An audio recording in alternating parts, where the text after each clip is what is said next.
Book 1, The Coming of the Martians. Chapter 1, The Eve of the War. No one lives to leave the idea of the 19th century. The world was easily hostily intelligent, feared demands, and even formulated own. That they themselves, they're very concerned. They were researched and studied, perhaps almost as narrowly as man was like the evolution of the 20th years as so men multiple vegetable water. With infinite complacency, men went to and fro over this globe about their little affairs, serene in their assurance of their empire over matter. It is possible that the infusoria under the microscope do the same. No one gave a thought to the older worlds of space as sources of human danger, or thought of them only to dismiss the idea of life upon them as impossible or improbable. It is curious to recall some of the mental habits of those departed days. At most terrestrial men fancy there might be other men upon Mars, perhaps inferior to themselves and ready to welcome a missionary enterprise. Yet across the gulf of space, minds that are to our minds as ours are to those of the beasts that perish, intellects vast and cool and unsympathetic, regarded this earth with envious eyes, and slowly and surely drew their plans against us. And early in the 20th century came the great disillusionment. The planet Mars, I scarcely need remind the reader, revolves about the Sun at a mean distance of 140 million miles, and the light and heat it receives from the Sun is barely half of that received by this world. It must be, if the nebular hypothesis has any truth, older than our world, and long before this Earth ceased to be molten, life upon its surface must have begun its course. The fact that it is scarcely 1/7 of the volume of the Earth must have accelerated its cooling to the temperature at which life could begin. It has air and water and all that is necessary for the support of animated existence. Yet so vain is man, and so blinded by his vanity, that no writer, up to the very end of the 19th century, expressed any idea that intelligent life might have developed there far, or indeed at all, beyond its earthly level. Nor was it generally understood that since Mars is older than our Earth, with scarcely a quarter of the superficial area and remoter from the Sun, it necessarily follows that it is not only more distant from time's beginning but nearer its end. The secular cooling that must someday overtake our planet has already gone far indeed with our neighbor. Its physical condition is still largely a mystery, but we know now that even in its equatorial region the midday temperature barely approaches that of our coldest winter. Its air is much more attenuated than ours, its oceans have shrunk until they cover but a third of its surface, and as its slow seasons change huge snowcaps gather and melt about either pole and periodically inundate its temperate zones. That last stage of exhaustion, which to us is still incredibly remote, has become a present-day problem for the inhabitants of Mars. The immediate pressure of necessity has brightened their intellects, enlarged their powers, and hardened their hearts. In looking over the state with instruments and intelligences such as we have scarcely dreamed of, they see, as near distance only 35 million miles of them, a morning star of hope, our own warmer planet, green with vegetation and bright with water with a cloudy atmosphere, element the fruitless with lenses through its drifting the with a verge strait of populous country, narrow, navy-vetted seas. And we men, the creatures who inhabit this earth, must be to them at least as alien and lowly as are the monkeys and lemurs to us. The intellectual side of man already admits that life is an incessant struggle for existence, and it would seem that this too is the belief of the minds upon Mars. Their world is far gone in its cooling, and this world is still crowded with life, but crowded only with what they regard as inferior animals. To carry warfare sunward is, indeed, their only escape from the destruction that, generation after generation, creeps upon them. And before we judge of them too harshly, we must remember what ruthless and utter destruction our own species has wrought, not only upon animals such as the vanished bison and the dodo, but upon its inferior races. The Tasmanians, in spite of their human likeness, were entirely swept out of existence in a war of extermination waged by European immigrants in the space of 50 years. Are we such apostles of mercy as to complain if the Martians warred in the same spirit? The Martians seem to have calculated their descent with amazing subtlety. Their mathematical learning is evidently far in excess of ours, and to have carried out their preparations with a well-nigh perfect unanimity. Had our instruments permitted it, we might have seen the gathering trouble far back in the 19th century. Men like that for this and his mother has an star that failed to interpret that as the fly appearance of the working of the mass so well. All that time the Martians must have been getting ready. During the opposition of 1894, a great light was seen on the illuminated part of the disk, first at the Lick Observatory, then by Perrotin of Nice, and then by other observers. English readers heard of it first in the issue of Nature dated August 2.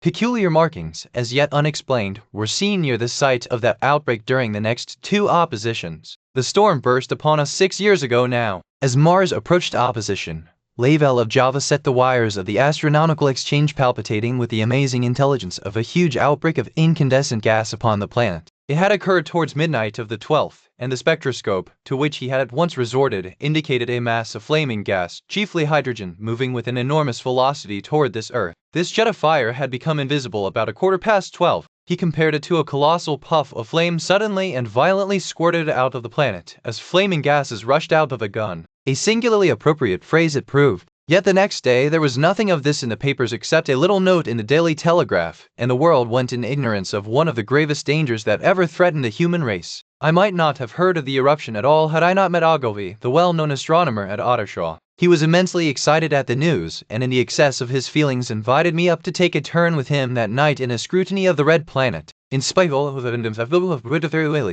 nerve zero, the depth of the lord of the lord, the video is the other video, the loaded away, the perfected, the merber said out it. Ogilvy moved about, invisible but audible. Looking through the telescope, one saw a circle of deep blue and the little round planet swimming in the field. It seemed such a little thing, so bright and small and still, faintly marked with transverse stripes and slightly flattened from the perfect round. But so little it was, so silvery warm a pin's head of light. It was as if it quivered, but really this was the telescope vibrating with the activity of the clockwork that kept the planet in view. As I watched, the planet seemed to grow larger and smaller and to advance and recede, but that was simply that my eye was tired. 40 millions of miles it was from us, more than 40 millions of miles of void. Few people realize the immensity of vacancy in which the dust of the material universe swims. Near it in the field, I remember, were 3 faint points of light, 3 telescopic stars infinitely remote, and all around it was the unfathomable darkness of empty space. You know how that blackness looks on a frosty starlight night? In a telescope it seems far profounder.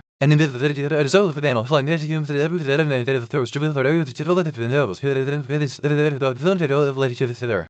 dreamed of it then as I watched. No one on Earth dreamed of that unerring missile. That night, too, there was another jetting out of gas from the distant planet. I saw it. A reddish flash at the edge, the slightest projection of the outline just as the chronometer struck midnight. And at that I told Ogilvy and he took my place. The night is warm and I was thirsty, and I wanted to stretch the life once and feeling that way. The darkness, to the little devil with the siphon of the sud. Well, we aimed at the serum of it, I came to the dust. That night another invisible missile started on its way to the Earth from Mars, just a second or so under 24 hours after the first one. I remember how I sat on the table there in the blackness, with patches of green and crimson swimming before my eyes. I wished I had a light to smoke by, little suspecting the meaning of the minute gleam I had seen and all that it would presently bring me. Ogilvy watched till 1 and then gave it up, and we lit the lantern and walked over to his house. Down below in the darkness were Ottershaw and Chertsey and all their hundreds of people, sleeping in peace. He was full of speculation at night about the condition of Mars, and scoffed at the vulgar idea of its having inhabitants who were signaling us. His idea was that meteorites might be falling in a heavy shower upon the planet, or that a huge volcanic explosion was in progress. He pointed out to me how unlikely it was that organic evolution had taken the same direction in the 2 adjacent planets. The chances against anything man-like on Mars are 1,000,000 to 1, he said. Hundreds of observers saw the flame that night and the night after about midnight, and again the night after, and so for 10 nights, a flame each night. Why the shots ceased after the 10th no one on Earth has attempted to explain. It may be the gases of the firing caused the Martians inconvenience. Dense clouds of smoke or dust, visible through a powerful telescope on Earth as little gray, fluctuating patches, spread through the clearness of the planet's atmosphere and obscured its more familiar features. Even the daily papers woke up to the disturbances at last, and popular notes appeared here, there, and everywhere concerning the volcanoes upon Mars. The sericomic periodical Punch, I remember, made a happy use of it in the political cartoon. And all unsuspected, those missiles the Martians had fired at us drew earthward, rushing now at a pace of many miles a second through the empty gulf of space, hour by hour and day by day, nearer and nearer. It seems to me now almost incredibly wonderful that, with that swift fate hanging over us, men could go about their petty concerns as they did. I remember how jubilant Markham was at securing a new photograph of the planet for the illustrated paper he edited in those days. People in these latter times scarcely realized the abundance and enterprise of our 19th century papers. For my own part, I was much occupied in learning to ride the bicycle and busy upon a series of papers discussing the probable developments of moral ideas as civilization progressed. One night the first missile then could scarcely have been 10 million miles away. I went for a walk with my wife. It was a warm night. Coming home, a party of excursionists from Chertsey or Isleworth passed us singing and playing music. There were lights in the upper windows of the houses as the people went to bed. From the railway station in the distance came the sound of shunting trains, ringing and rumbling, softened almost into melody by the distance. My wife pointed out to me the brightness of the red, green, and yellow signal lights hanging in a framework against the sky. It seemed so safe and tranquil. Chapter 2. The Falling Star. Then came the night of the first falling star. It was seen early in the morning, rushing over Winchester eastward, a line of flame high in the atmosphere. Hundreds must have seen it and taken it for an ordinary falling star. Alvin described it as leaving a greenish streak behind it that glowed for some seconds. Denning, our greatest authority on meteorites, stated that the height of its first appearance was about 90 or 100 miles. It seemed to him that it fell to Earth about 100 miles east of him. I was at home at that hour and writing in my study, and although my French windows faced towards Ottershaw and the blind was up, for I loved in those days to look up at the night sky, I saw nothing of it. Yet the strangest of all things that ever came to Earth from outer space must have fallen while I was sitting there, visible to me had I only looked up as it passed. Some of those who saw its flight say it traveled with a hissing sound. I myself heard nothing of that. Many people in Berkshire, Surrey, and Middlesex must have seen the fall of it, and at most have thought that another meteorite had descended. No one seems to have troubled to look for the fallen mass that night. But very early in the morning poor Ogilvy, who had seen the shooting star and who was persuaded that a meteorite lay somewhere on the common between Horsell, Ottershaw, and Woking, rose early with the idea of finding it. Find it he did, soon after dawn, and not far from the sand pits. An enormous hole had been made by the impact of the projectile, and the sand and gravel had been flung violently in every direction over the heath, forming heaps visible a mile and a half away. The heather was on fire eastward, and a thin blue smoke rose against the dawn. The thing itself lay almost entirely buried in sand. Amidst the scattered splinters of a fir tree it had shivered to fragments in its descent. The uncovered part had the appearance of a huge cylinder, caked over and its outline softened by a thick scaly dun-colored incrustation. It had a diameter of about 30 yards. He approached the mass, surprised at the size and more so at the shape, since most meteorites are rounded more or less completely. It was, however, still so hot from its flight through the air as to forbid his near approach. A stirring noise within its cylinder he ascribed to the unequal cooling of its surface, for at that time it had not occurred to him that it might be hollow. He remained standing at the edge of the pit that the thing had made for itself, staring at its strange appearance, astonished chiefly at its unusual shape and color, and dimly perceiving even then some evidence of design in its arrival. The early morning was wonderfully still, and the sun, just clearing the pine trees towards Weybridge, was already warm. He did not remember hearing any birds that morning. There was certainly no breeze stirring, and the only sounds were the faint movements from within the cindery cylinder. He was all alone on the common. Then suddenly he noticed with a start that some of the grey clinker, the ashy incrustation that covered the meteorite, was falling off the circular edge of the end. It was dropping off in flakes and raining down upon the sand. A large piece suddenly came off and fell with a sharp noise that brought his heart into his mouth. For a minute he scarcely realized what this meant, and although the heat was excessive, he clambered down into the pit close to the bulk to see the thing more clearly. He fancied even then that the cooling of the body might account for this, but what disturbed that idea was the fact that the ash was falling only from the end of the cylinder. And then he perceived that, very slowly, the circular top of the cylinder was rotating on its body. It was such a gradual movement that he discovered it only through noticing that a black mark that had been near him 5 minutes ago was now at the other side of the circumference. Even then he scarcely understood what this indicated, until he heard a muffled grating sound and saw the black mark jerk forward an inch or so. Then the thing came upon him in a flash. The cylinder was artificial hollow with an end that screwed out. Something within the cylinder was unscrewing the top. "Good heavens," said Ogilvy. "There is a man in it, half roasted to death, trying to escape." At once, with a quick mental leap, he linked the thing with the flash upon Mars.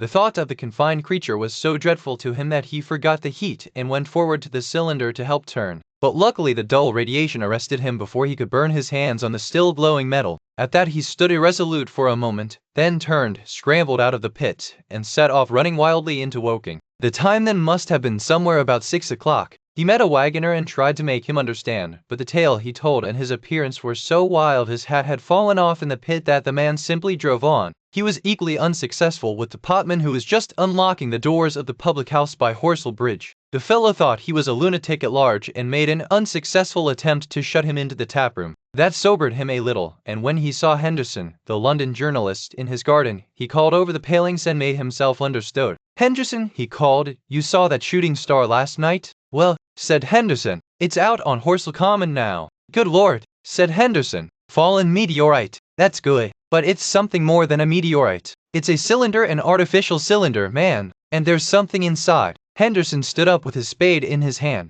What's that? He said. He was deaf in one ear. Ogilvy told him all that he had seen. Henderson was a minute or so taking it in. Then he dropped his spade, snatched up his jacket, and came out into the road. The two men hurried back at once to the common and found the cylinder still lying in the same position. But now the sounds inside had ceased, and a thin circle of bright metal showed between the top and the body of the cylinder. Air was either entering or escaping at the rim with a thin, sizzling sound. They listened, rapped on the scaly, burnt metal with a stick, and, meeting with no response, they both concluded the man or men inside must be insensible or dead. Of course the two were quite unable to do anything. They shouted consolation and promises, and went off back to the town again to get help. One can imagine them, covered with sand, excited and disordered, running up the little street in the bright sunlight just as the shop folks were taking down their shutters and people were opening their bedroom windows. Henderson went into the railway station at once, in order to telegraph the news to London. The newspaper articles had prepared men's minds for the reception of the idea. By 8 o'clock a number of boys and unemployed men had already started for the common to see the dead men from Mars. That was the form the story took. I heard of it first from my newspaper boy about 8:45 when I went out to get my daily chronicle. I was naturally startled and lost no time in going out and across the Ottershaw Bridge to the sandpits. Chapter 3 on Horsell Common. I found a little crowd of perhaps 20 people surrounding the huge hole in which the cylinder lay. I have already described the appearance of that colossal bulk, embedded in the ground. The turf and gravel about it seemed charred as if by a sudden explosion. No doubt its impact had caused a flash of fire. Henderson and Ogilvy were not there. I think they perceived that nothing was to be done for the present and had gone away to breakfast at Henderson's house. There were 4 or 5 boys sitting on the edge of the pit, with their feet dangling, and amusing themselves until I stopped them by throwing stones at the giant mass. After I had spoken to them about it, they began playing at touch in and out of the group of bystanders. Among these were a couple of cyclists, a jobbing gardener I employed sometimes, a girl carrying a baby, Greg the butcher and his little boy, and 2 or 3 loafers in a golf cads who were accustomed to hanging about the railway station. There was very little talking. Few of the common people in England had anything but the vaguest astronomical ideas in those days. Most of them were staring quietly at the big table-like end of the cylinder, which was still as Ogilvy and Henderson had left it. I fancy the popular expectation of a heap of charred corpses was disappointed at this inanimate bulk. Some went away while I was there, and other people came. I clambered into the pit and fancied I heard a faint movement under my feet. The top had certainly ceased to rotate. It was only when I got thus close to it that the strangeness of this object was at all evident to me. At the first glance it was really no more exciting than an overturned carriage or a tree blown across the road. Not so much so, indeed. It looked like a rusty gas float. It required a certain amount of scientific education to perceive that the gray scale of the thing was no common oxide, that the yellowish-white metal that gleamed in the crack between the lid and the cylinder had an unfamiliar hue. Extraterrestrial had no meaning for most of the onlookers. At that time it was quite clear in my own mind that the thing had come from the planet Mars, but I judged it improbable that it contained any living creature. I thought the unscrewing might be automatic. In spite of Ogilvy, I still believed that there were men in Mars. My mind ran fancifully on the possibilities of its containing manuscript, on the difficulties in translation that might arise, whether we should find coins and models in it, and so forth. Yet it was a little too large for assurance on this idea. I felt an impatience to see it open. About 11, as nothing seemed happening, I walked back, full of such thought, to my home in Maybury. But I found it difficult to get to work upon my abstract investigations. In the afternoon the appearance of the common had altered very much. The early editions of the evening papers had startled London with enormous headlines, a message received from Mars, remarkable story from Woking, and so forth. In addition, Ogilvy's wire to the Astronomical Exchange had roused every observatory in the 3 kingdoms. There were half a dozen flies or more from the Woking station standing in the road by the sand pits, a basket chaise from Shopham, and a rather lordly carriage. Besides that, there was quite a heap of bicycles. In addition, a large number of people must have walked, in spite of the heat of the day, from Woking and Chertsey, so that there was altogether quite a considerable crowd, 1 or 2 gaily dressed ladies among the others. It was glaringly hot, not a cloud in the sky nor a breath of wind, and the only shadow was that of the few scattered pine trees. The burning heather had been extinguished, but the level ground toward Ottershaw was blackened as far as one could see and still giving off vertical streamers of smoke. An enterprising sweetstuff dealer in the Chobham Road had sent up his son with a barrel-load of green apples and ginger beer. Going to the edge of the pit, I found it occupied by a group of about half a dozen men: Henderson, Ogilvy, and a tall, fair-haired man that I afterwards learned was Stent, the astronomer royal, with several workmen wielding spades and pickaxes. Stent was giving directions in a clear, high-pitched voice. He was standing on the cylinder, which was now evidently much cooler. His face was crimson and streaming with perspiration, and something seemed to have irritated him. A large portion of the cylinder had been uncovered, though its lower end was still embedded. As soon as Ogilvy saw me among the staring crowd on the edge of the pit, he called to me to come down, and asked me if I would mind going over to see Lord Hilton, the lord of the manor. The growing crowd, he said, was becoming a serious impediment to their excavations, especially the boys. They wanted a light railing put up and helped to keep the people back. He told me that a faint stirring was occasionally still audible within the case, but that the workmen had failed to unscrew the top, as it afforded no grip to them. The case appeared to be enormously thick, and it was possible that the faint sounds we heard represented a noisy tumult in the interior. I was very glad to do as he asked, and so become one of the privileged spectators within the contemplated enclosure. I failed to find Lord Hilton at his house, but I was told he was expected from London by the 6 o'clock train from Waterloo, and as it was then about the 5:15, I went home, had some tea, and walked up to the station to waylay him. Chapter 4. The cylinder opens. When I returned to the common, the sun was setting. Scattered groups were hurrying from the direction of Woking, and 1 or 2 persons were returning. The crowd about the pit had increased, and stood out black against the lemon yellow of the sky. A couple of hundred people, perhaps. There were raised voices, and some sort of struggle appeared to be going on about the pit. Strange imaginings passed through my mind. As I drew nearer, I heard Stent's voice. "Keep back! Keep back!" A boy came running towards me. "It's a moving," he said to me as he passed. "A screw in and a screw in out. I don't like it. I'm a going home. I am." I went on to the crowd. There were really, I should think, 200 or 300 people elbowing and jostling one another, the 1 or 2 ladies there being by no means the least active. "He has fallen in the pit!" cried someone.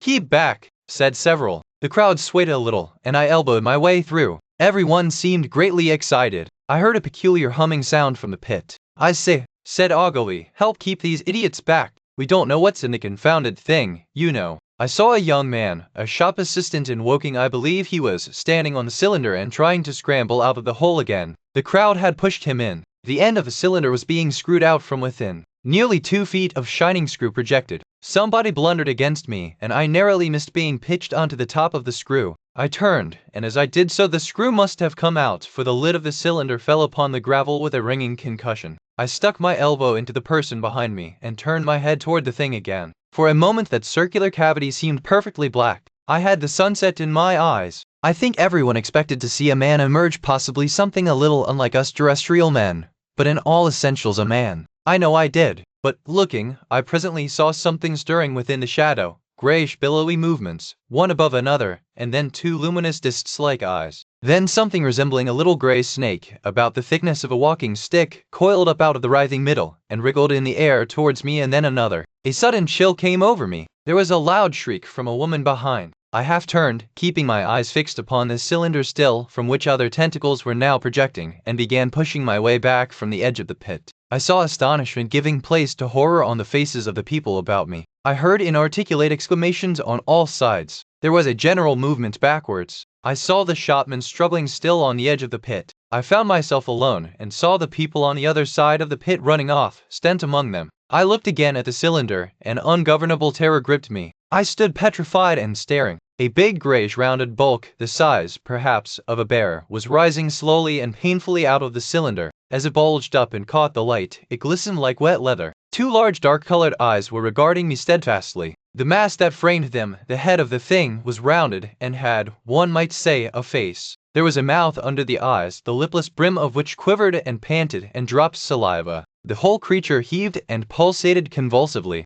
A lank tentacular appendage gripped the edge of the cylinder, another swayed in the air. Those who have never seen a living Martian can scarcely imagine the strange horror of its appearance. The peculiarity of the abscess or it is the abscess of the with Lord of the Venus never bring the Gordy verse of the tumultuous reading of the lungs and the strain and zero, the evidence and pentals of movement through the very gravitational energy of the earth of all, the extraordinary intensity of the Zorion intense, ancient, cradled, and monstrous. There was something fungoid in the oily brown skin, something in the clumsy deliberation of the tedious movements unspeakably nasty. Even at this first encounter, this first glimpse, I was overcome with disgust and dread. Suddenly the monster vanished. It had toppled over the brim of the cylinder and fallen into the pit with a thud like the fall of a great mass of leather. I heard it give a peculiar thick cry, and forthwith another of these creatures appeared darkly in the deep shadow of the aperture. I turned and running madly made for the first group of trees perhaps 100 yards away, but I ran slantingly and stumbling, for I could not avert my face from these things. There, among some young pine trees and furze bushes, I stopped, panting, and waited further developments. The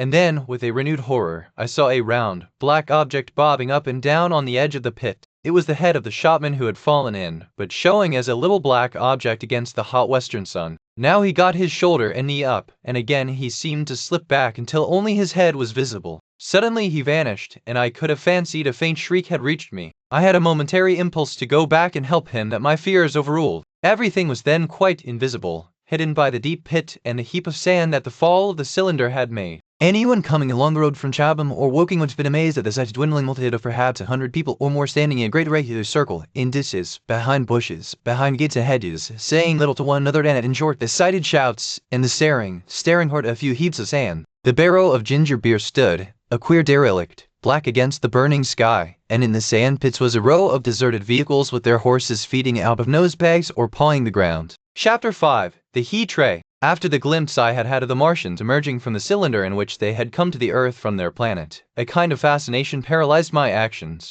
I remained standing knee-deep in the heather, staring at the mound that hid them. I was a battleground of fear and curiosity. I did not dare to go back toward the pit, but I felt a passionate longing to peer into it. I began walking, therefore, in a big curve, seeking some point of vantage and continually looking at the sand heaps that hid these newcomers to our Earth. Once a leash of thin black whips, like the arms of an octopus, flashed above the sunset and was immediately withdrawn, and afterwards a thin web rose up, joint by joint, bearing at its apex a circuit that spun with a wobbly motion. What could be going on there? Most of the spectators had gathered in one or two groups, one a little crowd towards Woking, the other a knot of people in the direction of Chobham. Evidently, they shared my mental conflict. There were few near me. One man I approached. He was, I perceived, a neighbor of mine, though I did not know his name, and accosted. But it was scarcely a time for articulate conversation. "What ugly brutes!" he said. "Good God, what ugly brutes!" He repeated this over and over again. "Did you see a man in the pit?" I said, but he made no answer to that. We became silent, and stood watching for a time side by side, deriving, I fancy, a certain comfort in one another's company. Then I shifted my position to a little knoll that gave me the advantage of a yard or more of elevation, and when I looked for him presently he was walking towards Woking. The sunset faded to twilight before anything further happened. The crowd far away on the left, towards Woking, seemed to grow, and I heard now a faint murmur from it. The little knot of people towards Chobham dispersed. There was scarcely an intimation of movement from the pit. It was this, as much as anything, that gave people courage, and I suppose the new arrivals from Woking also helped to restore confidence. At any rate, as the dusk came on, a slow, intermittent movement upon the sand pit began, a movement that seemed to gather force as the stillness of the evening about the cylinder remained unbroken. Vertical black figures in twos and threes would advance, stop, watch, and advance again, spreading out as they did so in a thin, irregular crescent that promised to enclose the pit in its attenuated horns. I, too, on my side began to move toward the pit. Then I saw some cabmen and others had walked boldly into the sand pits, and heard the clatter of hoofs and the gride of wheels.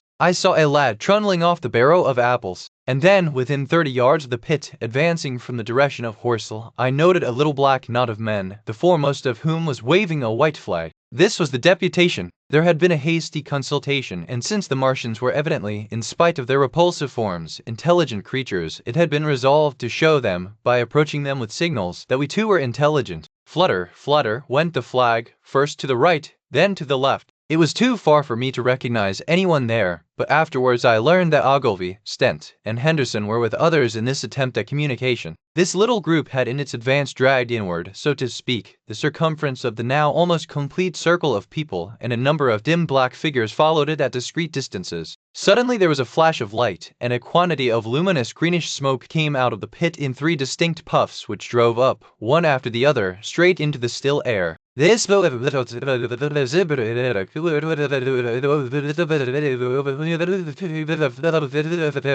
the same time a faint hissing sound became audible. Beyond the pit stood the little wedge of people with a white flag at its apex, arrested by these phenomena, a little bit of small vertical body above the background. As the green smoke arose, their faces flashed out pallid green, and faded again as it vanished. Then slowly the hissing passed into a humming, into a long, loud, droning noise. Slowly a humped shape rose out of the pit, and the ghost of a beam of light seemed to flicker out from it. Forthwith flashes of actual flame, a bright glare leaping from one to another, sprang from the scattered group of men. It was as if some invisible jet impinged upon them and flashed into white flame. It was as if each man were suddenly and momentarily turned to fire. Then, by the light of their own destruction, I saw them staggering and falling, and their supporters turning to run. I stood staring, not as yet realizing that this was death leaping from man to man in that little distant crowd. All I felt was that it was something very strange, an almost noiseless and blinding flash of light, and a man fell headlong and lay still, and as the unseen shaft of heat passed over them, pine trees burst into fire, and every dry furze bush became with one dull thud a mass of flames. And far away towards Naphal I saw the flashes of trees and hedges and wooden buildings suddenly set alight. It was sweeping round swiftly and steadily, this flaming death, this invisible, inevitable sort of heat. I perceived it coming toward me by the flashing bushes it touched, and was too astounded and stupefied to stir. I heard the crackle of fire in the sand pits and the sudden squeal of a horse that was as suddenly stilled.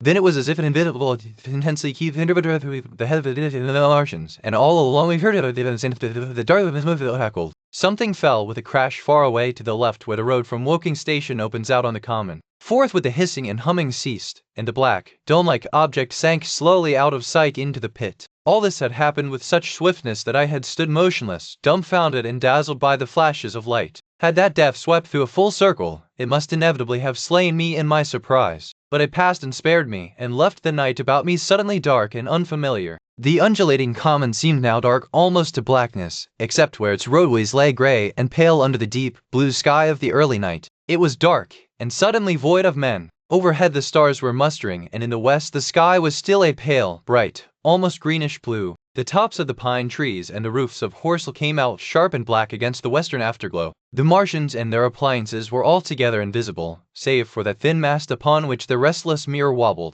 Patches of bush and isolated trees here and there smoked and glowed still, and the houses towards Woking station were sending up spires of flame into the stillness of the evening air. Nothing was changed save for that and a terrible astonishment. The little group of black specks with the flag of white had been swept out of existence, and the stillness of the evening, so it seemed to me, had scarcely been broken. It came to me that I was upon this dark common, helpless, unprotected, and alone. Suddenly, like a thing falling upon me from without, came fear. With an effort I turned and began a stumbling run through the heather. The fear I felt was no rational fear, but a panic terror not only of the Martians, but of the dusk and stillness all about me. Such an extraordinary effect in unmanning me it had that I ran weeping silently as a child might do. Once I had turned, I did not dare to look back. I remember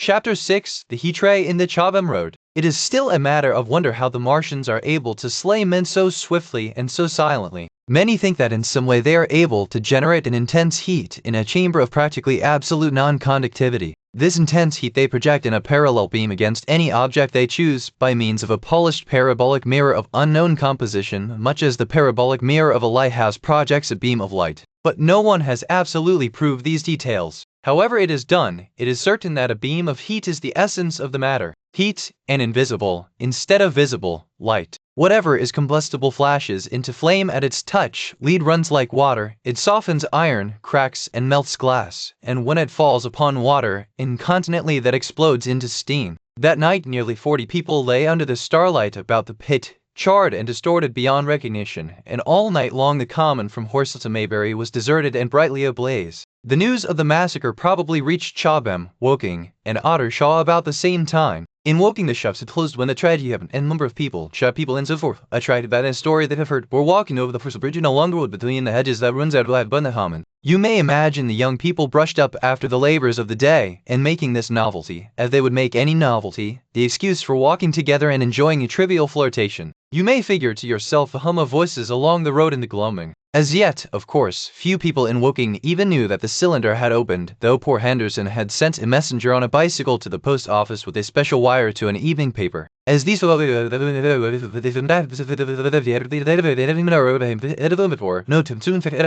occasion. By 8:30, when the deputation was destroyed, there may have been a crowd of 300 people or more at this place, besides those who had left the road to approach the Martians nearer. There were 3 policemen too, one of whom was mounted, doing their best, under instructions from Stent, to keep the people back and deter them from approaching the cylinder. There was some booing from those more thoughtless and excitable souls to whom a crowd is always an occasion for noise and horseplay. Stent and Ogilvy, anticipating some possibilities of a collision, had telegraphed from Horsell to the barracks as soon as the Martians emerged for the help of a company of soldiers to protect these strange creatures from violence. After that they returned to lead that ill-fated advance. The description of their death, as it was seen by the crowd, tallies very closely with my own impressions. The 3 puffs of green smoke, the deep humming note, and the flashes of flame. But that crowd of people had a far narrower escape than mine. Only the fact that a hummock of heathery sand intercepted the lower part of the heat tray saved them. Had the elevation of the parabolic mirror been a few yards higher, none could have lived to tell the tale. They saw the flashes and the men falling in an invisible hand, as it were, lit the bushes as it hurried towards them through the twilight. Then with the roof of the venue,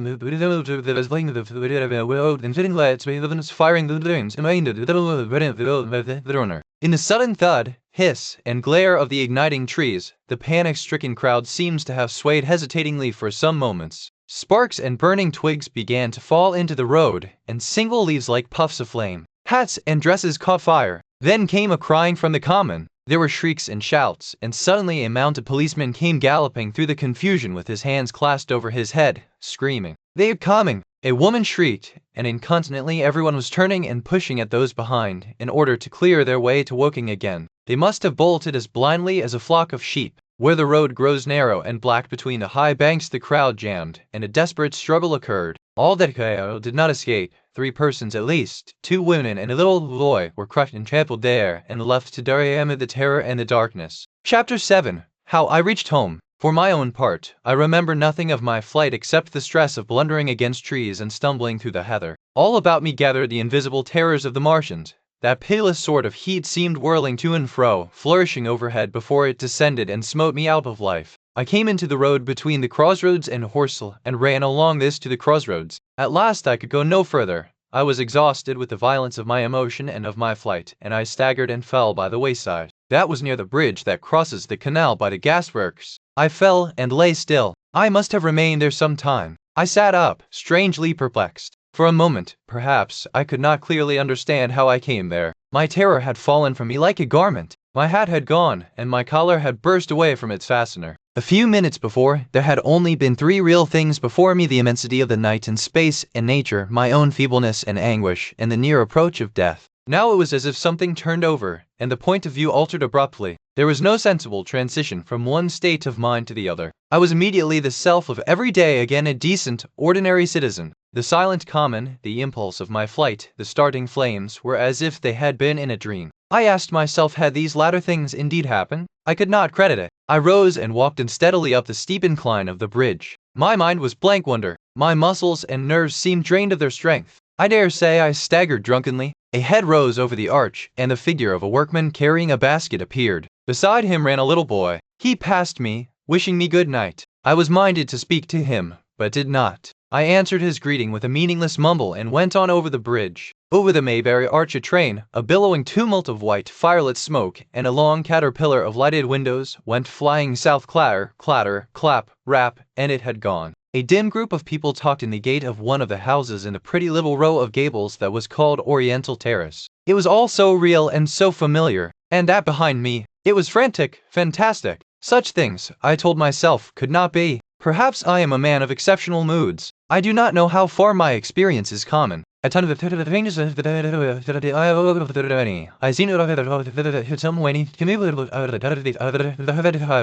feeling was very strong upon me that night. Here was another side to my dream. But the trouble was the blank incongruity of this serenity and the swift death flying yonder, not 2 miles away. There was a noise of business from the gasworks, and the electric lamps were all alight. I stopped at the group of people. "What news from the common?" said I. There were 2 men and a woman at the gate. "If," said one of the men, turning. "What news from the common?" I said. "Ain't you just been there?" asked the men. "People seem fair silly about the common," said the woman over the gate. "What's it all about?" "Haven't you heard of the men from Mars?" said I. "The creatures from Mars?" "Quite enough," said the woman over the gate. "Thanks," and all 3 of them laughed. I felt foolish and angry. I tried and found I could not tell them what I had seen. They laughed again at my broken sentences. "You'll hear more yet," I said, and went on to my home. I startled my wife at the doorway, so haggard was I. I went into the dining room, sat down, drank some wine, and so soon as I could collect myself sufficiently I told her the things I had seen. The dinner, which was a cold one, had already been served and remained neglected on the table while I told my story. There is one thing, I said,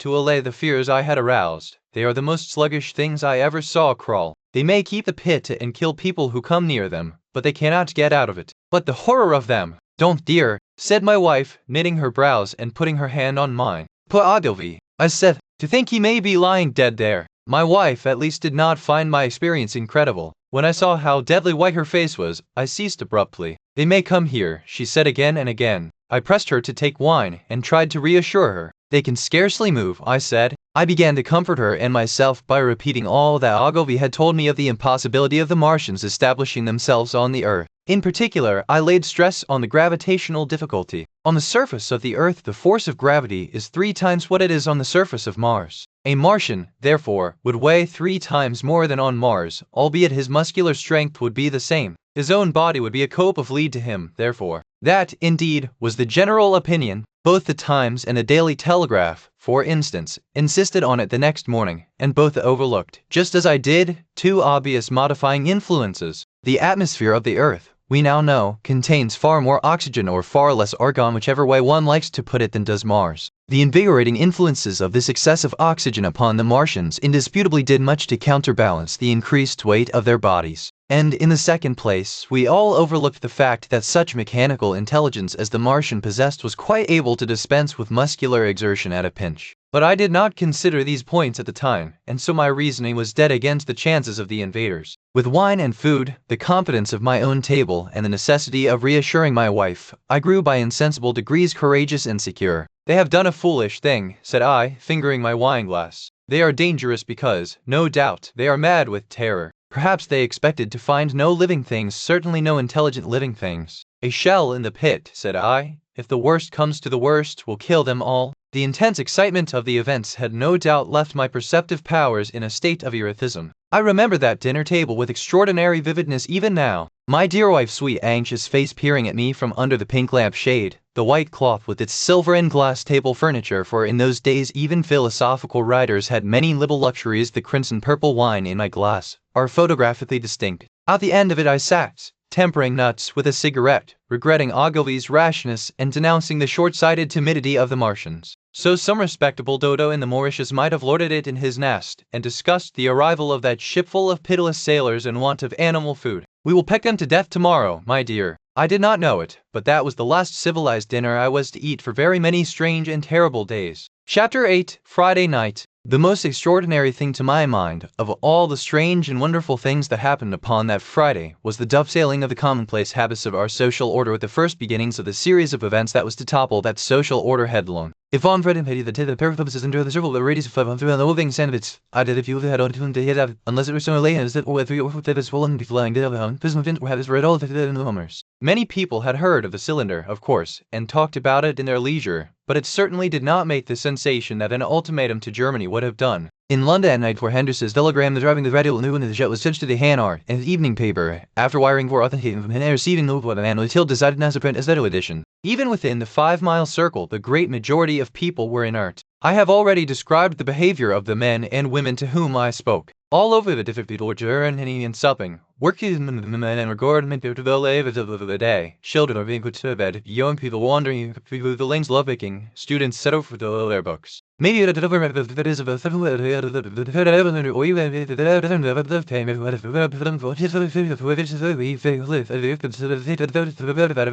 even at Woking Station and Horsell and Chobham that was the case. In Woking Junction, until a late hour, trains were stopping and going on, others were shunting on the sidings, passengers were alighting and waiting, and everything was proceeding in the most ordinary way. A boy from the town, trenching on Smith's Monopoly, was selling papers with the afternoon's news. The ringing impact of trucks, the sharp whistle of the engines from the junction, mingled with their shouts of men from Mars. Excited men came into the station about 9 o'clock with incredible tidings, and caused no more disturbance than drunkards might have done. People rattling Londonwards peered into the darkness outside the carriage windows, and saw only a rare, flickering, vanishing spark dance up from the dragon of Horsell, a red glow and a thin veil of smoke driving across the stars, and thought that nothing more serious than a heath fire was happening. It was only round the edge of the common that any disturbance was perceptible. There were half a dozen villas burning on the Woking border. There were lights in all the houses on the common side of the 3 villages, and the people there kept awake till dawn. A curious crowd lingered restlessly, people coming and going but the crowd remaining, both on the Chobham and Horsell bridges. One of the vessels that you were in the busy the return to the moment of the save for such, that big area of common was silent and desolate, and the charred bodies lay about on it all night under the stars, and all the next day. A noise of hammering from the pit was heard by many people. So you have the state of things on Friday night. In the center, sticking into the skin of our old planet Earth like a poisoned dart, was this cylinder. But the poison was scarcely working yet. Around it was a patch of silent common, smoldering in places, and with a few dark, dimly seen objects lying in contorted attitudes here and there. Here and there was a burning bush or tree. Beyond was a fringe of excitement, and farther than that fringe the inflammation had not crept as yet. In the rest of the world the stream of life still flowed as it had flowed for immemorial years. The fever of war that would presently clog vein and artery, deaden nerve and destroy brain, had still to develop. All night long the Martians were hammering and stirring, sleepless, indefatigable, at work upon the machines they were making ready, and ever and again a puff of greenish-white smoke whirled up to the starlit sky. About 11 a company of soldiers came through Horsell and deployed along the edge of the common to form a cordon. Later a second company marched through Chobham to deploy on the north side of the common.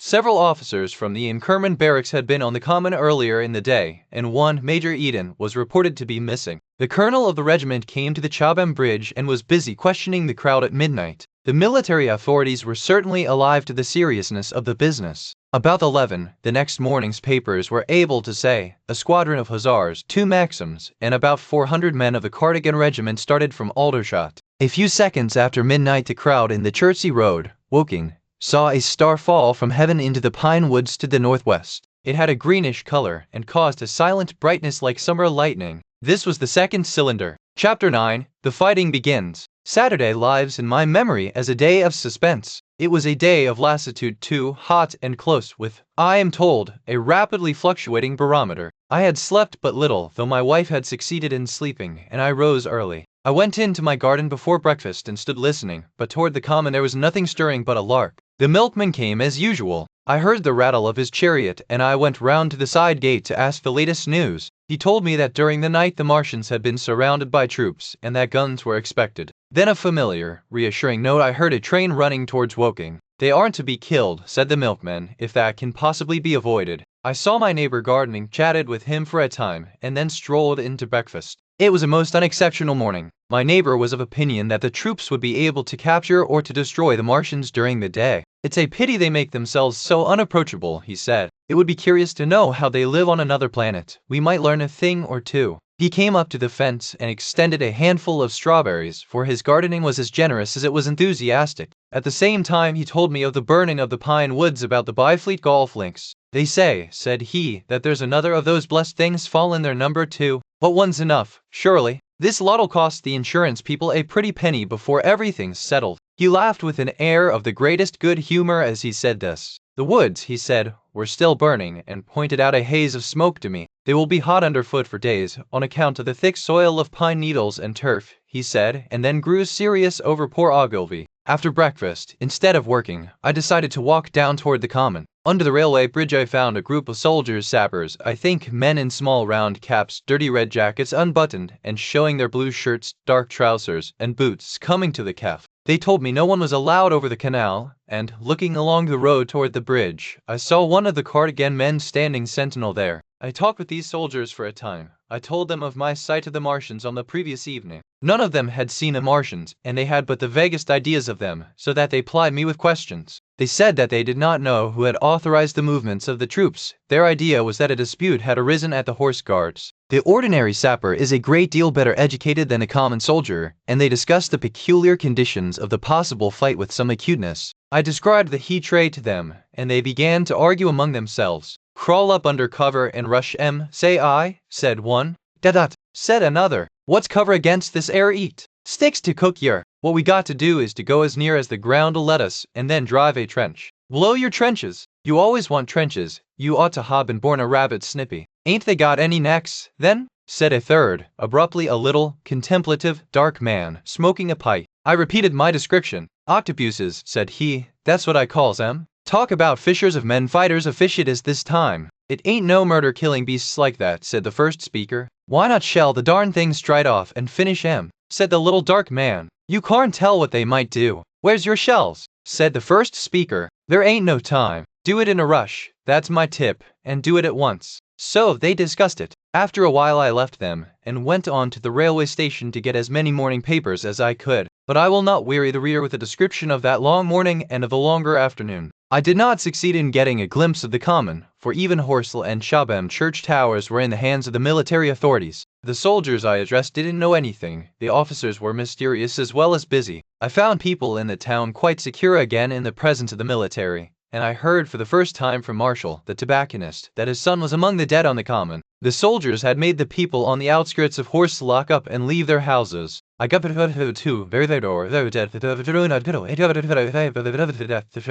About 4:30 I went up to the railway station to get an evening paper, for the morning papers had contained only a very inaccurate description of the killing of Stent, Henderson, Ogilvy, and the others. But there was little I didn't know. The Martians did not show an inch of themselves. They seemed busy in their pit, and there was a sound of hammering and an almost continuous streamer of smoke. Apparently, they were busy getting ready for a struggle. Fresh attempts have been made to signal, but without success, was the stereotyped formula of the papers. A sapper told me it was done by a man in a ditch with a flag on a long pole. The Martians took as much notice of such advances as we should of the lowing of a cow. I must confess the sight of all this armament, all this preparation, greatly excited me. My imagination became belligerent and defeated the invaders in a dozen striking ways. Something of my schoolboy dreams of battle and heroism came back. It hardly seemed a fair fight to me at that time. They seemed very helpless in that pit of theirs. About 3 o'clock there began the thud of a gun at measured intervals from Chertsey or Addlestone. I learned that the smoldering pine wood into which the second cylinder had fallen was being shelled, in the hope of destroying that object before it opened. It was only about 5, however, that a field gun reached Chobham for use against the first body of Martians.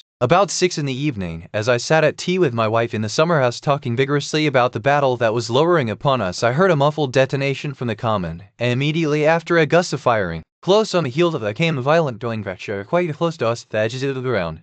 And starting out along the lawn, I saw the tops of the tree that the oriental holiday then is a smoky flame, and the tower of the little is at the end in a ruin. The pinnacle of the mosque had vanished, and the roof line of the college itself looked as if a 100-ton gun had been at work upon it. One of I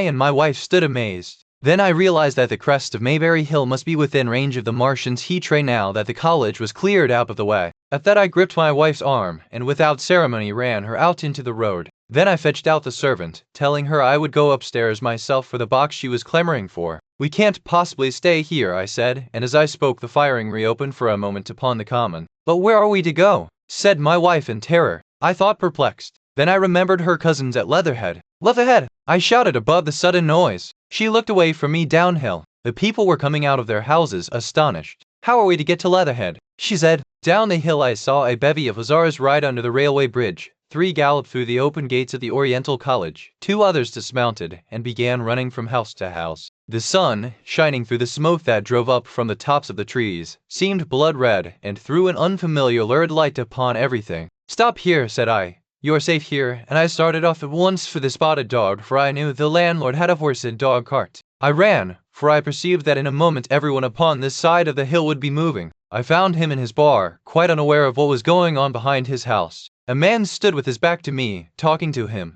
I must have £1, said the landlord, and I've no one to drive it. I'll give you 2, said I, over the stranger's shoulder. What for? And I'll bring it back by midnight, I said. Laws, said the landlord, what's the hurry? I'm selling my bit of a pig. £2, and you bring it back? What's going on now? I explained hastily that I had to leave my home, and so secure the dog cart. At the time it did not seem to me nearly so urgent that the landlord should leave his. I took care to have the cart there and then drove it off down the road, and leaving it in charge of my wife and servant, rested in my post and packed a few valuables, such plate as we had, and so forth. The beech trees below the house were burning while I did this, and the palings of the road glowed red. While I was occupied in this way, one of the dismounted hussars came running up. He was going from house to house, warning people to leave. He was going on as I came out of my front door, lugging my treasures, done up in a tablecloth. I shouted after him, "What news?" He turned, stared, bawled something about crawling out in a thing like a dish cover, and ran onto the gate of the house at the crest. A sudden whirl of black smoke driving across the road hid him for a moment. I ran to my neighbor's door and rapped to satisfy myself of what I already knew,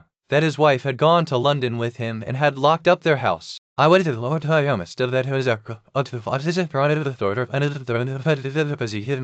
in another moment we were clear of the smoke and noise, and spanking down the opposite slope of Maybury Hill towards Old Woking. In front was a quiet sunny landscape, a wheat field ahead on either side of the road, and the Maybury Inn with its swinging sign. I saw the doctor's cart ahead of me. At the bottom of the hill I turned my head to look at the hillside I was leaving.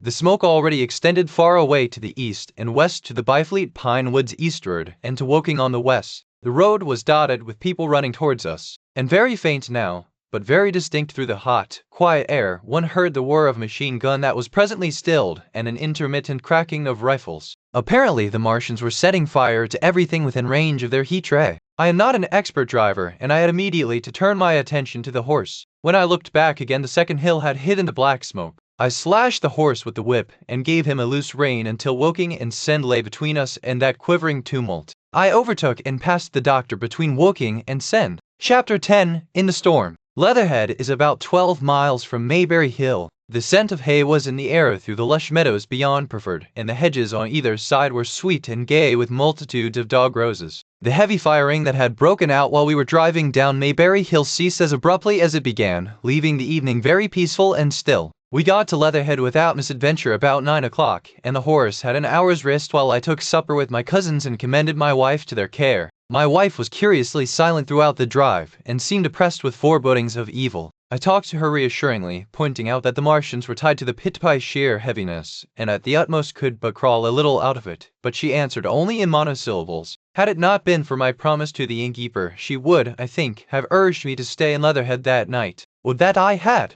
Her face, I remember, was very white as we parted. For my own part, I had been feverishly excited all day. Something here that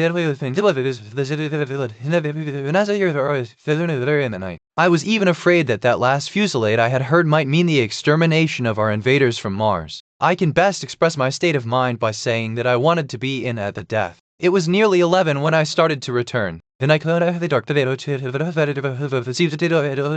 the day. Overhead the clouds were driving fast, albeit not a breath stirred the shrubs about us. My cousin's man lit both lamps. Happily, I knew the road intimately. My wife stood in the light of the doorway and watched me until I jumped up into the dog cart. Then abruptly she turned and went in, leaving my cousins side by side wishing me good hap. I was a little depressed at first with the contagion of my wife's fears, but very soon my thoughts reverted to the Martians. At that time I was absolutely in the dark as to the course of the evening's fighting. I did not know even the circumstances that had precipitated the conflict. As I came through Ockham, for that was the way I returned, and not through Send and Old Woking, I saw along the western horizon a blood-red glow, which as I drew nearer, crept slowly up the sky. The driving clouds of the gathering thunderstorm mingled there with masses of black and red smoke. But I nearly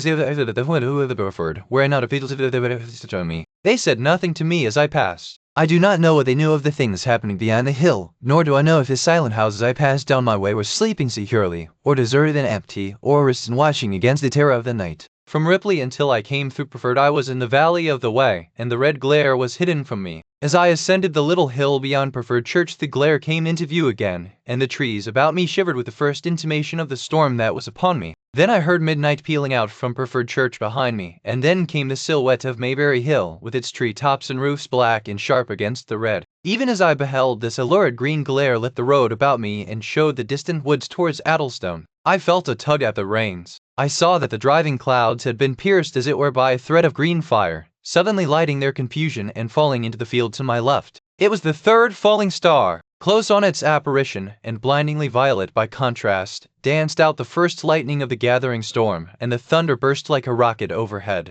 The horse took the bit between his teeth and bolted. A moderate incline runs toward the foot of Maybury Hill, and down this we clattered. Once the lightning had begun, it went on in as rapid a succession of flashes as I have ever seen. The thunderclaps, treading one on the heels of another and with a strange crackling accompaniment, sounded more like the working of a gigantic electric machine than the usual detonating reverberations. The flickering light was blinding and confusing, and a thin hail smote gustily at my face as I drove down the slope. At first I regarded little but the road before me, and then abruptly my attention was arrested by something that was moving rapidly down the opposite slope of Mayberry Hill. At first I took it for the wet roof of a house, but one flash following another showed it to be in swift, rolling movement. It was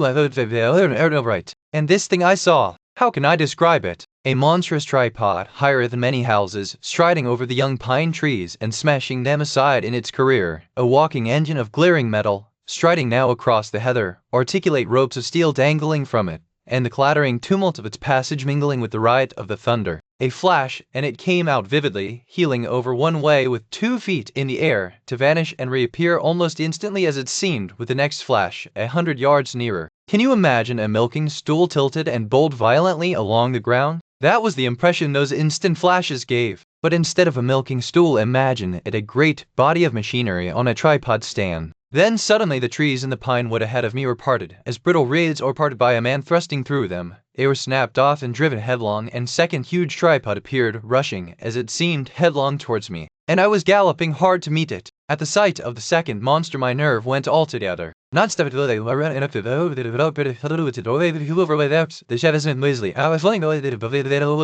I crawled out almost immediately, and crouched, my feet still in the water, under a clump of firs. The horse lay motionless, his neck was broken, poor brute, and by the lightning flashes I saw the black bulk of the overturned dog cart, and the silhouette of the wheels still spinning slowly. In another moment the colossal mechanism went striding by me, and passed uphill towards Preferred. Seen nearer, the thing was incredibly strange, for it was no mere insensate machine driving on its way. Machine it was, with a ringing metallic pace, and long, flexible, glittering tentacles, one of which gripped a young pine tree swinging and rattling about its strange body. It picked its road as it went striding along, and the brazen hood that surmounted it moved to and fro with the inevitable suggestion of a head looking about. Behind the main body was a huge mass of white metal like a gigantic fisherman's basket, and puffs of green smoke squirted out from the joints of the limbs as the monster swept by me, and in an instant it was gone. So much I saw then, all vaguely for the flickering of the lightning in blinding highlights and dense black shadows. As it passed, it set up an exultant, deafening howl that drowned the thunder. Aloo, aloo, and in another minute it was with its companion, half a mile away, stooping over something in the field. I have no doubt this thing in the field was the third of the 10 cylinders they had fired at us from Mars. For some minutes I lay there in the rain and darkness watching, by the intermittent light, these monstrous beings of metal moving about in the distance over the hedge tops. A thin hail was now beginning, and as it came and went their figures grew misty and then flashed into clearness again. Now and then came a gap in the lightning, and the night swallowed them up. I was soaked with hail above and puddle water below. It was some time before my blank astonishment would let me struggle up the bank to a drier position, or think at all of my imminent peril. Not far from me was a little one-room squatter's hut of wood, surrounded by a patch of potato garden. I struggled to my feet at last, and crouching and making use of every chance of cover, I made a run for this. I hammered at the door,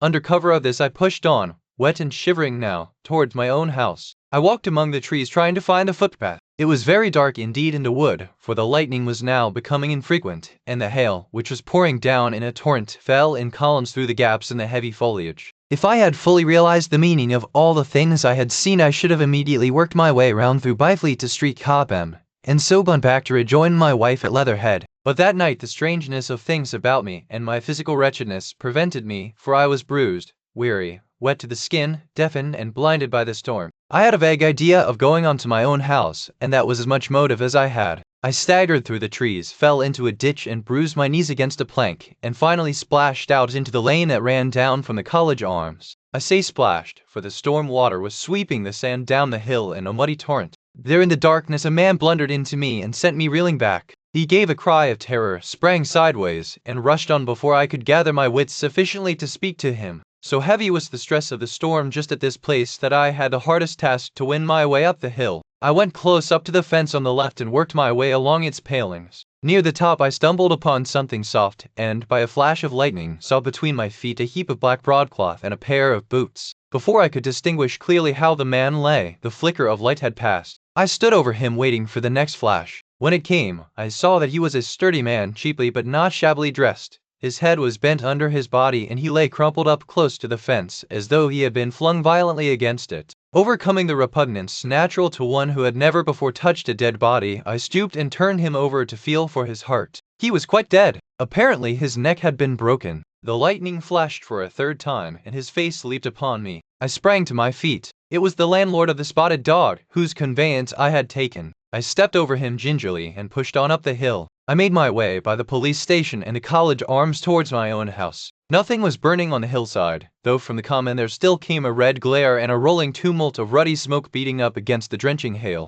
So far as I could see by the flashes, the houses about me were mostly uninjured. By the College Arms a dark heap lay in the road. Down the road toward Maybury Bridge there were voices and the sound of feet, but I had not the courage to shout or to go to them. I let myself in with my latchkey closed, locked and bolted the door, staggered to the foot of the staircase, and sat down. My imagination was full of those striding metallic monsters, and of the dead bodies smashed against the fence. I crouched at the foot of the staircase with my back to the wall, shivering violently. Chapter 11. At the window. I have already said that my storms of emotion have a trick of exhausting themselves. After a time I discovered that I was cold and wet, and with little pools of water about me on the stair carpet. I got up almost mechanically, went into the dining room and drank some whiskey, and then I was moved to change my clothes. After I had done that I went upstairs to my study, but why I did so I do not know. The window of my study looks over the trees and the railway towards Horsell Common. In the hurry of our departure this window had been left open. The passage was dark and, by contrast with the picture the window frame enclosed, the side of the room seemed impenetrably dark. I stopped short in the doorway. The thunderstorm had passed. The towers of the Oriental College and pine trees about it had gone, and very far away, lit by a vivid red glare, the common about the sandpits was visible. Across the light huge black shapes, grotesque and strange, moved busily to and fro. It seemed indeed as if the whole country in that direction was on fire, a broad hillside set with minute tongues of flame, swaying and writhing with the gusts of the dying storm, and throwing a red reflection upon the cloud scud above.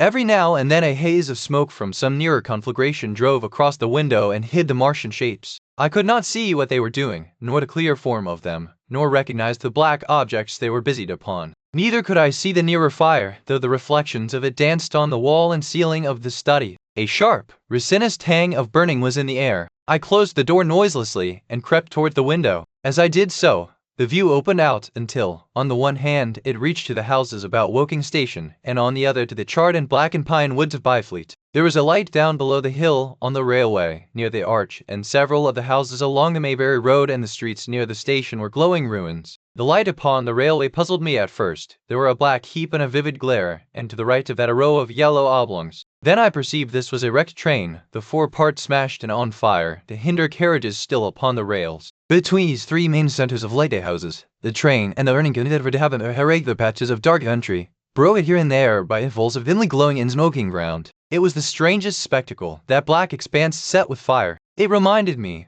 more than anything else, of the potteries at night. At first I could distinguish no people at all, though I peered intently for them. Later I saw against the light of Woking Station a number of black figures hurrying one after the other across the line. And this was the little world in which I had been living securely for years, this fiery chaos. What had happened in the last 7 hours I still did not know, nor did I know, though I was beginning to guess, the relation between these mechanical colossi and the sluggish lumps I had seen disgorged from the cylinder. With a quickly impersonal I turned my TV out of the window, sat down, and stared at the country, and particularly at every of the three things that were going to unfold the lair about the sandpits. They seemed amazingly busy. I began to ask myself what they could be. Were they intelligent mechanisms? Such a thing I felt was impossible. Or did a Martian sit within each, ruling, directing, using, much as a man's brain sits and rules in his body? I began to compare the things to human machines, to ask myself for the first time in my life how an ironclad or a steam engine would seem to an intelligent lower animal. The storm had left the sky clear, and over the smoke of the burning land the little fading pinpoint of Mars was dropping into the west when a soldier came into my garden. I heard a slight scraping at the fence, and rousing myself from the lethargy that had fallen upon me, I looked down and saw him dimly, clambering over the palings. At the sight of another human being my torpor passed, and I leaned out of the window eagerly.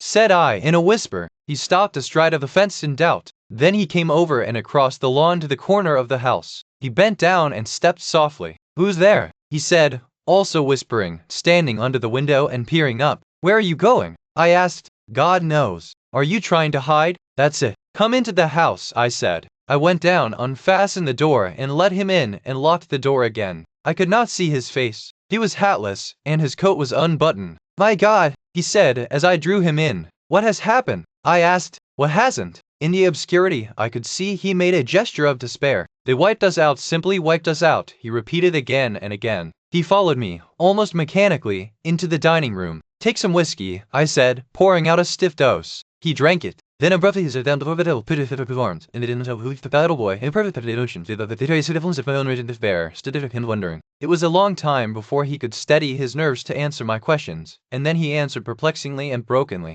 He was a driver in the artillery, and had only come into action about 7. At that time firing was going on across the common, and it was said the first party of Martians were crawling slowly toward their second cylinder under cover of a metal shield. Later this shield staggered up on tripod legs and became the first of the fighting machines I had seen. The gun he drove had been unlimbered near Horsell in order to command the sand pits, and its arrival it was that had precipitated the action. As the limber gunners went to the rear, his horse trod in a rabbit hole and came down, throwing him into a depression of the ground. At the same moment the gun exploded behind him, the ammunition blew up, there was fire all about him, and he found himself lying under a heap of charred dead men and dead horses. I lay still, he said, scared out of my wits, with a forequarter of a horse atop of me. We'd been wiped out. And the smell, good God, like burnt meat. I was hurt across the back by the fall of the horse, and there I had to lie until I felt better. Just like paraded had been a minute before then stumble, bang, swish. Wiped out, he said. He had hid under the dead horse for a long time, peeping out furtively across the common. The Cardigan men had tried a rush, in skirmishing order, at the pit, simply to be swept out of existence. Then the monster had risen to its feet and had begun to walk leisurely to and fro across the common among the few fugitives, with its head like hood turning about exactly like the head of a cowed human being.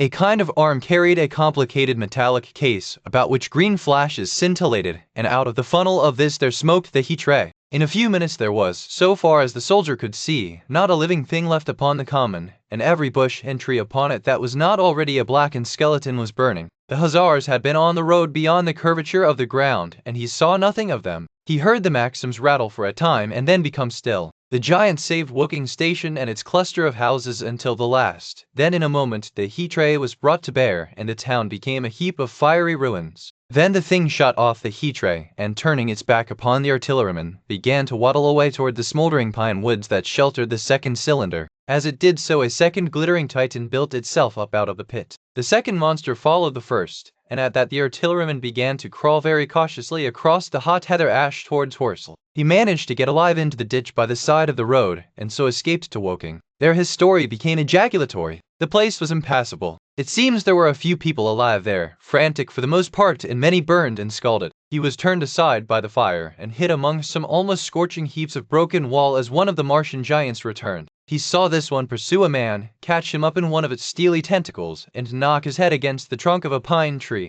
At last, after nightfall, the artilleryman made a rush for it and got over the railway embankment. Since then he had been skulking along towards Maybury, in the hope of getting out of danger Londonward. People were hiding in trenches and cellars, and many of the survivors had made off towards Woking village and Sen. He had been consumed with thirst until he found one of the water mains near the railway arch smashed, and the water bubbling out like a spring upon the road. That was the story I got from him, bit by bit. He grew calmer telling me and trying to make me see the things he had seen. He had eaten no food since midday, he told me early in his narrative, and I found some mutton and bread in the pantry and brought it into the room. We lit no lamp for fear of attracting the Martians, and ever and again our hands would touch upon bread or meat. As he talked, things about us came darkly out of the darkness, and the trampled bushes and broken rose trees outside the window grew distinct. It would seem that a number of men or animals had rushed across the lawn. I began to see his face blackened and haggard, as no doubt mine was also. When we had finished eating we went softly upstairs to my study, and I looked again out of the open window. In one night the valley had become a valley of ashes. The fires had dwindled now. Where flames had been there were now streamers of smoke,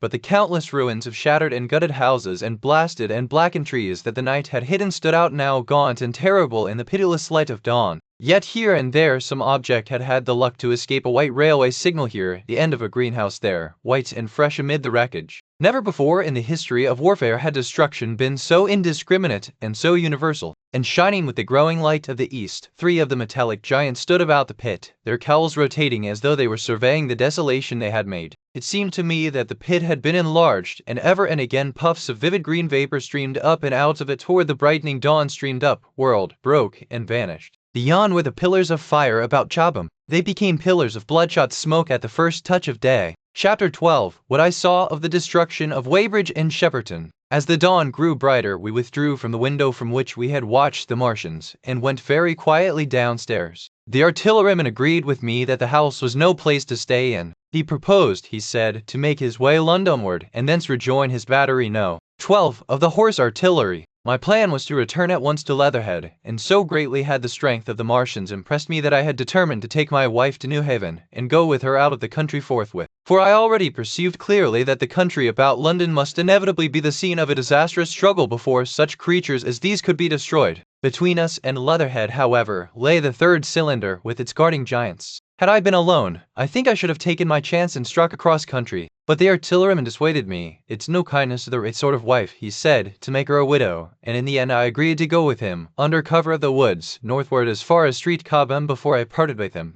Thence I would make a big detour by Epsom to reach Leatherhead. I should have started at once, but my companion had been in active service and he knew better than that. He made me ransack the house for a flask which he filled with whiskey, and we lined every available pocket with packets of biscuits and slices of meat. Then we crept out of the house, and ran as quickly as we could down the ill-made road by which I had come overnight. The houses seemed deserted. In the road lay a group of 3 charred bodies close together, struck dead by the heat ray, and here and there were things that people had dropped: a clock, a slipper, a silver spoon, and the like poor valuables. At the corner turning up toward the post office, a little cart filled with boxes and furniture, and horseless, heeled over on a broken wheel. A cash box had been hastily smashed open and thrown under the debris. Except the lodge at the orphanage, which was still on fire, none of the houses had suffered very greatly here. The heat ray had shaved the chimney tops and passed. Yet, save ourselves, there did not seem to be a living soul on Maybury Hill. The majority of the inhabitants had escaped, I suppose, by way of the old Woking road, the road I had taken when I drove to Leatherhead, or they had hidden. We went down the lane, by the body of the man in black, sodden now from the overnight hail, and broke into the woods at the foot of the hill. We pushed through these towards the railway without meeting a soul. The woods across the line were but the scarred and blackened ruins of woods. For the most part,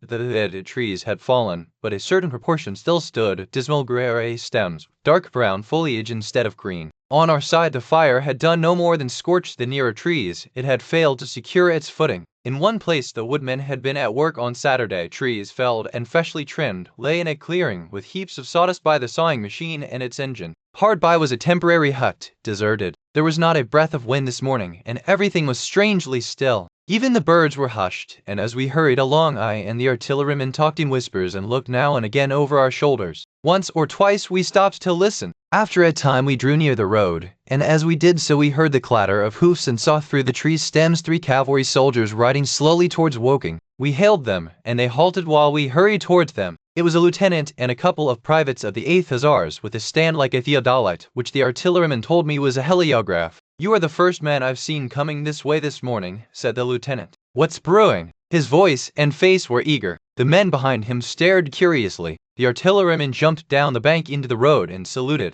"Gun destroyed last night, sir. Have been hiding. Trying to rejoin battery, sir. You'll come in sight of the Martians, I expect, about half a mile along this road." "What the dickens are they like?" asked the lieutenant. "Giants in armor, sir. 100 feet high. 3 legs and a body like aluminium, with a mighty great head and a hood, sir." "That have," said the lieutenant. "What confounded nonsense!" "You'll see, sir. They carry a kind of box, sir, that shoots fire and strikes you dead." "What do you mean, a gun?" "No, sir," and the artilleryman began a vivid account of the heat ray. Halfway through, the lieutenant interrupted him and looked up at me. I was still standing on the bank by the side of the road. "It's perfectly true," I said. "Well," said the lieutenant, "I suppose it's my business to see it too. Look here," to the artilleryman. "We're detailed here clearing people out of their houses. You'd better go along and report yourself to Brigadier General Marvin and tell him all you know. He's at Weybridge. Know the way?" "I do," I said, and he turned his horse southward again. "Half a mile, you say?" said he. "At most," I answered, and pointed over the treetops southward. He thanked me and rode on, and we saw them no more. Farther along we came upon a group of 3 women and 2 children in the road.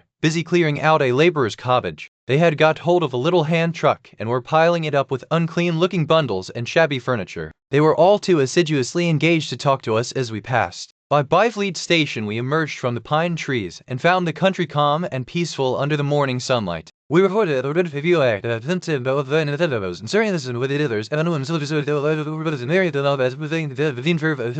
several farm wagons and carts were moving creakily along the road to Addlestone, and suddenly through the gate of a field we saw, across a stretch of flat meadow, 6 12-pounders standing neatly at equal distances pointing towards Woking. The gunners stood by the guns waiting, and the ammunition wagons were at a business-like distance. The men stood almost as if under inspection. "That's good," said I. "They will get one fair shot, at any rate." The artilleryman hesitated at the gate. "I shall go on," he said. Farther on towards Weybridge, just over the bridge, there were a number of men in white fatigue jackets throwing up a long rampart and more guns behind. "It's bows and arrows against the lightning, anyhow," said the artilleryman. "They haven't seen that fire beam yet." The officers who were not actively engaged stood and stared over the treetops southwestward, and the men digging would stop every now and again to stare in the same direction. Byfleet was in a tumult, people packing, and a score of hussars, some of them dismounted, some on horseback, were hunting them about. 3 or 4 black government wagons with crosses in white circles and an old omnibus, among other vehicles, were being loaded in the village street. There were scores of people, most of them sufficiently sabbatical to have assumed their best clothes. The soldiers were having the greatest difficulty in making them realize the gravity of their position. We saw one shriveled old fellow with a huge box and a score or more of flower pots containing orchids, angrily expostulating with the corporal who would leave them behind.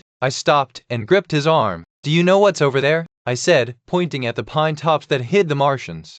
Said he, turning. "I was explaining these is valuable. Death," I shouted. "Death is coming. Death." And leaving him to digest that if he could, I hurried on after the artilleryman. At the corner I looked back. The soldier had left him, and he was still standing by his box with the pots of orchids on the lid of it, and staring vaguely over the trees. No one in Weybridge could tell us where the headquarters were established. The whole place was in such confusion as I had never seen in any town before. Carts, carriages everywhere, the most astonishing miscellany of conveyances and horseflesh. The respectable inhabitants of the place, men in golf and boating costumes, wives prettily dressed, were packing, riverside loafers energetically helping, children excited, and, for the most part, highly delighted at this astonishing variation of their Sunday experiences. In the midst of it all the worthy vicar was very pluckily holding an early celebration, and his bell was jangling out above the excitement. I and the artilleryman, seated on the step of the drinking fountain, made a very passable meal upon what we had brought with us. Patrols of soldiers here no longer hussars, but grenadiers in white were warning people to move now or to take refuge in their cellars as soon as the firing began. We saw as we crossed the railway bridge that a growing crowd of people had assembled in and about the railway station, and the swarming platform was piled with boxes and packages. The ordinary traffic had been stopped, I believe, in order to allow the passage of troops and guns to Chertsey, and I have heard since that a savage struggle occurred for places in the special trains that were put on at a later hour. We remained at Weybridge until midday, and at that hour we found ourselves at the place near Shepperton Lock where the Wey and Thames join. Part of the time we spent helping 2 old women to pack a little cart. The Wey has a treble mouth, and at this point boats are to be hired, and there was a ferry across the river.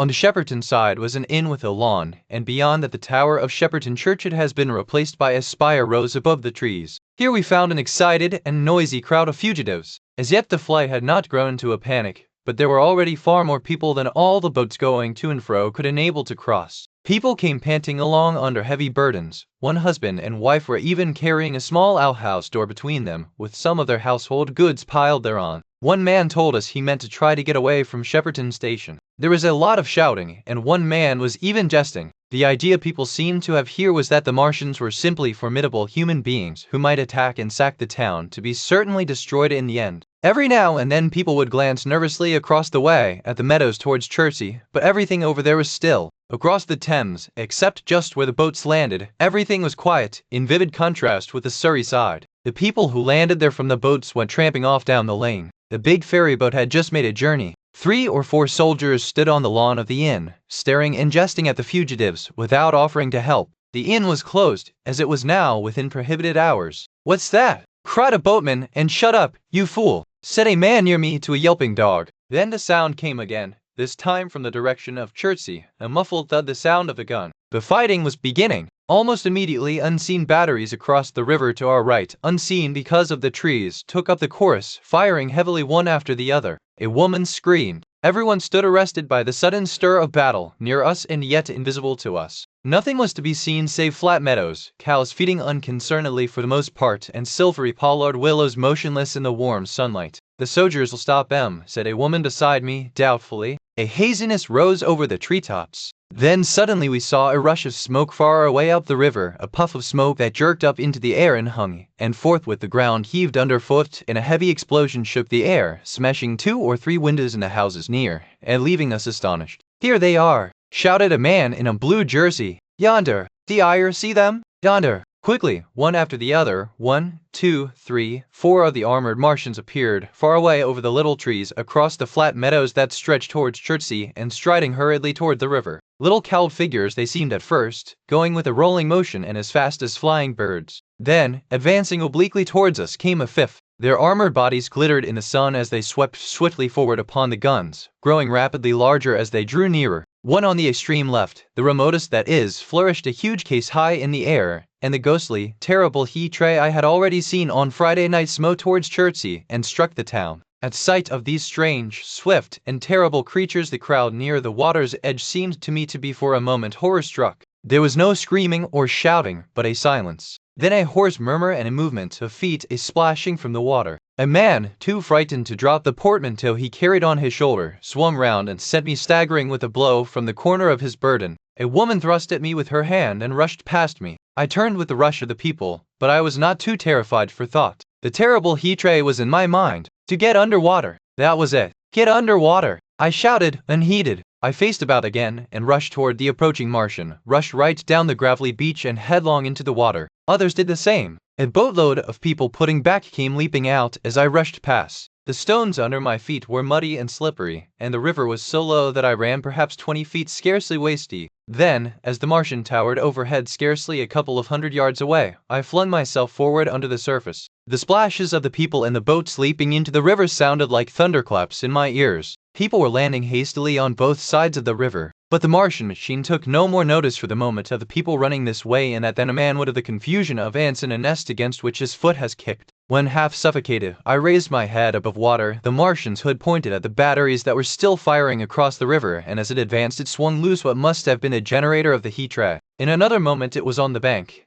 and in a stride wading halfway across. The knees of its foremost legs bent at the farther bank, and in another moment it had raised itself to its full height again, close to the village of Shepperton. Forthwith the 6 guns which, unknown to anyone on the right bank, had been hidden behind the outskirts of that village, fired simultaneously. The sudden near concussion, the last close upon the first, made my heart jump. The monster was already raising the case generating the heat-ray as the first shell burst 6 yards above the hood. I gave a cry of astonishment. I saw and thought nothing of the other 4 Martian monsters. My attention was riveted upon the nearer incident. Simultaneously, the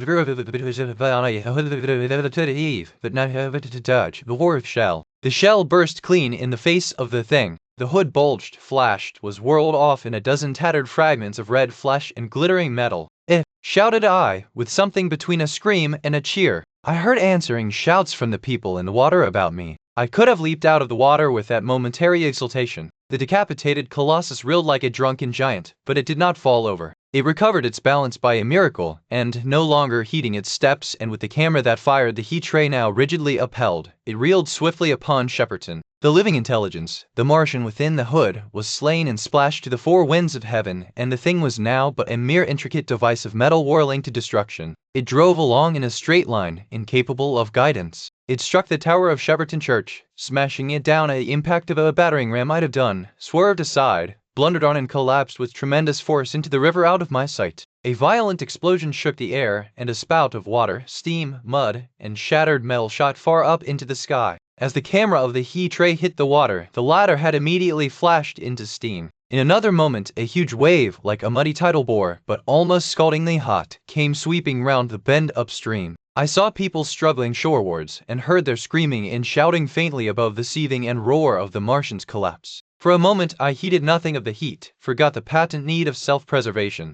I splashed through the tumultuous water, pushing aside a man in black to do so, until I could see round the bend. Half a dozen deserted boats pitched aimlessly upon the confusion of the waves. The fallen Martian came into sight downstream, lying across the river and for the most part submerged. Thick clouds of steam were pouring off the wreckage, and through the tumultuously whirling wisps I could see, intermittently and vaguely, the gigantic limbs churning the water and flinging a splash and spray of mud and froth into the air. The tentacles swayed and struck like living arms, and, save for the helpless purposelessness of these movements, it was as if some wounded thing were struggling for its life amid the waves. Enormous quantities of a ruddy brown fluid were spurting up in noisy jets out of the machine. My attention was diverted from this death flurry by a furious yelling, like that of the thing called a siren in our manufacturing towns. A man, knee-deep near the towing path, shouted inaudibly to me and pointed. Looking back, I saw the other Martians advancing with gigantic strides down the riverbank from the direction of Chertsey. The Shepperton gun spoke this time unavailingly. At that I ducked at once underwater, and, holding my breath until movement was an agony, blundered painfully ahead under the surface as long as I could. The water was in a tumult about me, and rapidly growing hotter. When for a moment I raised my head to take breath and throw the hair and water from my eyes, the steam was rising in a whirling white fog that at first hid the Martians altogether. The noise was deafening.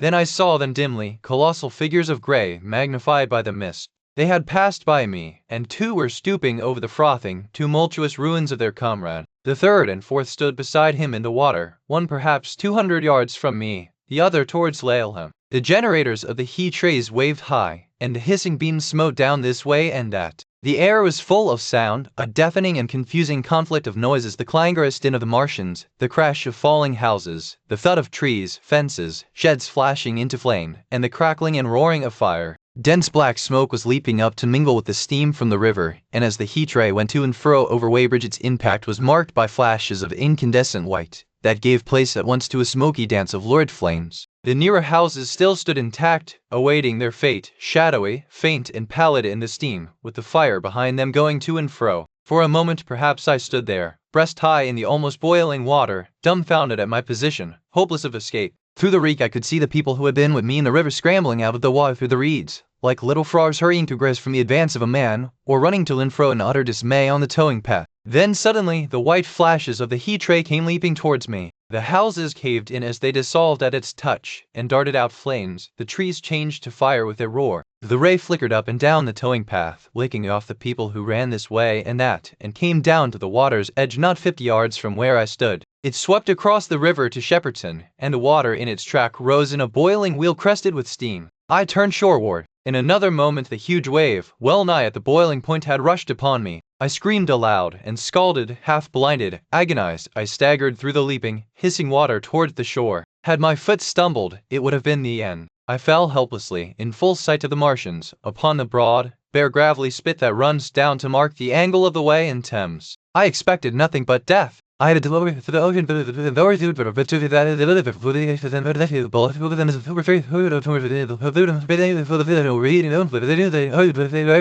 and then, very slowly, I realized that by a miracle I had escaped. Chapter 13. How I Fell In With the Curate. After getting the sudden lesson in the power of terrestrial weapons, the Martians retreated to their original position upon so common, and in their have encumbered with the 3 other smack companion, they no doubt overlooked many such as I and negligible as myself. Had they left their comrade and pushed on forthwith, there was nothing at that time between them and London but batteries of 12-pounder guns, and they would certainly have reached the capital in advance of the tidings of their approach. As sudden, dreadful, and destructive their advent would have been as the earthquake that destroyed Lisbon a century ago. But they were in no hurry. Cylinder followed cylinder on its interplanetary flight. Every 24 hours brought them reinforcement. And meanwhile the military and naval authorities, now fully alive to the tremendous power of their antagonists, worked with furious energy. Every minute a fresh gun came into position until, before twilight, every copse, every row of suburban villas on the hilly slopes about Kingston and Richmond massed an expectant black muzzle. And through the charted and desolated area, perhaps 20 square miles altogether, that encircled the Martian encampment on Horse Pond, through the charted and ruined villages among the green trees, through the blackened and smoking arcades that had been but a day ago pine spinneys, crawled the devoted scouts with the heliarrows that were presently to warn the gunners of the Martian approach. But the Martians now understood our command of artillery and the danger of human proximity, and not a man ventured within a mile of either cylinder, save at the price of his life. It would seem that these giants spent the earlier part of the afternoon in going to and fro,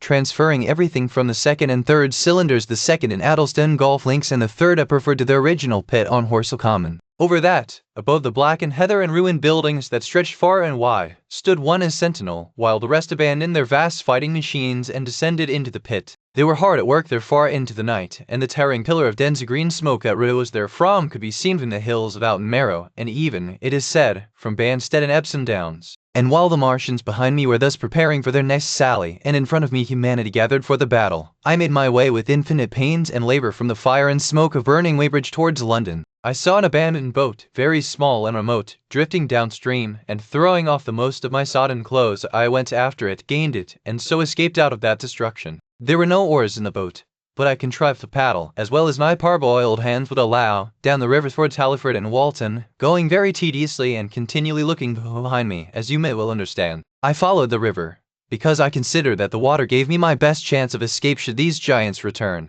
The hot water drifted downstream with me, so that for the benefit of I could see little of either bank. Once, however, I made out a string of black figures hurrying across the meadows from the direction of Weybridge. Halliford, it seemed, was deserted, and several of the houses facing the river were on fire. It was strangely tranquil, quite desolate under the hot blue sky, with the smoke of the thing going fade open to the heat. Never before had I seen houses burning without the accompaniment of an obstructive crowd. A little farther on the dry reeds up the bank were smoking and glowing, and a line of fire inland was marching steadily across a late field of hay. For a long time I drifted, so painful and weary was I after the violence I had been through, and so intense the heat upon the water. Then my fears got the better of me again, and I resumed my paddling. The sun scorched my bare back. At last, as the bridge at Walton was coming into sight round the bend, my fever and faintness overcame my fears, and I landed on the Middlesex bank and lay down, deadly sick, amid the long grass. I suppose the time was then about 4 or 5 o'clock. I got up presently, walked perhaps half a mile without meeting a soul, and then lay down again in the shadow of a hedge. I seem to remember talking, wonderingly, to myself during that last spurt. I was also very thirsty, and bitterly regretful I had drunk no more water. It is a curious thing that I felt angry with my wife. I cannot account for it, but my impotent desire to reach Leatherhead worried me excessively. I do not clearly remember the arrival of the curate, so that probably I doze. I became aware of him as a seated figure in soot-smudged shirt sleeves, and with his upturned, clean-shaven face staring at a faint flickering that danced over the sky. The sky was what is called a mackerel sky, rows and rows of faint down plumes of cloud, just tinted with the midsummer sunset. I sat up, and at the rustle of my motion he looked at me quickly. "Have you any water?" I asked abruptly. He shook his head. "You have been asking for water for the last hour," he said. For a moment we were silent, taking stock of each other. I dare say he found me a strange enough figure, naked, save for my water-soaked trousers and socks, scalded, and my face and shoulders blackened by the smoke. His face was a fair weakness, his chin retreated, and his hair lay in crisp, almost flaxen curls on his low forehead. His eyes were rather large, pale blue, and blankly staring. He spoke abruptly, looking vacantly away from me. "What does it mean?" he said. "What do these things mean?" I stared at him and made no answer. He extended a thin white hand and spoke in almost a complaining tone. "Why are these things permitted? What sins have we done?" The morning service was over. I was walking through the roads to clear my brain for the afternoon, and then fire, earthquake, death. As if it were Sodom and Gomorrah. All our work undone, all the work. What are these Martians? What are we? I answered, clearing my throat. He gripped his knees and turned to look at me again. For half a minute, perhaps, he stared silently. "I was walking through the roads to clear my brain," he said. "And suddenly fire, earthquake, death." He relapsed into silence, with his chin now sunken almost to his knees. Presently he began waving his hand. "All the work, all the Sunday schools, what have we done? What has Weybridge done? Everything gone, everything destroyed. The church, we rebuilt it only 3 years ago, but swept out of existence. What?" Another pause, and he broke out again like one demented. "The smoke of her burning goeth up for ever and ever," he shouted. His eyes flamed, and he pointed a lean finger in the direction of Weybridge. By this time I was beginning to take his measure. The tremendous tragedy in which he had been involved, it was evident he was a fugitive from Weybridge, had driven him to the very verge of his reason. "Are we far from Sunbury?" I said, in a matter-of-fact tone. "What are we to do?" he asked. "Are these creatures everywhere? Has the earth been given over to them? Are we far from Sunbury?" "Only this morning I officiated at early celebration. Things have changed," I said quietly. "You must keep your head. There is still hope. Oh, there's plentiful hope for all this destruction." I began to explain my view of our position. He listened at first, but as I went on the interest dawning in his eyes gave place to their former stare, and his regard wandered from me. "This must be the beginning of the end," he said, interrupting me. The end. The great and terrible day of the Lord, when men shall call upon the mountains and the rocks to fall upon them and hide them from the face of him that sitteth upon the throne.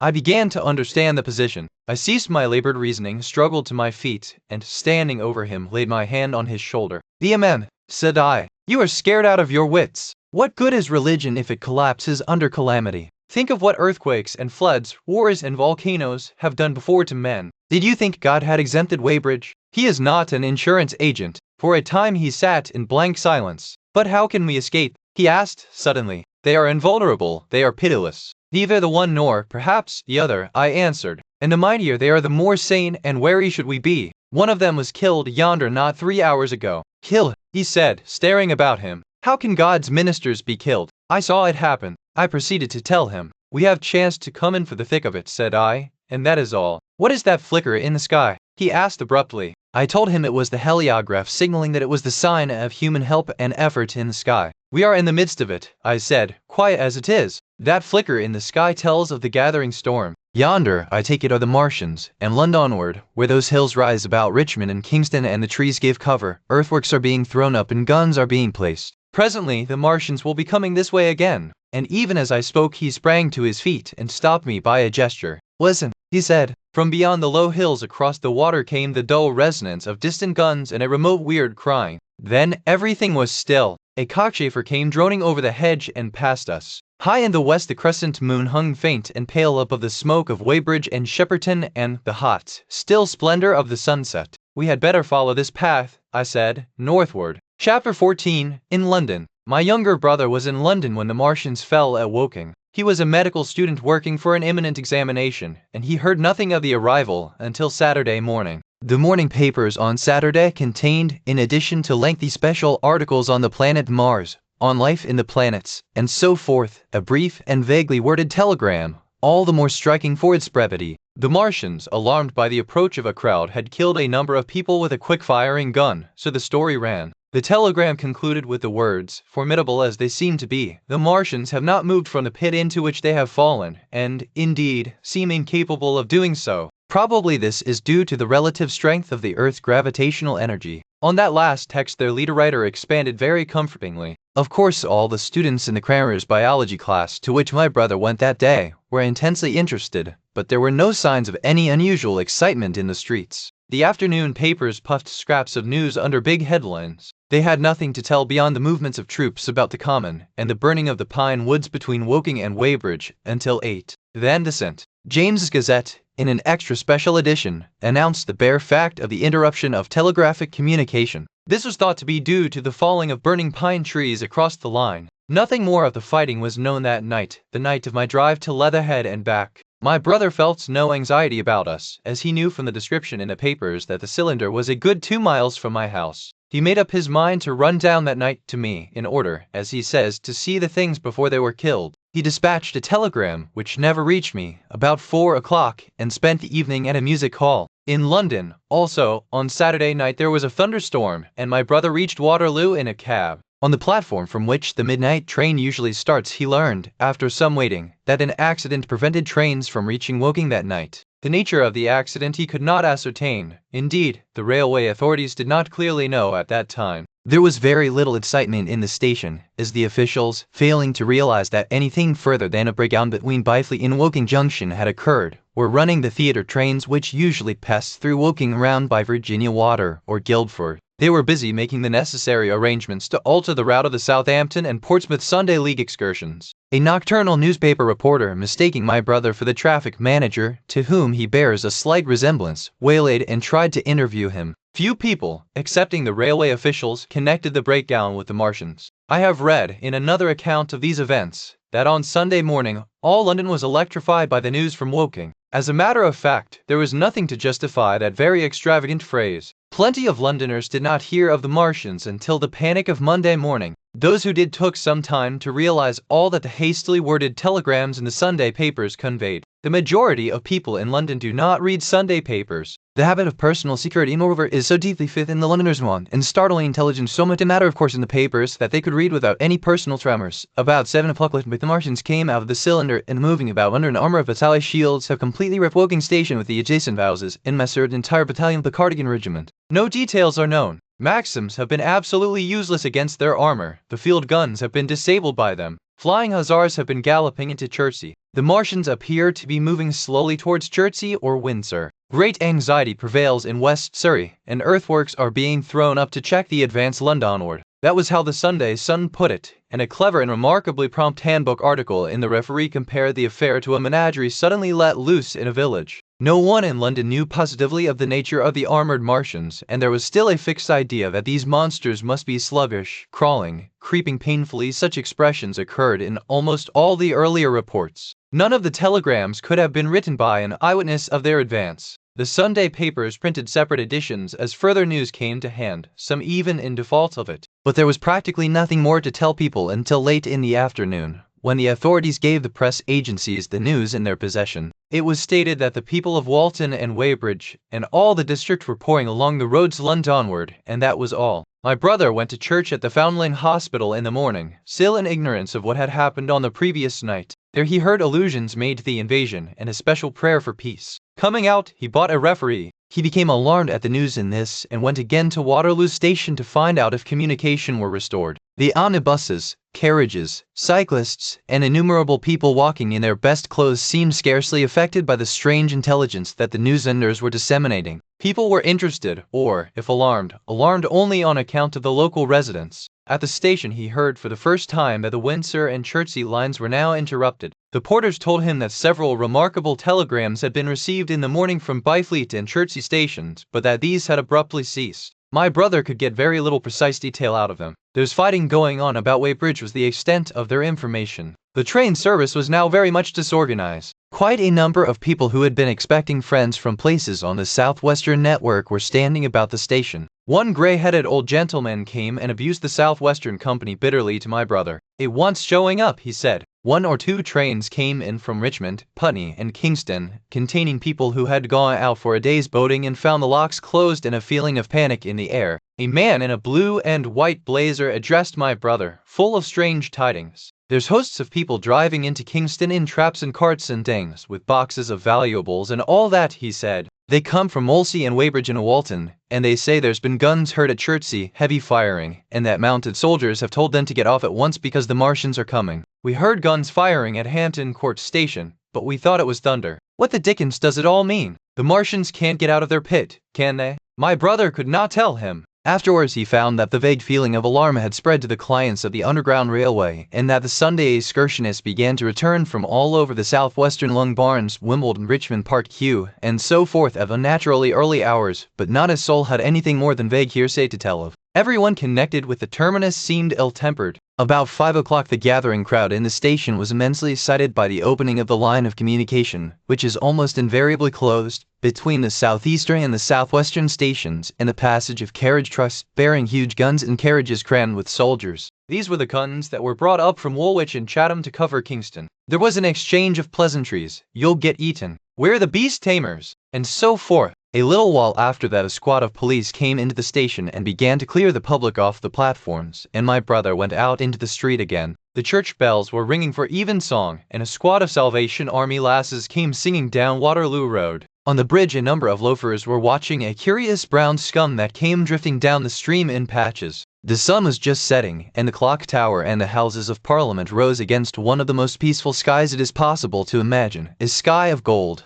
barred with long transverse stripes of reddish-purple cloud. There was talk of a floating body. One of the men there, a reservist he said he was, told my brother he had seen the heliograph flickering in the west. In Wellington Street my brother met a couple of sturdy roughs who had just been rushed out of Fleet Street with still wet newspapers and staring placards. Dreadful catastrophe. They bawled one to the other down Wellington Street. Fighting at Weybridge. Full description. Repulse of the Martians. London in danger. He had to give 3d for a copy of that paper. Then it was, and then only, that he realized something of the full power and terror of these monsters. He learned that they were not merely a handful of small sluggish creatures, but that they were mind-swaying vast mechanical bodies, and that they could move swiftly and smite with such power that even the mightiest guns could not stand against them. They were described as vast spider-like machines, nearly 100 feet high, capable of the speed of an express train, and able to shoot out a beam of intense heat. Massed batteries, chiefly of field guns, had been planted in the country about Horsell Common, and especially between the Woking district and London. 5 of the machines had been seen moving toward the Thames, and 1, by a happy chance, had been destroyed. In the other cases the shells had missed, and the batteries had been at once annihilated by the heat rays.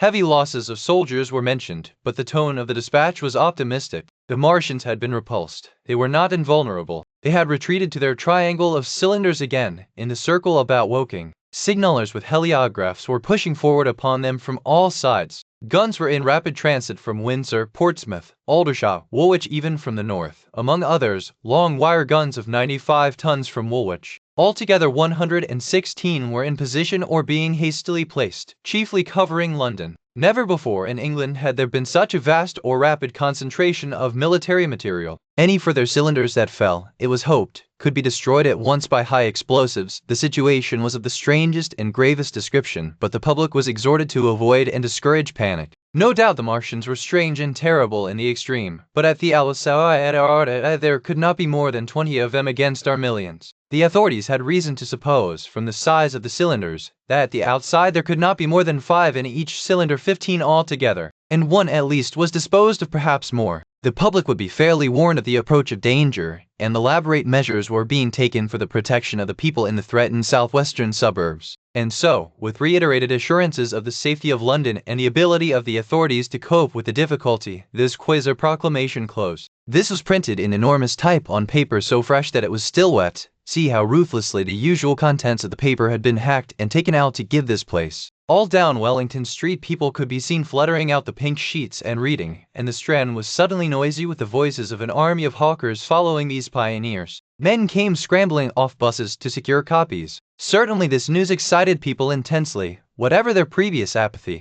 The shutters of a map shop in the Strand were being taken down, my brother said, and a man in his Sunday raiment, lemon yellow gloves even, was visible inside the window hastily fastening maps of Surrey to the glass. Going on along the Strand to Trafalgar Square, the paper in his hand, my brother saw some of the fugitives from West Surrey. There was a man with his wife and 2 boys and some articles of furniture in a cart such as greengrocers use. He was driving from the direction of Westminster Bridge, and close behind him came a hay wagon with 5 or 6 respectable-looking people in it, and some boxes and bundles. The faces of these people were haggard, and their entire appearance contrasted conspicuously with the Sabbath-best appearance of the people on the omnibuses, undecided which way to take, and finally turned eastward along the Strand. Some way behind these came a man in workday clothes, riding one of those old-fashioned tricycles with a small front wheel. He was dirty and white in the face. My brother turned down towards Victoria, and met a number of such people. He had a vague idea that he might see something of me. He noticed an unusual number of police regulating the traffic. Some of the refugees were exchanging news with the people on the omnibuses. One was professing to have seen the Martians. Boilers on stilts, I tell you, striding along like men. Most of them were excited and animated by their strange experience. Beyond Victoria, the public houses were doing a lively trade with these arrivals. At all the street corners groups of people were reading papers, talking excitedly, or staring at these unusual Sunday visitors. They seemed to increase as night drew on, until at last the roads, my brother said, were like Epsom High Street on a Derby day. My brother addressed several of these fugitives and got unsatisfactory answers from most. None of them could tell him any news of Woking except one man, who assured him that Woking had been entirely destroyed on the previous night. I come from Byfleet, he said. A man on a bicycle came through the place in the early morning and ran from door to door warning us to come away. Then came soldiers. We went out to look, and there were clouds of smoke to the south, nothing but smoke, and not a soul coming that way. Then we heard the guns at Chertsey, and folks coming from Weybridge. So I've locked up my house and come on.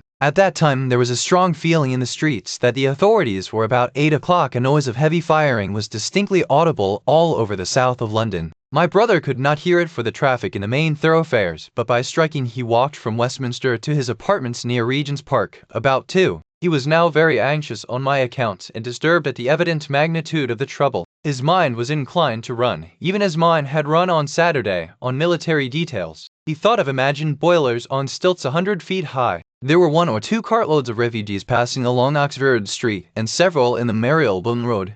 But so slowly was the news spreading that Regent Street and Portland Place were full of their usual Sunday night promenaders, walking out together under the scattered gas lamps as ever there had been. The night was warm and still, and a little oppressive. The sound of guns continued intermittently, and after midnight there seemed to be sheet lightning in the south. He read and reread the paper, fearing the worst had happened to me. He was restless, and after supper prowled out again aimlessly. He returned and tried in vain to divert his attention to his examination notes of Monday by the sound of door knockers, feet running in the street, distant drumming, and a clamor of bells. Red reflections danced on the ceiling. For a moment he lay astonished, wondering whether day had come or the world gone mad. Then he jumped out of bed and ran to the window. His room was an attic, and as he thrust his head out, up and down the street there were a dozen echoes to the noise of his window sash, and heads in every kind of night disarray appeared. Inquiries were being shouted. "They are coming!" Walled a policeman, hammering at the door. "The Martians are coming!" And hurried to the next door. The sound of the illumination. Up the street came galloping a closed carriage, bursting abruptly into noise at the corner, rising to a clattering climax under the window, and dying away slowly in the distance. Close on the rear of this came a couple of cabs, the forerunners of a long procession of flying vehicles, going for the most part to Chalk Farm Station, where the Northwestern special trains were loading up instead of coming down the gradient into Euston. For a long time my brother stared out of the window in blank astonishment, watching the door behind him opened, and the man who lodged across the landing came in, dressed only in shirt, trousers, and slippers, his braces loose about his waist, his hair disordered from his pillow. "What the devil is it?" he asked. "A fire." "What a devil of a row!" They both craned their heads out of the window, straining to hear what the policemen were shouting. People were coming out of the side streets, and standing in groups at the corners talking. "What the devil is it all about?" said my brother's fellow lodger. My brother answered him vaguely and began to dress, running with each garment to the window in order to miss nothing of the growing London in danger of suffocation. The Kingston and Richmond defences force. Fearful massacres in the Thames Valley. And all about him in the rooms below, in the houses on the east side and across the road, and behind in the park terraces and in the 100 other streets of that part of Marylebone and the Westbourne Park District in St. Pancras, and westward and northward in Kilburn and St. John's was at the eastward and shortage of Beverly and Haggard and indeed through all the lessons of London from Ealing to Eden, people were rubbing their eyes and opening windows to the that aimless questions. Dressing it is a first break, the coming storm of super through the streets and was awakened in the single hours of one morning, so as the sense of danger the street did as a savage in the paradise that had the root think this early dawn. The flying people on foot and in vehicles grew more numerous every moment. Black smoke. He heard people crying, and again black smoke. The contagion of such a unanimous fear was inevitable. As my brother hesitated on the doorstep, he saw another news vendor approaching, and got a paper forthwith. The man was running away with the rest, and selling his papers for $1 each as he ran a grotesque mingling of profit and panic. And from this paper my brother read that catastrophic dispatch of the Commander-in-Chief. The Martians are able to discharge enormous clouds of a black and poisonous vapor by means of rockets. They have smothered our batteries, destroyed Richmond, Kingston, and Wimbledon, and are advancing slowly towards London from the black smoke, but in instant flight. That was all, but it was enough. The whole population of the great 6 million city was stirring, slipping, running. Presently it would be pouring en masse northward. Black smoke! The voices cried. Flare! The bells of the neighboring church made a jangling tumult. Sickly yellow lights went to and fro in the houses, and some of the passing cabs flaunted unextinguished lamps. And overhead the dawn was growing brighter, clear and steady and calm. He heard footsteps running to and fro in the rooms, and up and down stairs behind him. His landlady came to the door, loosely wrapped in dressing gown and shawl. Her husband followed, ejaculating, as my brother began to realize the available money, some £10 altogether, into his pockets, and went out again into the streets. Chapter 15. What had happened in Surrey. It was while the curate had sat and talked so wildly to me under the hedge in the flat meadows near Halliford, and while my brother was watching the fugitive stream over Westminster Bridge, that the Martians had resumed the offensive. So far as one can ascertain from the conflicting accounts that have been put forth, the majority of them remained busied with preparations in the Horsell pit until 9 at night, hurrying on some operation that disengaged huge volumes of green smoke. But 3 certainly came out about 8 o'clock and, advancing slowly and cautiously, made their way through Byfleet and preferred towards Ripley and Weybridge, and so came in sight of the expectant batteries against the setting sun. These Martians did not advance in a body, but in a line, each perhaps a mile and a half from his nearest fellow. They communicated with one another by means of siren-like howls, running up and down the scale from one note to another. It was this howling and firing of the guns at Ripley and St. George's Hill that we had heard at Upper Halliford. The Ripley gunners and seasoned artillery volunteers who ought never to have been placed in such a position fired one wild, premature, ineffectual volley and bolted horse and foot through the deserted village, while the Martian, without using his heat-ray, walked serenely over their guns, stepped gingerly among them, past the scent. George's Hill men, however, were better led or of a better mettle. Hidden by a pine wood as they were, they seemed to have been quite unsuspected by the Martian nearest to them. They laid their guns as deliberately as if they had been on parade, seen to advance a few paces, stagger, and go down.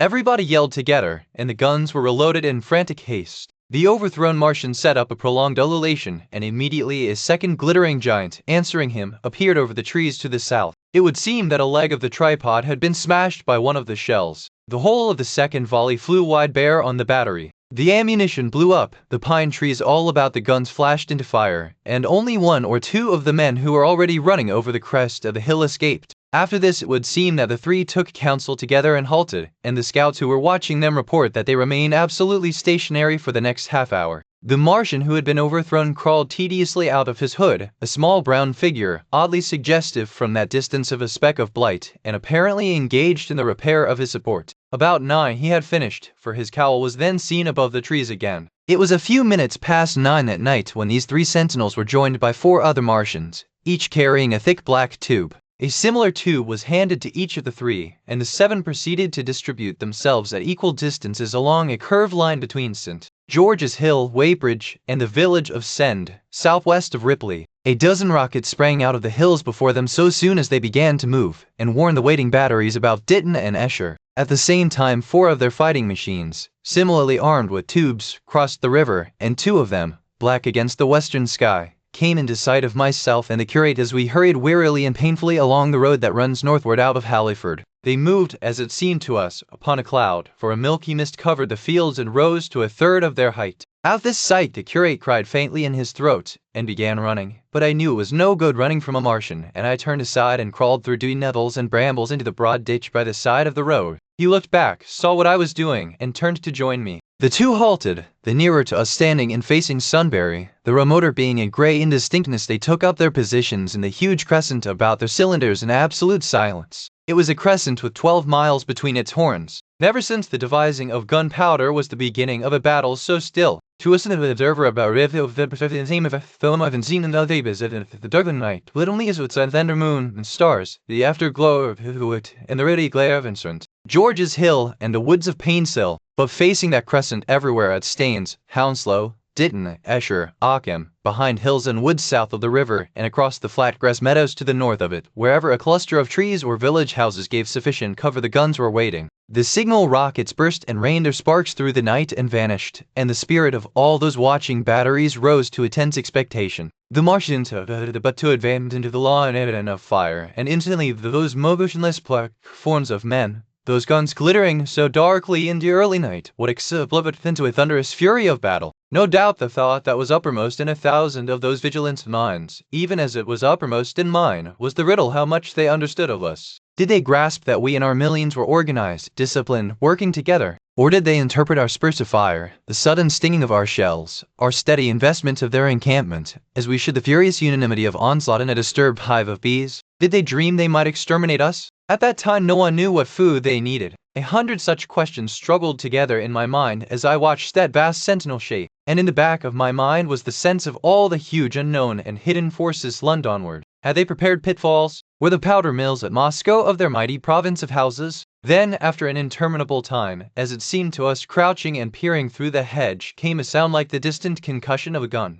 Another nearer, and then another. And then the Martian beside us raised his tube on high and discharged it, gunwise, with a heavy report that made the ground heave. The one towards Staines answered him. There was no flash, no smoke, simply that loaded detonation. I was so excited that the heavy minute gun followed one another that I forgot my personal safety and my solid hands to clamber up into the hedge instead of little Sunbury. As I did so, a second report followed, and a big projectile hurtled overhead towards Hounslow. I expected at least to see smoke or fire, or some such evidence of its work, but all I saw was the deep blue sky above, with one solitary star, and the white mist spreading wide and low beneath. And there had been no crash, no answering explosion. The silence was restored, the minute lengthened to 3. "What has happened?" said the curate, standing up beside me. "Heaven knows," said I. A bat flickered by and vanished. A distant tumult of shouting began and ceased. I looked again at the Martian, and saw he was now moving eastward along the riverbank with a swift, rolling motion. Every moment I expected the fire of some hidden battery to spring upon him, but the evening calm was unbroken. The figure of the Martian grew smaller as he receded, and presently the mist and the gathering night had swallowed him up. By a common impulse we clambered higher. Towards Sunbury was a dark appearance, as though a conical hill had suddenly come into being there, hiding our view of the farther country. And then, remoter across the river, over Walton, we saw another such summit. These hill-like forms grew lower and broader even as we stared. Moved by a sudden thought, I looked northward, and there I perceived a third of these cloudy black copies had risen. Everything had suddenly become very still. Far away to the southeast, marking the quiet, we heard the Martians hooting to one another, and then the air quivered again with the distant thud of their guns. But the earthly artillery made no reply. Now at the time we could not understand these things, but later I was to learn the meaning of these ominous copies that gathered in the twilight. Each of the Martians, standing at great precedent of described, had discharged, by means of a gunlight tube he carried, a huge canister over whatever hill, copse, cluster of houses, or other possible cover for guns chanced to be in front of him. Some fired only one of these, some two, as in the case of the one we had seen. The one at Ripley is said to have discharged no fewer than 5 at that time. These canisters smashed on striking the ground. They did not explode, and incontinently disengaged an enormous volume of heavy, inky vapor, coiling and pouring upward in a huge and ebony cumulus cloud, a gaseous hill that sank and spread itself slowly over the surrounding country. And the touch of that vapor, the inhaling of its pungent wisps, was death to all that breathes. It was heavy, this vapor, heavier than the densest smoke, so that, after the first tumultuous or rushing outflow of its impact, it sank down through the air and poured over the ground in a manner as liquid and gaseous have heard the carbonic acid gas that pours from volcanic clefts is wont to do. And where it came upon water some chemical action occurred, and the surface would be instantly covered with a powdery scum that sank slowly and made way for more. The scum was absolutely insoluble, and it is a strange thing, seeing the instant effect of the gas, that one could drink without hurt the water from which it had been strained. The vapor did not diffuse as a true gas would do. It hung together in banks, flowing sluggishly down the slope of the land and driving reluctantly before the wind, the form of dust. Save that an unknown element giving a group of 4 lines in the blue of the spectrum is concerned, we are still entirely ignorant of the nature of this substance. Once the tumultuous upheaval of its dispersion was over, the black smoke clung so closely to the ground, even before its precipitation, that 50 feet up in the air, on the roofs and upper stories of high houses and on great trees, there was a chance of escaping its poison altogether, as was proved even that night at Street Cobham and Ditton. The man who escaped at the former place tells a wonderful story of the strings of his coiling flow, and how he looked down from the church spires of the house of the village, starving in sun-scorched the earth and the blue sky, and into the prospect of the distant hills of Obligated Advance, with red roofs, green trees, and later black-veiled churches and gates, barns, outhouses, and walls, rising here and there into the sunlight. But that was at Street Cobham, where the black vapor was allowed to remain until it sank of its own accord into the ground. As a rule, the Martians, when it had served its purpose, cleared the air of it again by wading into it and directing a jet of steam upon it. This they did with the vapor banks near us, as we saw in the starlight from the window of a deserted house at Upper Halliford, whither we had returned. From there we could see the searchlights, and we heard the sound of the huge siege guns that had been put in position there.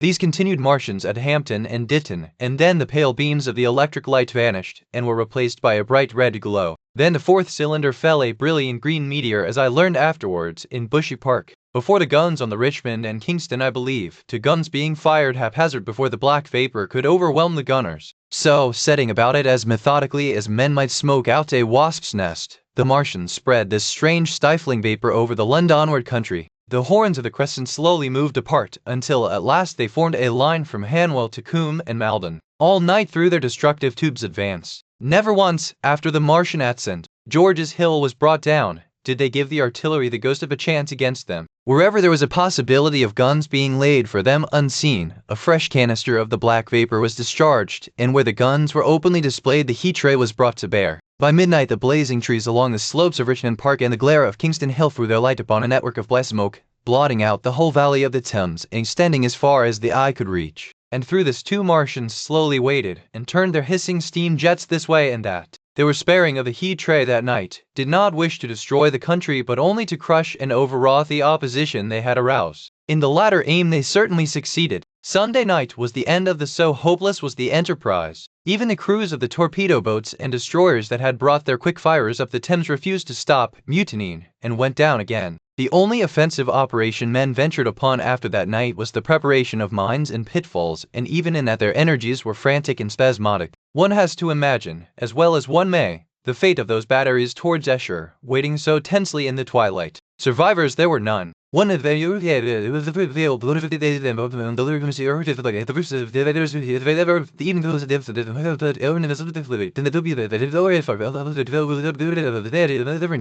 One night after two of the attention, the swiftest spreading was in millions of awareness advancing Netherlands. During the upward turn, strange in Portland, the vivid shouting of his living in person there, seen them running, shredding, hauling Netherlands out of today, the venom lived, and in anything in his own but over hurting each dead. Before dawn, the black vapor was pouring through the streets of Richmond, and the disintegrating organism of government was, with a last expiring effort, rousing the population of London to the necessity of flight. Chapter 16.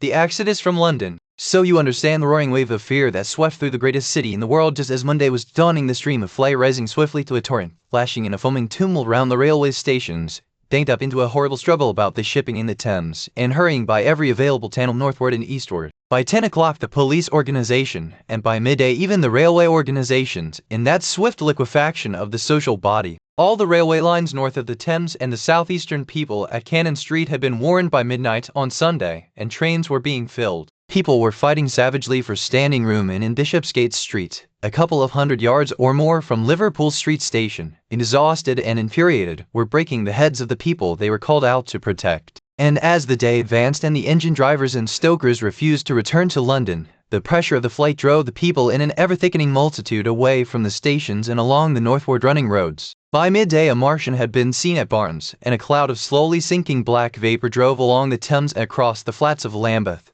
cutting off all escape over the bridges in its sluggish advance. Another bank drove over Ealing and surrounded a little island of survivors on Castle Hill, alive, but unable to escape. After a fruitless overly upward and with of that, however, that in the event that loaded in the goods yard, there of viving people, and it doesn't solve it enough that you have heard from the thing that ever that over who will emerge to the middle of her bid to the hurrying of evils, and had the love of a within second of a civil show. The front tire of the machine he got was punctured in dragging it through the window, but he got up and off, notwithstanding, with no further injury than a cut wrist. The steep foot of Haverstock Hill was impassable owing to several overturned horses, and my brother struck into Belsize Road. So he got out of the fury of the panic and crowd. Along the road people were standing in the roadway, curious, wondering. He was passed by a number of cyclists, some horsemen, and 2 motor cars. A mile from Edgware the rim of the wheel broke, and the machine became unrideable. He left it by the roadside and trudged through the village. There were shops half open in the main street of the place, and people crowded on the pavement and the doorways and windows, staring astonished at this extraordinary. For a time he remained in Edgware, not knowing what next to do.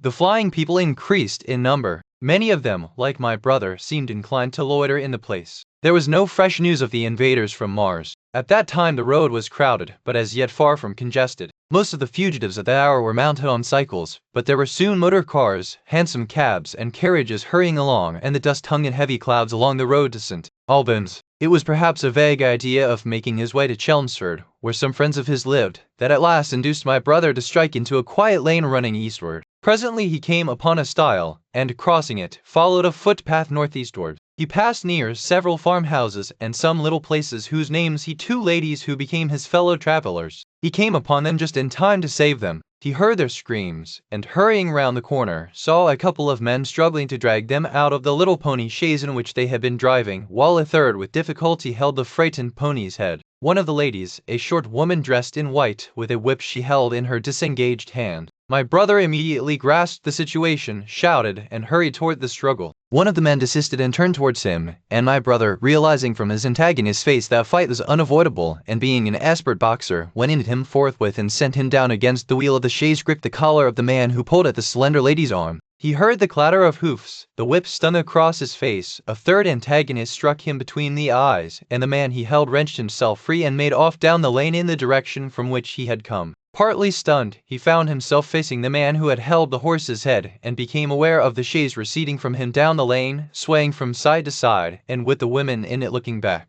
The man before him, a burly rough, tried to close, and he stopped him with a blow in the face. Then, realizing that he was deserted, he ducked in and made off down the lane and for the chaise, with they deserted him close behind him, and the fugitive, who had turned following remotely. Suddenly he stumbled and fell. His immediate he would have had little chance against them had not the slender lady very pluckily pulled up and returned to his help. It seems she had had a revolver all this time, but it had been under the seat when she and her companion were attacked. She fired at 6 yards distance, narrowly missing my brother. The less courageous of the robbers made off, and his companion followed him, cursing his cowardice. They both stopped in sight down the lane, where the third man lay insensible. "Take this," said the slender lady, and she gave my brother her revolver. "Go back to the chaise," said my brother, wiping the blood from his split lip. She turned without a word. They were both panting, and they went back to where the lady in white struggled to hold back the frightened pony. The robbers had evidently had enough of it. When my brother looked again, they were retreating. "I'll sit here," said my brother, "if I may," and he got upon the empty front seat. The lady looked over her shoulder. "Give me the reins," she said, and laid the whip along the pony's side. So, quite unexpectedly, my brother found himself, panting, with a cut mouth, a bruised jaw, and blood-stained knuckles, driving along an unknown lane with these two women. He learned they were the wife and the younger sister of a surgeon living at Stanmore, on his way of the Martian advance. He had hurried home, roused the women their servant had left them 2 days before, packed some provisions, put his revolver under the seat luckily for my brother, and told them to drive on to Edgware with the idea of getting a train there. He stopped behind to tell the neighbors. He would overtake them, he said, at about 4:30 in the morning, Edgware, because of the growing traffic through the place, and so they had come into this side lane. That was the story they told my brother in fragments when presently they stopped again, nearer to New Barnet. He promised them,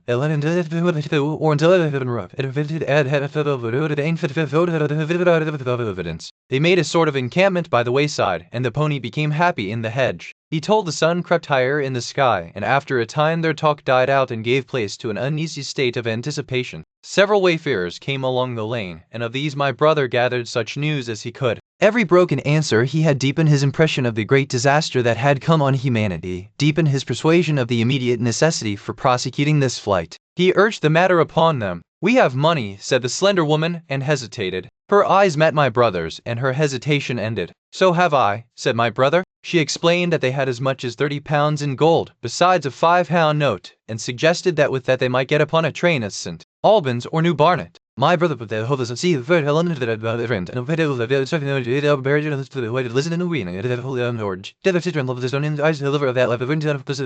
so, designing to cross the Great North Road, they went on towards Barnet, my brother leading the pony to save it as much as possible. As the sun did up the sky, did him excessively hot, and under white it grew burning up winding, so that they travelled only very slowly. The hedges were grey with dust, and as they advanced towards Barnet, a tumultuous murmuring grew stronger. They began to meet more people, haggard, unclean. One man in evening dress passed them on foot, his eyes on the ground. They heard his voice, and, looking back at him, saw one hand clutched in his hair and the other beating invisible things. His paroxysm of rage over, he went on his way without once looking back. As my brother's party went on toward the crossroads to the south of Barnet, they saw a woman approaching the road across some fields on their left, carrying a child and a small portmanteau in the other. Then round the corner of the lane, from between the villa that guarded at its confluence with the high road, came a little cart drawn by a sweating black pony and driven by a sallow youth in a bowler hat grey with dust. There were 3 girls, East End factory girls, and a couple of little children crowded in the cart. "This'll take us round Edgware?" asked the driver, wild-eyed, white-faced, and when my brother told him it would if he turned to the left, he whipped up at once without the formality of thanks. My brother,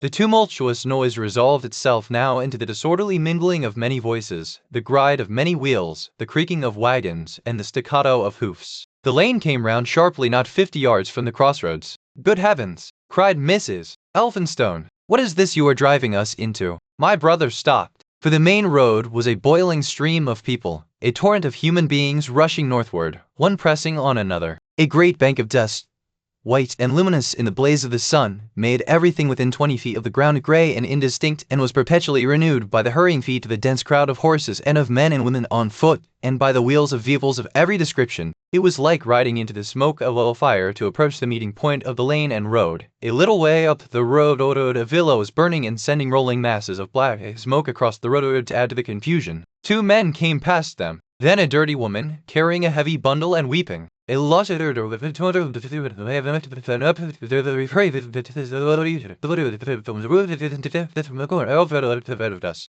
Go in, cried the voices. Wait. One man's hands pressed on the back of another. My brother stood at the pony's end where had been a scene of confusion, chalk farmeritis tumult.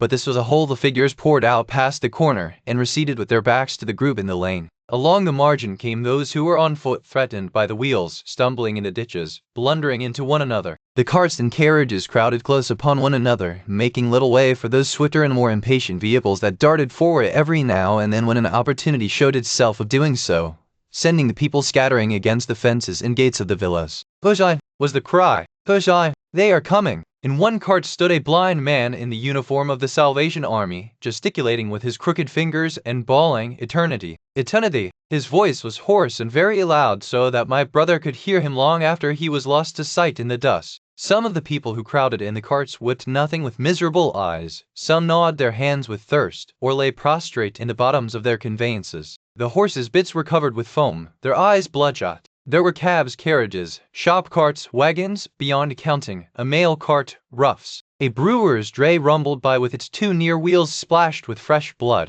"Clear the way!" cried the voices. "Clear the way!" "Eternity! Eternity!" came echoing down the road. There were sad, haggard women tramping by, well dressed, with children that cried and stumbled, their dainty clothes smothered in dust, their weary faces smeared with tears. With many of these came men, sometimes helpful, sometimes lowering and savage. Fighting side by side with them pushed some weary street outcast in faded black rags, wide-eyed, loud-voiced, and foul-mouthed. There were sturdy workmen thrusting their way along, wretched, unkempt men, clothed like clerks or clothes of railway porters, one wretched creature in a nightshirt with a coat thrown over it. But varied as its composition was, certain things all that host had in common. There were fear and pain on their faces, and fear behind them. A tumult up the road, a quarrel for a place in a wagon, sent the whole host of them quickening their pace. Even a man so scared and broken that his knees bent under him was galvanized for a moment into renewed activity. The heat and dust had already been at work upon this multitude. Their skins were dry, their lips black and cracked. They were all thirsty, weary, and footsore.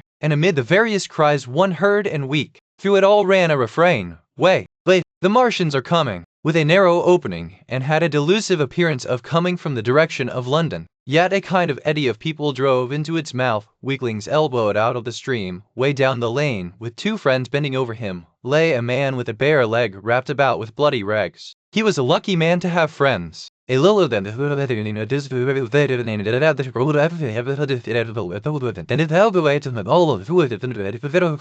I can't go on. I can't go on. My brother woke from his torpor of astonishment and lifted her up, speaking gently to her, and carried her to Miss Elphinstone. So soon as my brother touched her, she became quite still, as if frightened. "Ellen!" shrieked a woman in the crowd, with tears in her voice. "Ellen!" And the child suddenly darted away from my brother, crying, "Mother!" "They are coming," said a man on horseback, riding past along the lane. "Out of the way, there!" bawled a coachman, towering high. And my brother saw a closed carriage turning into the lane and chased back into the hedge, and the man drove by and stopped at the turn of the way. It was a carriage with a pole for a pair of horses, but only one was in the traces. My brother gently on the grass beneath the privet hedge. One of the men came running to my brother. "Where is there any water?" he said. "He is dying fast and very thirsty." "It is Lord Garrick." "Lord Garrick," said my brother, "the Chief Justice." "The water?" he said. "There may be a tap." The man pushed against the crowd toward the gate of the corner house. "Go in," said the people, thrusting at him. "They are coming. Go in." Then my brother's attention was distracted by a bearded,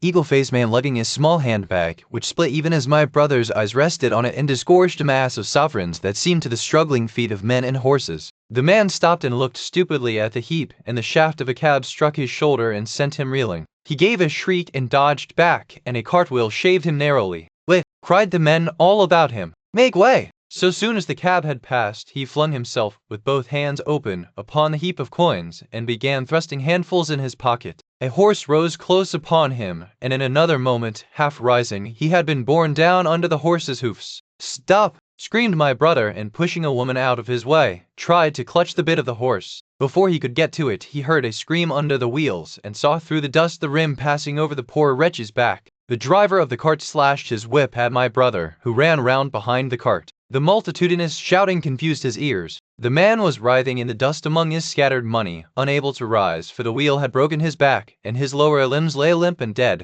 "My brother, get him out of the road," said he, and clutching the man's collar with his free hand, and regarded my brother fiercely, hammering at his arm with a handful of gold. "Go in! Go in!" shouted angry voices behind. "Wait! There was a smash as the pole of a carriage, and the man with the gold twisted his head round and bit the wrist that held his collar. There was a concussion, and the black horse came staggering sideways, and the cart horse pushed beside it. A hoof missed my brother's foot by a hair's breadth. He released his grip on the fallen man and jumped back. He saw his ancient hair on the face of the poor rich and found. In a moment he was hidden, and my brother was born peppered to some his elephants and covering her eyes, and a little tail, with all a tail's long sympathetic agitation, staring with the something that led him still, the pony round. We cannot cross this hell, he said, and they went back 100 yards the way they had come, until the fighting crowd was hidden. As they passed the bend in the lane, my brother saw the face of the dying man in the ditch under the privet, deadly white and drawn. Then beyond the bend my brother stopped again. Miss Elphinstone was white and pale, and her sister-in-law sat weeping, too wretched even to call upon George. My brother was horrified and perplexed. So soon as they had retreated, he realized how urgent and unavoidable it was to attempt this crossing. He turned to Miss Elphinstone, suddenly resolute. For the second time that day this girl proved her quality, to force their way while she drove the pony across its head. A wagon locked wheels for a moment and ripped a long splinter from the chaise. In another moment they were caught and swept forward by the stream. My brother, with the cabman's whip marks red across his face and hands, scrambled into the chaise and took the reins from her. "Point the revolver at the man behind," he said, giving it to her. "If he presses us too hard." No exclamation, pointed at his horse. Then he began to look out for a chance of edging to the right across the road. But once in the stream he seemed to lose volition, to become a part of that dusty rout. They swept through and fought across to the opposite side of the way. It was din and confusion indescribable. But in and beyond the town the road forks repeatedly, and this to some extent relieved the stress. They struck eastward through Hadley, and there on either side of the road, and at another place farther on they came upon a great multitude of people drinking at the stream, some fighting to come at the water. And farther on, from a lull near East Barnet, they saw 2 trains running slowly one after the other without signal or order, trains swarming with people, with men even among the coals behind the engines, going northward along the Great Northern Railway. My brother supposes they must have filled outside London, for at that time the furious terror of the people afternoon, for the violence of the day had already utterly exhausted all 3 of them. They began to suffer the beginnings of hunger. The night was cold, and none of them dared to sleep. And from unknown dangers before them, and going in the direction from which my brother had come. Chapter 17. The Thunder Child. Had the Martians aimed only at destruction, they might on Monday have annihilated the entire population of London as it spread itself slowly through the home counties. No, also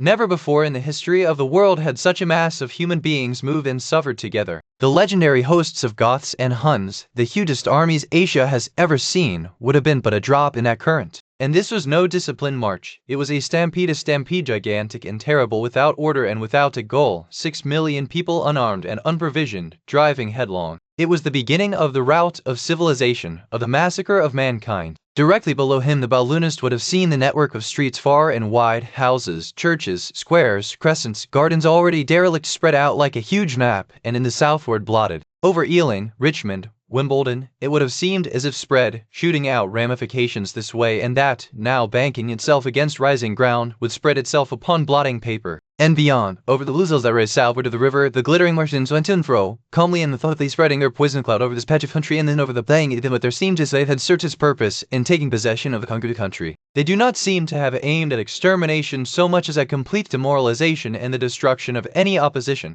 They exploded any stores of powder they came upon, cut every telegraph, extend the field of their operations, and did not come beyond the central part of London all that day. It is possible that a very considerable number of people in London stuck to their houses through Monday morning. Certain it is that many died at home suffocated by the black smoke. Until about midday, the Pool of London was an astonishing scene. Steamboats and shipping of all sorts lay there, tempted by the enormous sums of money offered by fugitives, drowned. About 1 o'clock in the afternoon, the thinning remnant of a cloud of the black vapor appeared between the arches of Blackfriars Bridge. At that the pool became a scene of mad confusion, fighting, and collision, and for some time a multitude of boats and barges jammed in against the people who swarmed upon them from the riverfront. People were actually clambering down the piers of the bridge from above. When, an hour later, a Martian appeared beyond the clock tower and waded down the river, nothing but wreckage floated above Limehouse. Of the falling of the 5th cylinder I have presently to tell. The 6th star fell at Wimbledon. My brother, keeping watch beside the women in the chaise in a meadow, saw the green sea, made its way through the swarming country towards Colchester.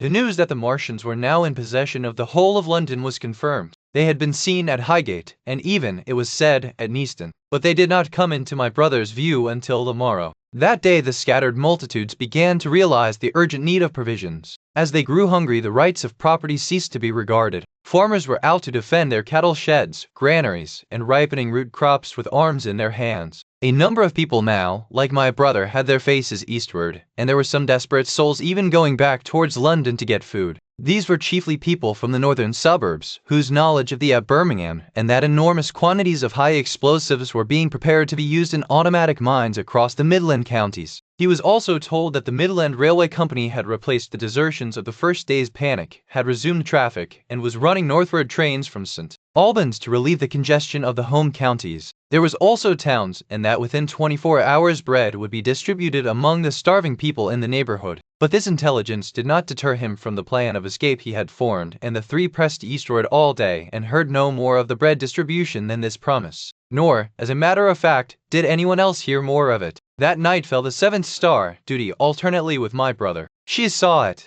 On Wednesday the three fugitives they had passed the night in a field of unripe wheat reached Chelmsford, and there a body of the inhabitants, and would give nothing in exchange for it but the promise of a share in it the next day. Here there were rumors of Martians at Epping, and news of the destruction of Waltham Abbey powder mills and church towers. My brother, very luckily for him as it chanced, preferred to push on at once to the coast rather than wait for food, although all three of them were very hungry. By midday they passed through Tillingham, which, strangely enough, seemed to be quite silent and deserted, save for a few furtive plunderers hunting for food. Near Tillingham they suddenly came in sight of the sea, and the most amazing crowd of shipping of all sorts that it is possible to imagine. For after the sailors could no longer come up the Thames, they came onto the Essex coast to Harwich and Walton and Clacton, and afterwards to Foulness and Shoebury, to bring off the people. They lay in a huge sickle-shaped curve that vanished into mist at last towards the Naze.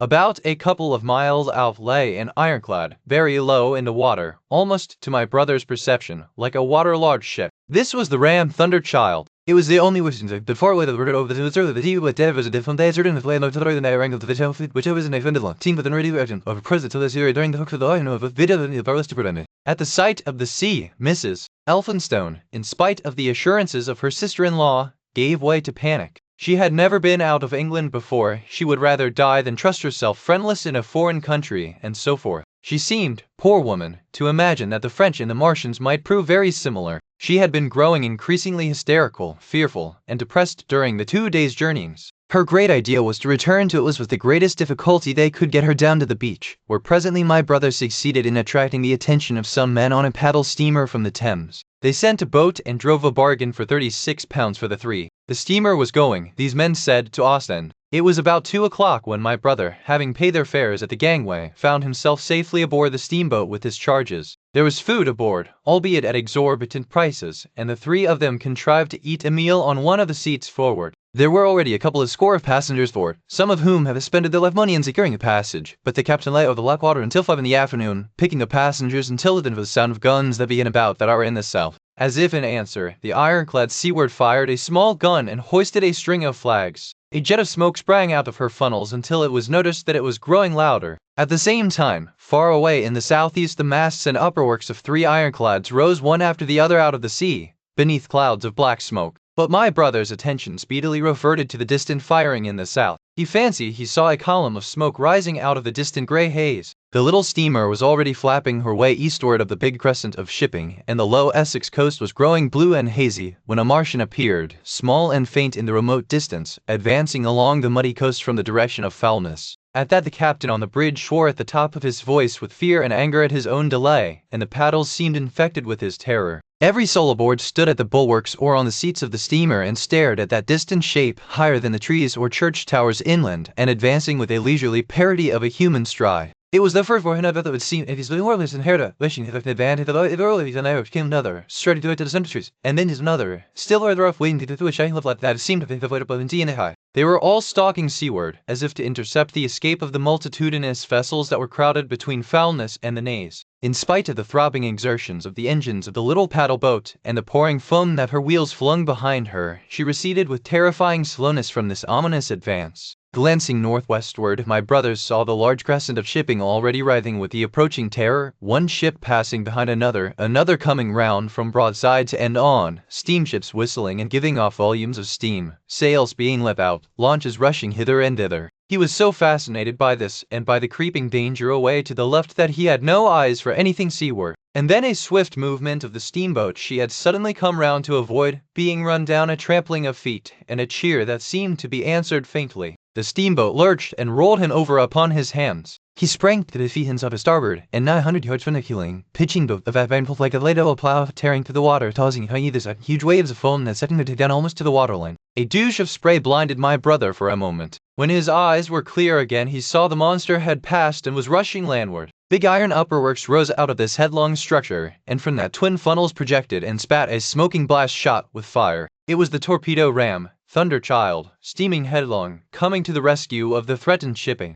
Keeping his footing on the heaving deck, clutching the bulwarks, my brother looked past discharging Leviathan at the Martians again, and he saw the three of them now close together, and standing so far out to sea that their tripod they appeared far less formidable than the huge iron bulk in whose wake the steamer was pitching so helplessly. It would seem they were regarding this new antagonist with astonishment. To their intelligence, it may be, the giant was even such another as themselves. The Thunder Child fired no gun, but simply drove full speed toward them. It was probably her not firing that enabled her to get so near the enemy as she did. They did not know what to make of her. One shell. She was steaming at such a pace that in a minute she seemed halfway between the steamboat and the Martians, a diminishing black bulk against the receding horizontal expanse of the Essex coast. Suddenly the foremost Martian lowered his tube and discharged a canister of the black gas at the ironclad. It hit her larboard side and glanced off in an Inkai jet that rolled away to seaward, an unfolding torrent of black smoke, from which the ironclad drove clear. To the watchers from the steamer, low in the water and with the sun in their eyes, it seemed as though she were already among the Martians. They saw the gaunt figures separating and rising out of the water as they retreated shoreward, and one of them raised the camera-like generator of the heat ray. He held it pointing obliquely downward, and a bank of steam sprang from the water at its touch. It must have driven through the iron of the ship's side like a white-hot iron rod through paper. A flicker of flame went up through the rising steam, and then the Martian reeled and staggered. In another moment he was cut down, and a great body of water and steam shot high in the air. The guns of the Thunder Child sounded to ricochet toward the other flying ships to the north and smashed a smack to matchwood. But no one heeded that very much. At the sight of the Martians collapsed, the captain on the bridge yelled inarticulately, and all the crowding passengers on the steamer's stern shouted together. And then they yelled again. For, surging out beyond the white tumult, drove something long and black, the flames streaming from its middle parts, its ventilators and funnels spouting fire. She was alive still. The steering gear, it seems, was intact and her engines working. She headed straight for a second Martian, and was within 100 yards of him when the heat ray came to bear. Then with a violent thud, a blinding flash, her decks, her funnels leaped upward. The Martian staggered with the violence of her explosion, and in another moment the flaming wreckage, still of cardboard. My brother shouted involuntarily. A boiling tumult of steam hit everything again. Yelled the captain. Everyone was shouting. The whole and then by all in a crowding multitude of ships and boats that was driving out to sea. The steam hung upon the water for many minutes, hiding the third Martian and the coast altogether. And all this time the boat was paddling steadily out to sea and away from the fight. And when at last the confusion cleared, the drifting bank of black vapor intervened, and nothing of the Thunder Child could be made out, nor could the third Martian be seen. But the ironclads to seaward were now quite close and standing in towards shore past the steamboat. The little vessel continued to beat its way seaward, and the ironclads receded slowly toward the coast, which was hidden still by a marbled bank of vapor, part steam, part black gas. Several snakes were sailing between the ironclads and the steamboat. After a time, and before they reached the sinking cloud bank, the warships turned northward, and then abruptly went about and passed into the thickening haze of evening southward. The coast grew faint, and then suddenly out of the golden haze of the sunset came the vibration of guns, and a form of black shadows moving. Everyone struggled to the rail of the steamer and peered into the blinding furnace of the west, but nothing was to be distinguished clearly. A mass of smoke rose slanting and barred the face of the sun. The steamboat throbbed on its way through an interminable suspense. The sun sank into gray clouds, the sky flushed and darkened, the evening star trembled into sight. It was deep twilight when the captain cried out and pointed. My brother strained his eyes. Something rushed up into the sky out of the grayness, rushed slantingly upward and very swiftly into the luminous clearness above the clouds in the western sky. Something flat and broad and very large, that swept round in a V curve, grew smaller, sank slowly, and vanished again into the grey mystery of the night. And as it flew it rained down darkness upon the land. Book 2, The Earth Under the Martians. Chapter 1, Underfoot. In the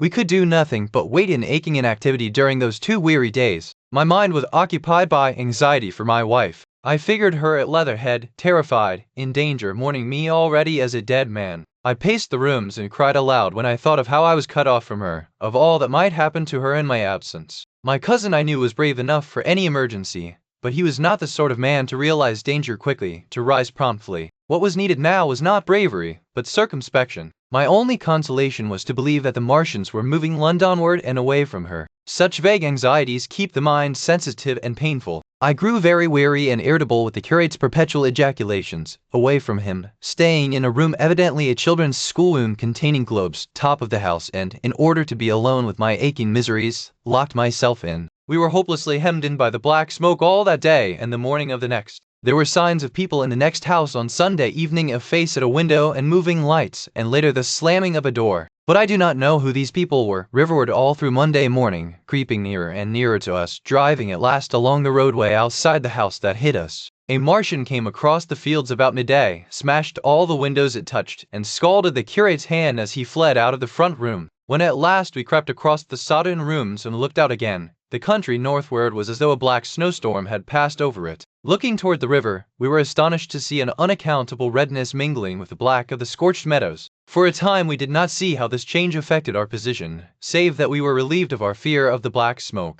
But later I perceived that we were no longer hemmed in, that now but the curate was lethargic, unreasonable. "We are safe here," he repeated, "safe here." I resolved to leave him with that I had. Wiser now for the artilleryman's teaching, I sought out food and drink. I had found oil and rags for my burns, and I also took a hat and a flannel shirt that I found in one of the bedrooms. When it was clear to him that I meant to go alone, had reconciled myself to going alone, he suddenly roused himself to come. And all being quiet throughout the afternoon, we started about 5 o'clock, as I should judge, were dead by vine, attitudes, horses as well as men, overturned carts and luggage, all covered thickly with black dust. That polycindery powder made me think of what I had read of the destruction of Pompeii. We got to Hampton Court without misadventure, our minds full of strange and unfamiliar appearances, and at Hampton Court our eyes were relieved to find a patch of green that had escaped the suffocating drift. We went through the distance towards Hampton, and so we came to Twickenham. These were the first people we saw was uninjured by either heat ray or black smoke, and there were more people about here, though none could give us news. For the most part they were like ourselves, taking advantage of by scared inhabitants, too frightened even for flight. Here too the evidence of a hasty rout was abundant along the road. I remember most vividly 3 smashed bicycles in a heap, pounded into the road by the wheels of subsequent carts. We crossed Richmond Bridge about 8:30. We hurried across the exposed bridge, of course, but I noticed floating down the stream a number of red masses, some many feet across. I did not know what these were. There was no time for scrutiny, and I put a more horrible interpretation on them than they deserved. Here again one is series out were black dust that had once in smoke, and dead bodies a heap near the approach station, but we had no glimpse of the Martians until we were some way towards Barnes. We saw in the blackened distance a group of 3 people running down a side street toward the river, but otherwise it seemed deserted. Up the hill Richmond town was burning briskly. Outside the town of Richmond there was no trace of the black smoke. Then suddenly, as we approached Kew, came a number of people running, and the upper works of a Martian fighting machine loomed in sight over the housetops, not 100 yards away from us. We stood aghast at our danger, and had the Martian looked down we must immediately have perished. We were so terrified that we dared not go on, but turned aside and hid in a shed in a garden. There the curate crouched, weeping silently, and refusing to stir again. But my fixed idea of reaching Leatherhead would not let me rest, and in the twilight I ventured out again. I went through a shrubbery, and along a passage beside a big house standing in its own grounds, and so emerged upon the road towards Kew. The curate I left in the shed, but he came hurrying after me. That second start was the most foolhardy thing I ever did, for it was manifest the Martians were about us. No sooner had the curate overtaken me than we saw either the fighting machine we had seen before or another, far away across the meadows in the direction of Kew Lodge. 4 or 5 little black figures hurried before it across the green gray of the field, and in a moment it was evident this Martian pursued them. In 3 strides he was among them, and they ran radiating from his feet in all directions. He used no heat ray to destroy them, but picked them up one by one. Apparently he tossed them into the great metallic carrier which projected behind him, much as a workman's basket hangs over his shoulder. It was the first time I realized that the Martians might have any other purpose than destruction with defeated humanity. We stood for a moment petrified, then turned and fled through a gate behind us into a walled garden, fell into, rather than found, a fortunate ditch, and lay there, scarce daring to whisper to each other until the stars were out. I suppose it was nearly 11 o'clock before we gathered courage to start again, no longer venturing into the road, but sneaking along hedgerows and through plantations, and watching be all about us. In one place we blundered upon a scorched and blackened area, now cooling and ashen, and a number of scattered dead bodies of men, burned horribly about the heads and trunks of 4 ripped guns and smashed gun carriages. Sheen, it seemed, had escaped destruction, but the place was silent and deserted. Here we happened on no dead, though the night was too dark for us to see into the side roads of the place. In She, my companion suddenly complained of faintness and thirst, and we decided to try one of the houses. The first house we entered, after a little difficulty with the window, was a small semi-detached villa, and I found nothing, and I took a hatchet, which promised to be useful in our next house breaking. We then crossed to a place where the road turns towards Mortlake. Here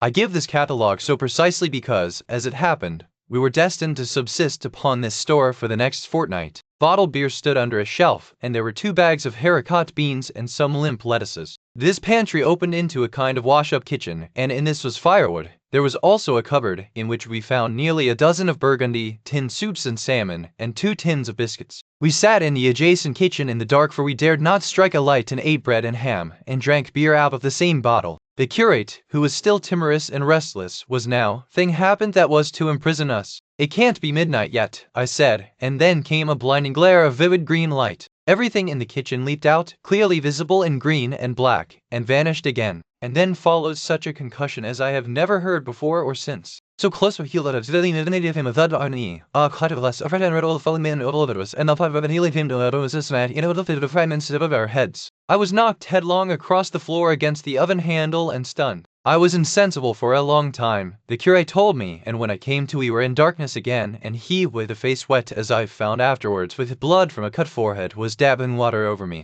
For some time I could not recollect what had happened. Then things came to me slowly. A bruise on my temple asserted itself. "Are you better?" asked the curate in a whisper. At last I answered him. I sat up. "Don't move," he said. "The floor is covered with smashed crockery from the dresser. You can't possibly move without making a noise, so that we could scarcely hear each other breathing." Everything seemed deadly still, slid down with a rumbling sound. Outside and very near was an intermittent, metallic rattle. Said the curate, when presently it happened again. "Yes," I said. "But what is it?" "A Martian," said the curate. I listened again. It was not like the stumbled against the house, as I had seen one stumble against the tower of Shepperton Church. We scarcely moved. And then the light filtered in, not through the window, which remained black, but through a triangular aperture between a beam and a heap of broken bricks in the wall behind us. The interior of the kitchen we now saw greyly for the first time had been sitting and lay about our feet. Outside, the soil was banked high against the house. At the top of the window frame we could see an uprooted drain pipe. The floor was littered, the daylight shone in there. It was evident the greater part of the house had collapsed. Contrasting vividly with this ruin was the neat dresser, stained in the fashion, pale green, and with a number of copper and tin vessels below it, the wallpaper imitating blue and white tiles, and a couple of colored supplements fluttering from the walls above the kitchen range. As the dawn grew clearer, we saw through the gap in the wall the body of a Martian, standing sentinel, I suppose, over the still glowing cylinder. At the sight of that we crawled as circumspectly as possible out of the twilight of the kitchen into the darkness of the scullery. "The 5th cylinder," I whispered, "the 5th shot from Mars has struck this house and buried us under the ruins." For a time the curate was silent, and then he whispered, "God have mercy upon us." Scullery. I for my part scarce dared breathe, and sat with my eyes fixed on the faint light of the kitchen door. I could just see the curate's face, a dim, oval shape, and his collar and cuffs. Outside there began a metallic hammering, then a violent hooting, and then again, after a quiet interval, a hissing like the hissing of an engine. These noises, for the most part problematical, continued intermittently, and seemed if anything to increase in number as time wore on. Presently a measured thudding and a vibration that made everything about us quiver, and the vessels in the pantry ring and shift, began and continued. Once the light was eclipsed, and the ghostly kitchen doorway became absolutely dark. For many hours we must have crouched there, silent and shivering, until our tired attention failed. At last I found myself awake and very hungry. I am inclined to believe we must have spent the greater portion of a day before that awakening. My hunger was at the stride so insistent that it moved me to action. I told the curate I was going to seek food and felt my way toward the pantry. He made me no answer, but so soon as I began eating, the faint noise I made stirred him up and I heard him crawling after me.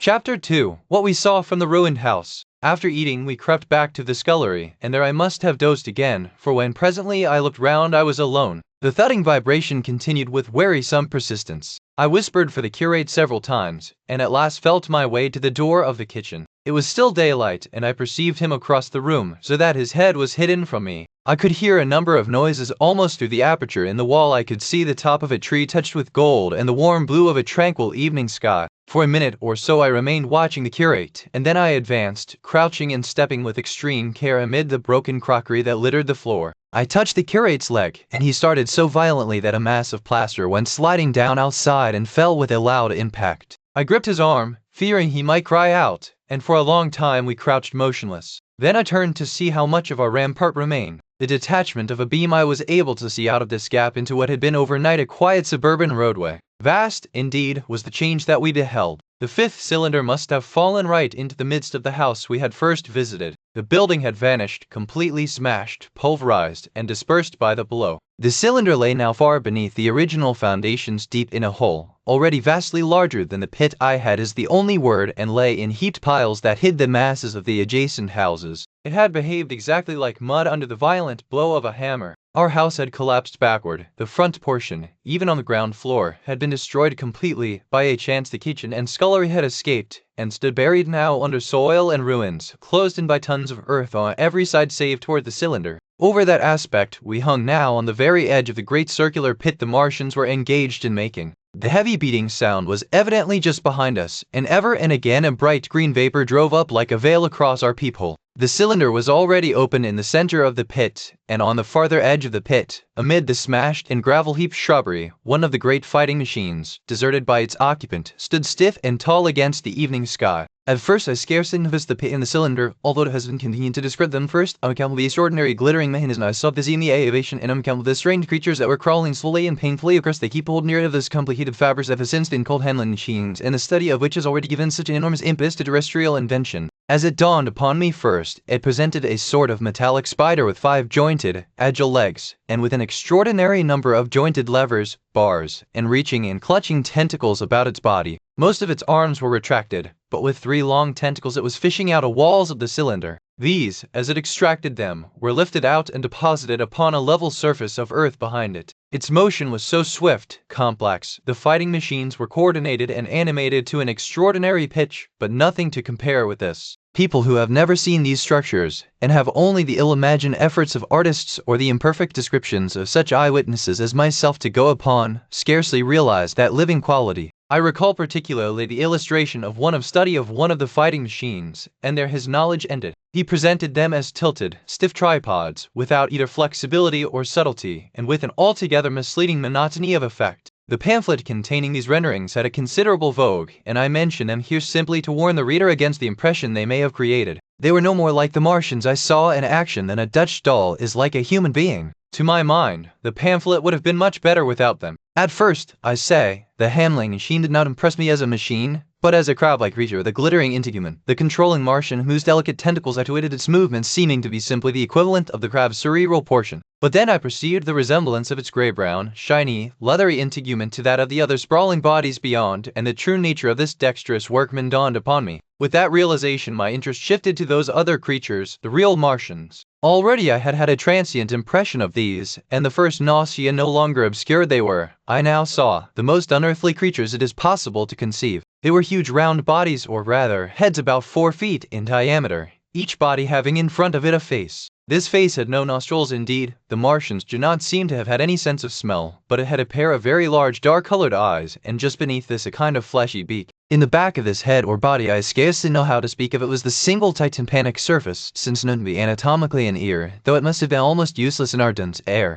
In a group round the mouth were 16 slender, almost whip-like tentacles, arranged in 2 bunches of 8 each. These bunches have since been named rather aptly by that distinguished anatomist, Professor House, the hands. Even as I saw these Martians for the first time, they seemed of terrestrial conditions. This was impossible. There is reason to suppose that on Mars they may have progressed upon them with some facility. The internal anatomy, I may remark here, as dissection has since shown, was almost equally simple. The greater part of the structure was the brain, sending enormous nerves to the eyes, ear, and tactile tentacles. Besides this were the bulky lungs, into which the mouth opened, and the heart in its vessels. The pulmonary distress caused by the denser atmosphere and greater gravitational attraction was only too evident, strange as it may seem to a human being. All the complex apparatus of digestion, which makes up the bulk of our bodies, did not exist in the Martians. They were heads merely living blood of other creatures, and injected it into their own veins. I have myself seen this being done, as I shall mention in its place. But squeamish as I may seem, I cannot bring myself to describe what I could not endure even to continue watching. Let it suffice to say, blood obtained from a still living animal, in most cases from a human being, was run directly by means of a little pipette into the recipient canal. The Beradev has no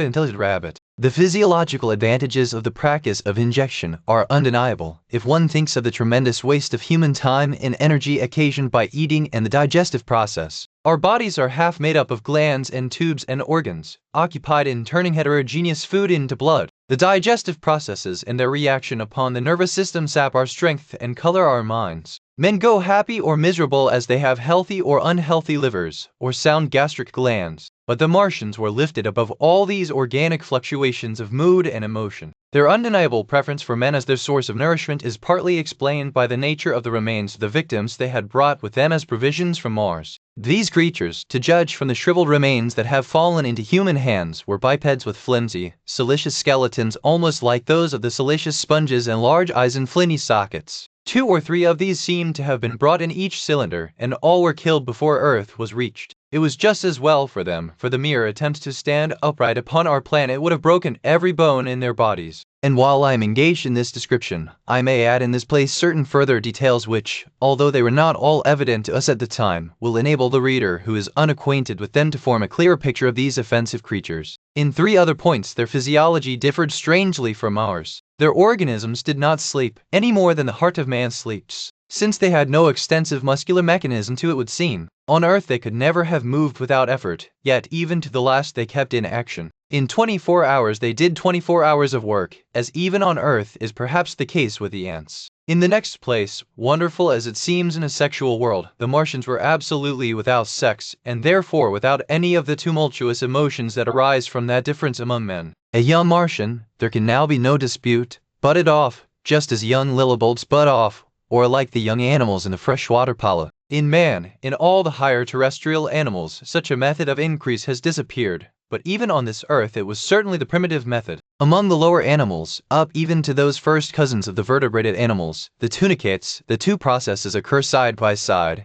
but finally the sexual method superseded its competitor altogether. On Mars, however, just the reverse has apparently been the case. It is worthy of remark that a certain speculative writer of quasi-scientific repute, writing long before the Martian invasion, did forecast for man in November or December 1893. In a long-informed publication, the Pall Mall Budget, and I recall a caricature of it in a pre-Martian periodical called Punch. He pointed out, writing in a foolish, facetious tone, that the perfection of mechanical appliances must ultimately supersede limbs, the perfection of chemical devices, digestion, that such organs as hair, external nose, teeth, ears, and chin were no longer essential parts of the human being, and that the tendency of natural selection would lie in the direction of their steady diminution through the coming ages. The brain alone remained a cardinal necessity. Only one other part of the body had a strong case for survival, and that was the hand, teacher and agent of the brain. While the rest of the body dwindled, the hands would grow larger. There is many a true word written in jest, and here in the Martians we have beyond dispute the actual accomplishment of such a suppression that the Martians may be descended from beings not like ourselves, by a gradual development of brain and hands, the latter giving rise to the 2 bunches of delicate tentacles that last at the expense of the rest of the body. Without the body, the brain would, of course, become a mere selfish intelligence, without any of the emotional substratum of the human being. The last salient point in which the systems of these creatures differed from ours was in what one might have thought a very trivial particular. Microorganisms, which cause so much disease and pain on Earth, have either never appeared upon Mars or Martian sanitary science eliminated them ages ago. 100 diseases, all the fevers and contagions of human life, consumption, cancers, tumors, and such morbidities, never enter the scheme of their life. And speaking of the differences between the life on Mars and terrestrial life, I may allude here to the curious suggestions of the red weed. Apparently the vegetable kingdom in Mars, the seeds which the Martians intentionally or accidentally brought with them gave rise in all cases to red-colored growths. Only that known popularly as the red weed, however, gained any footing in competition with terrestrial forms. The red creeper was quite a transitory growth, and few people have seen it growing. For a time, however, the red weed grew with astonishing vigor and luxuriance. It spread up the sides of the pit by the third or fourth day of our imprisonment, and its cactus-like branches formed a carmine fringe to the edges of our triangular window wherever there was a stream of water. The Martians had what appears to be an auditory organ, a single room to divided at body and out of the visual range and very different of ours except that, according to Phillips, blue and violet were as black to them. It is commonly supposed that they communicated by sounds and tentacular gesticulations. This is asserted, for instance, in the able but hastily compiled pamphlet written evidently by someone not an eyewitness of Martian actions to which I have already alluded, and which, so far, has been the chief source of information concerning them. Now no surviving human being saw so much of the Martians in action as I did. I take no credit to myself for an accident, but the fact is so. And I assert that if was the everything, and now I've seen 4-5, and one said that was already performing with the operations, the pulmonary and those idle innocent signal, the mere the origin of every purpose of operation. I have a certain claim to at least an elementary knowledge of psychology, and in this matter I am convinced as firmly as I am convinced of anything that the Martians interchanged thoughts without any physical intermediation. And I have been convinced of this in spite of strong preconceptions. Before the Martian invasion, as an occasional reader here or there may remember, I had written with some little vehemence against the telepathic theory. The Martians wore no clothing. Their conceptions of ornament and decorum were necessarily different from ours, and not only were they evidently much less sensible of changes of temperature than we are, but changes of pressure do not seem to have affected their health at all seriously. Yet though there were no clothing, it was in the other artificial additions to the earlier sources that their great superiority over men's days and so forth are just in the beginning of the evolution of the Martians who worked out and wear suits of clothes and take out bicycle to hurry or an umbrella in the wet. And of the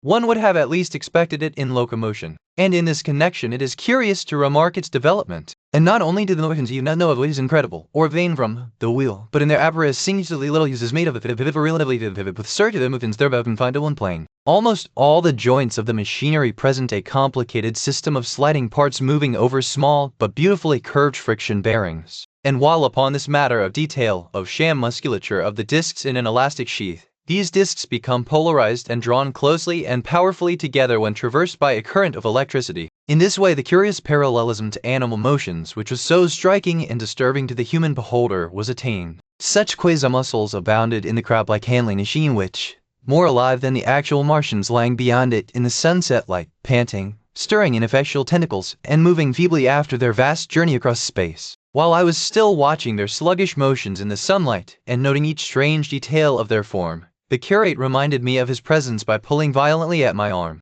I turned to his scowling face and silent, eloquent lips. He wanted the slit, which permitted only one of us to peep through, and so I had to forego watching them for a time while he enjoyed that privilege. When I looked again, the busy handling machine had already put together several of the pieces of, and down on the left a busy little digging mechanism had come into view, emitting jets of green vapor and working its way around the pit, elevating and banking in a methodical and discriminating manner. This it was which had caused the regular beating noise, and the rhythmic shocks that had kept our ruinous refuge quivering. It piped and whistled as it worked. So far as I could see, the thing was without a directing Martian at all. Chapter 3. The Days of Imprisonment. The arrival of a second fighting machine drove us from our peephole into the scullery, for we feared that from his elevation the Martian might see down upon us behind our barrier. At a later date we began to feel less in danger of their eyes, for to an eye in the dazzle of the sunlight outside our refuge must have been blank blackness. But at first the slightest suggestion of approach drove us into the scullery in heart-throbbing retreat. Yet terrible as was the danger we incurred, wonder that, in spite of the infinite danger in which we were between starvation and a still more terrible death, we could yet struggle bitterly for that horrible privilege of sight.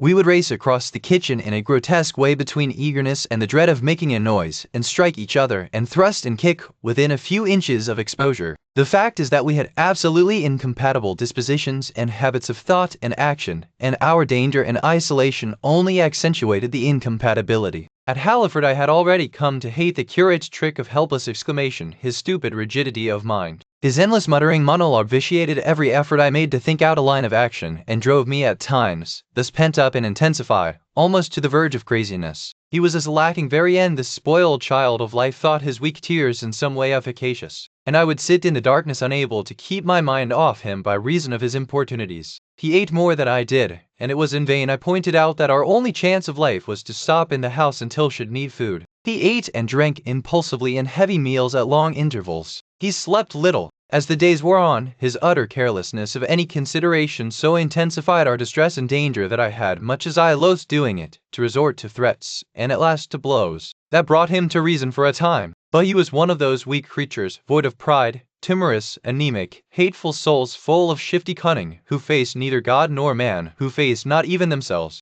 It is disagreeable for me to recall and write these things, but I set them down that my story may lack nothing. Those who but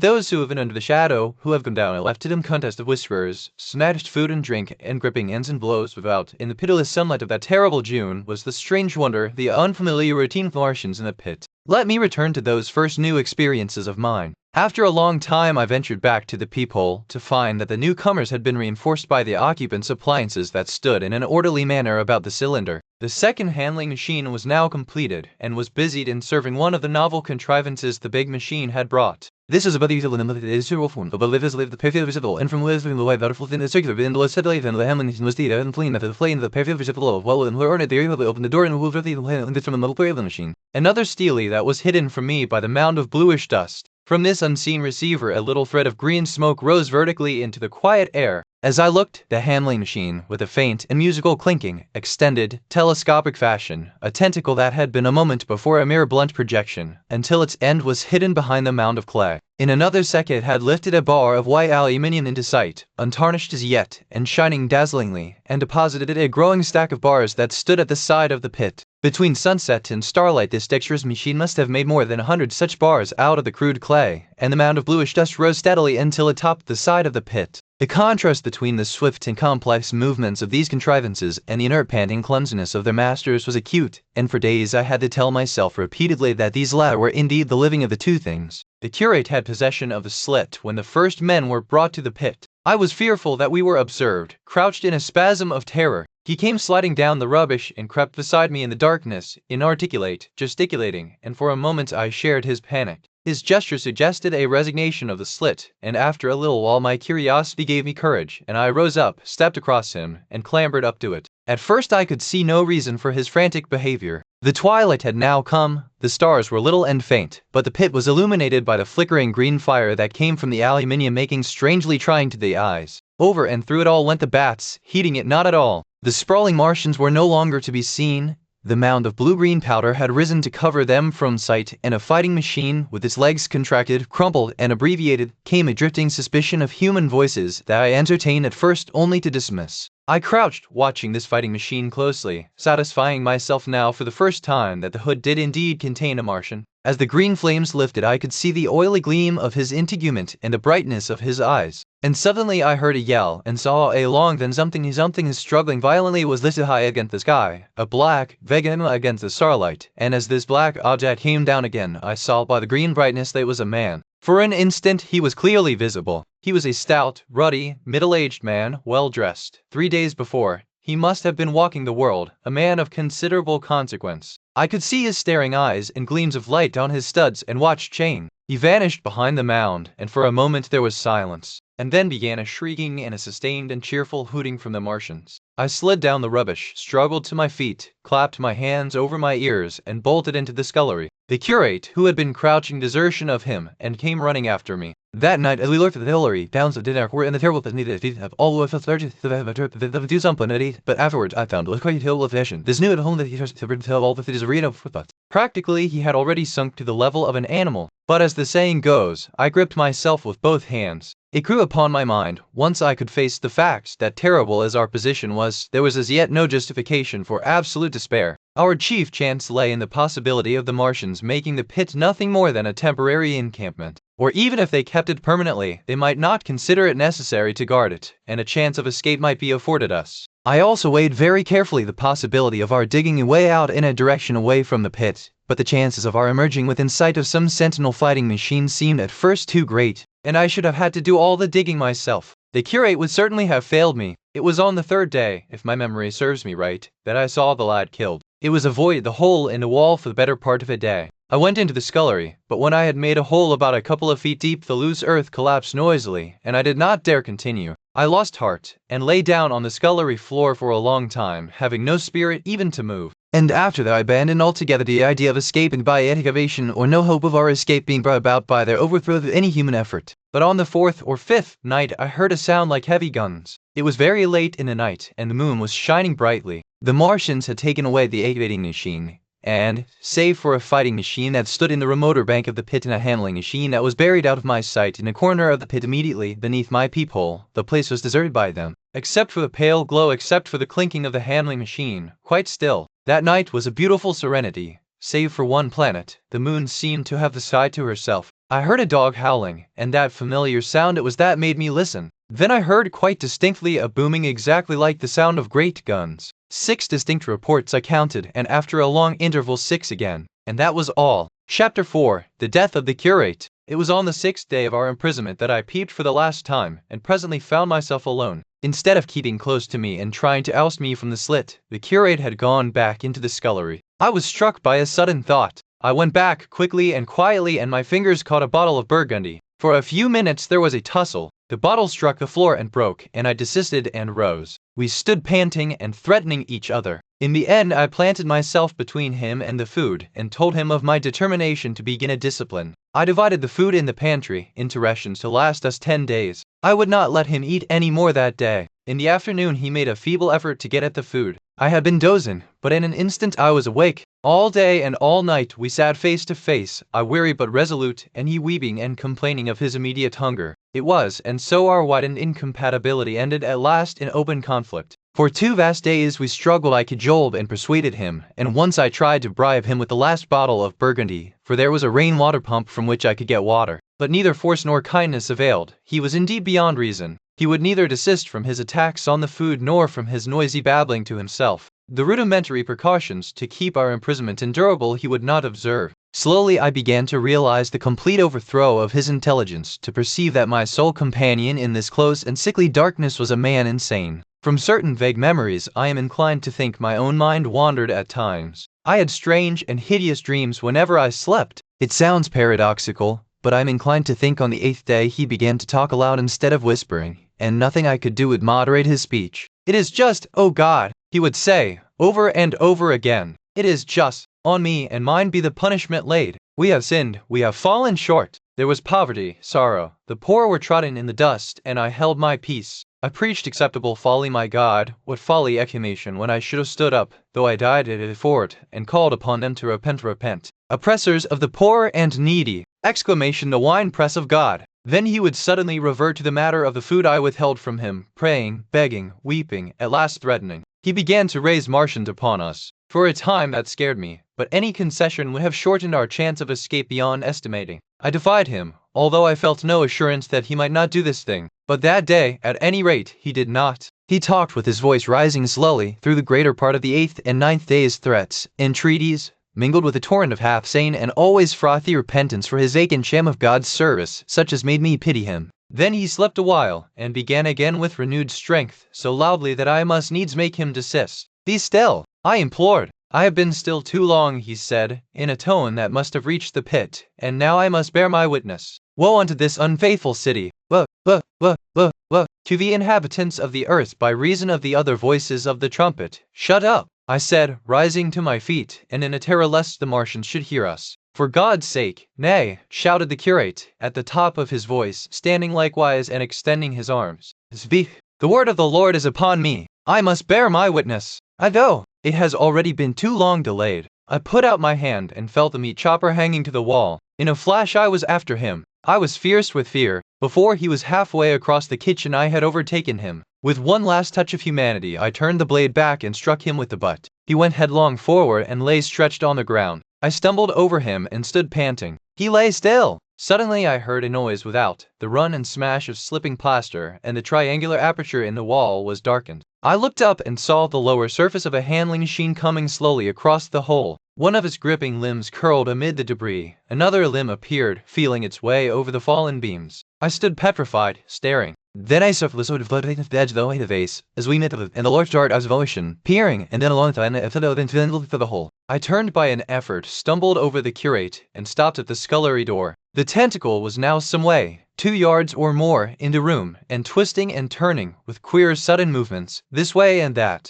For a while I stood fascinated by that slow, fitful advance. Then, with a faint, hoarse cry, I forced myself across the scullery. I trembled violently. I could scarcely stand lit doorway into the kitchen and listening. Had the Martian seen me? What was it doing now? Something was moving to and fro there, very quietly. Every now and then it tapped against the wall, or started on its movements with a faint metallic ringing, like the movements of keys on a split ring. Then a heavy body I knew too well what was dragged across the floor of the kitchen toward the opening. Irresistibly attracted, I crept to the door and peeped into the kitchen. In the triangle of bright outer sunlight I saw the Martian, in its briareous of a handling machine, scrutinizing the curate's head. I thought at once that it would infer my presence from the mark of the blow I had given him. I crept back to the coal cellar, shut the door, and began to cover myself up as much as I could, and as noiselessly as possible in the darkness, among the hardwood and coal therein. Every now and then I paused, rigid, to hear if the Martian had thrust its tentacles through the opening again. Then the faint metallic jingle returned. I traced it slowly, feeling over the kitchen. Presently I heard it nearer in the scullery, as I judged.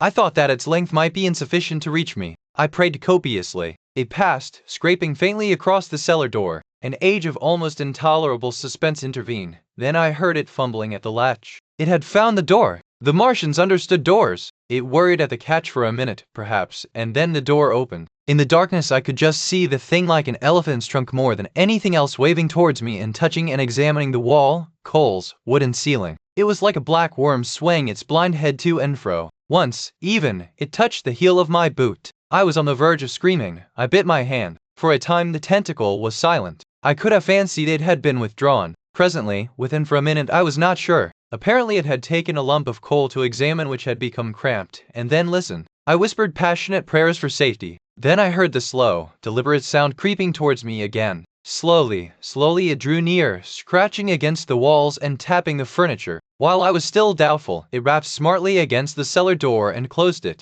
I heard it go into the pantry, and the biscuit tins rattled and a bottle smashed, and then came a heavy bump against the cellar door. Then silence that passed into an infinity of suspense. Had it gone? At last I decided that it had. It came into the scullery no more, but I lay all the 10th day amid the close darkness, buried among holes and firewood, not daring even develop of the dread for which I craved. It was the 11th day before I ventured so far from my security. Chapter 5. The Stillness. My first act before I went into the pantry was to fasten the door between the kitchen and the scullery. But the pantry was empty. Every scrap of food had gone. Apparently, the Martian had taken it all on the previous day. At that discovery, I despaired for the first time. I took no food, or no drink either, on the 11th or the 12th day. At first my mouth and throat were parched, and my strength ebbed sensibly. I sat about in the darkness of the scullery, in a state of despondent wretchedness. My mind ran on eating. I thought I had become deaf, for the noises of movement I had been accustomed to hear from the pit had ceased absolutely. I did not feel strong enough to crawl noiselessly to the peephole, or I would have gone there. On the 12th day my throat was so painful that taking the hand of alarming Martians, I had tapped a video rainbow pump that stood by a sink, and got a hull of levels of blood and contained in water. I was greatly refreshed by this, and emboldened by the fact that no inquiring tentacle followed the noise of my pumping. During these days, in a rambling, inconclusive way, I thought much of the curate and of the manner of his death. On the 13th day I drank some more water, and dozed and thought disjointedly of eating and of vague impossible plans of escape. Whenever I dozed I dreamt of horrible phantasms, of the death of the curate, or of sumptuous dinners, but, asleep or awake, I felt a keen pain that urged me to drink again and again. The light that came into the scullery was no longer gray, but red. To my disordered imagination it seemed the color of blood. On the 14th day I went into the kitchen, hole in the wall, turning the half-light of the place into a crimson-colored obscurity. It was early on the 15th day that I heard a curious, familiar sequence of sounds in the kitchen, and, listening, identified it as the snuffing and scratching of a dog. Going into the kitchen, I saw a dog's nose peering in through a break among the ruddy fronds. This greatly surprised me. At the scent of me he barked shortly. I thought if I could induce him to come into the place quietly I should be able, perhaps, to kill and eat him, and in any case, it would be advisable to kill him, lest his actions attracted the attention of the Martians. I crept forward, saying, "Good dog, very softly, but he suddenly withdrew his head and disappeared. I listened. I was not deaf, but certainly the pit was still. I heard a sound like the flutter of a bird's wings and a horse croaking, but that was all. For a long while I lay close to the peephole, but not daring to move aside the red plants that obscured it. Once I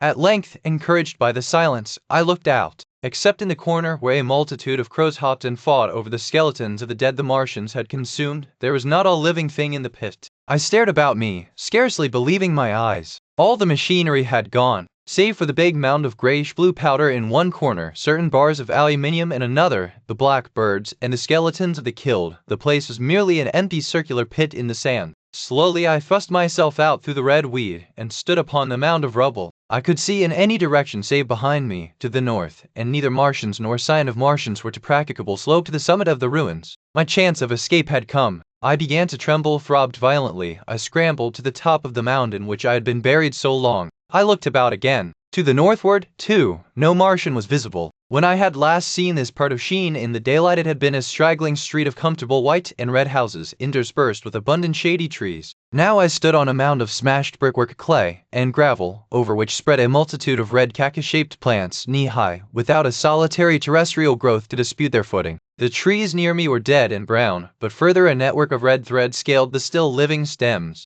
The neighboring houses had all been wrecked, but none had been burned. Their walls stood, sometimes to the second story, with smashed windows and shattered doors. The red weed grew tumultuously in their roofless rooms. Below me was the great pit, with the crows struggling for its refuse. A number of other birds hopped about among the ruins. Far away I saw a gaunt cat slink crouchingly along a wall, but traces of men there were none. The day seemed, by contrast with my recent confinement, dazzlingly bright, the sky a glowing blue. A gentle breeze kept the red weed that covered every scrap of unoccupied ground gently swaying. And oh, the sweetness of the air! Chapter 6: The Work of 15 Days. For some time I stood tottering on the mound regardless of my safety. Within that noisome den from which I had emerged I had thought with a narrow intensity only of our immediate security. I had not realized what had been happening to the world, had not anticipated this startling vision of unfamiliar things. I had expected to see Sheen in ruins. I found about me the landscape, weird and lurid, of another planet. For that moment there was an arrangement to what it devoted to predominant only view well. I felt as a rabbit might feel returning to his burrow, and suddenly first inkling of a thing that presently grew quite clear in my mind, that oppressed me for many days, a sense of dethronement, a persuasion that I was no longer a master, but an animal among the animals under the Martian heel. In the direction away from the pit I saw, beyond a red-covered wall, a patch of garden ground unburied. This gave me a hint, and I went knee-deep, and sometimes neck-deep, in the red weed. The density of the weed gave me a reassuring sense of hiding. The wall was some 6 feet high, and when I attempted to clamber it I found I could not lift my feet to the crest. So I went along by the side of it, and came to a corner and a rockwork that enabled me to get to the top, and tumble into the garden I coveted. Here I found the minions, a couple of very results, by on the way to those that entered the ability to as light waiting from having the familiar fit two ideas, to deal with as far as my faith of the region of the pit. Some way farther, in a grassy place, was a group of mushrooms which also I devoured, and then I came upon a brown sheet of flowing shallow water, where meadows used to be. These fragments of nourishment served only to whet my hunger. At first I was surprised at this flood in a hot, dry summer, but afterwards I discovered that it was caused by the tropical exuberance of the red weed. Directly this extraordinary growth encountered water, it straightway became gigantic in Thames, and its swiftly growing and titanic water fronds speedily choked both those rivers. At Putney, as I afterwards saw, the bridge was almost lost in a tangle of this weed, Hampton and Twickenham.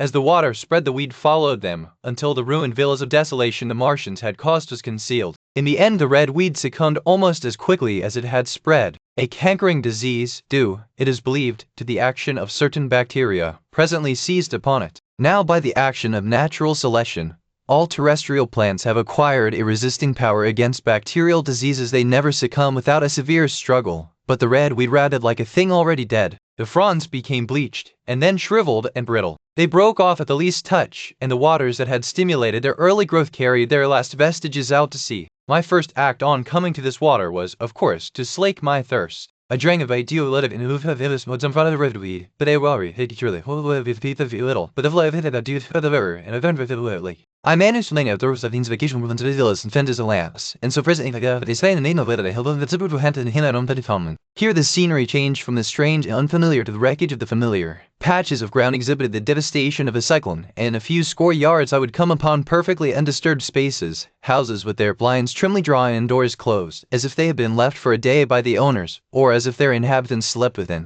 The red weed was less abundant. The tall trees along the lane were free from the red creeper. I hunted, but they had already been broken into and ransacked. I rested for the remainder of the daylight in a shrubbery, being, in my enfeebled condition, too fatigued to push on. All this time I saw no human beings, and no signs of the Martians. I encountered a nearer hand and I had seen 2 human skeletons, not bodies, but skeletons, picked clean in the wood. By me I found the crushed and shattered bones of several cats and rabbits and the skull of a sheep. But though I gnawed parts of these in my mouth, there was nothing to be got from them. After sunset I struggled on along the road towards Putney, where I think the heat tray must have been used for some reason, and in the garden beyond Roehampton I got a quantity of immature potatoes, sufficient to stay my hunger. From this garden one looked down upon Putney and the river. The aspect of the place in the dusk was singularly desolate, blackened trees, blackened, desolate ruins, and down the hill the sheets of the flooded river, red tinged with the wheat, and over all silence. It filled me with indescribable terror to think how swiftly that desolating change had come. For a time I believed that mankind had been swept out of existence, and that I stood there alone, the last man left alive. Hard by the top of Putney Hill I came upon another skeleton, with the arms dislocated and removed several yards from the rest of the body. As I proceeded I became more and more convinced that the extermination of mankind was, save for such stragglers as myself, already accomplished in this part of the world. The Martians, I thought, had gone on and left the country desolated, seeking food elsewhere. Perhaps even now they were destroying Berlin or Paris, or it might be they had gone northward. Chapter 7: The Man on Putney Hill. I spent that night in the inn that stands at the top of Putney Hill, sleeping in a made bed for the first time since my flight to Leatherhead. I will not tell needless to look brain it out the door of confident woven light and better into every room until it's converted to there, and would seem to be certain that room I found ran up the pen of the pineapple. The place had been already searched and emptied. In the bar I afterwards found some biscuits and sandwiches that had been overlooked. The latter I could not eat. They were too rotten, but the former not only stayed my hunger, London for food in the night. Before I went to bed I had an interval of restlessness, and prowled from window to window, peering out for some sign of these monsters. I slept little, as I last argument with the curate. During all the intervening time my mental condition had been a hurrying succession of vague emotional states, or a sort of stupid receptivity. But in the night my brain, reinforced, I suppose, by the food I had eaten, grew clear again, and I thought.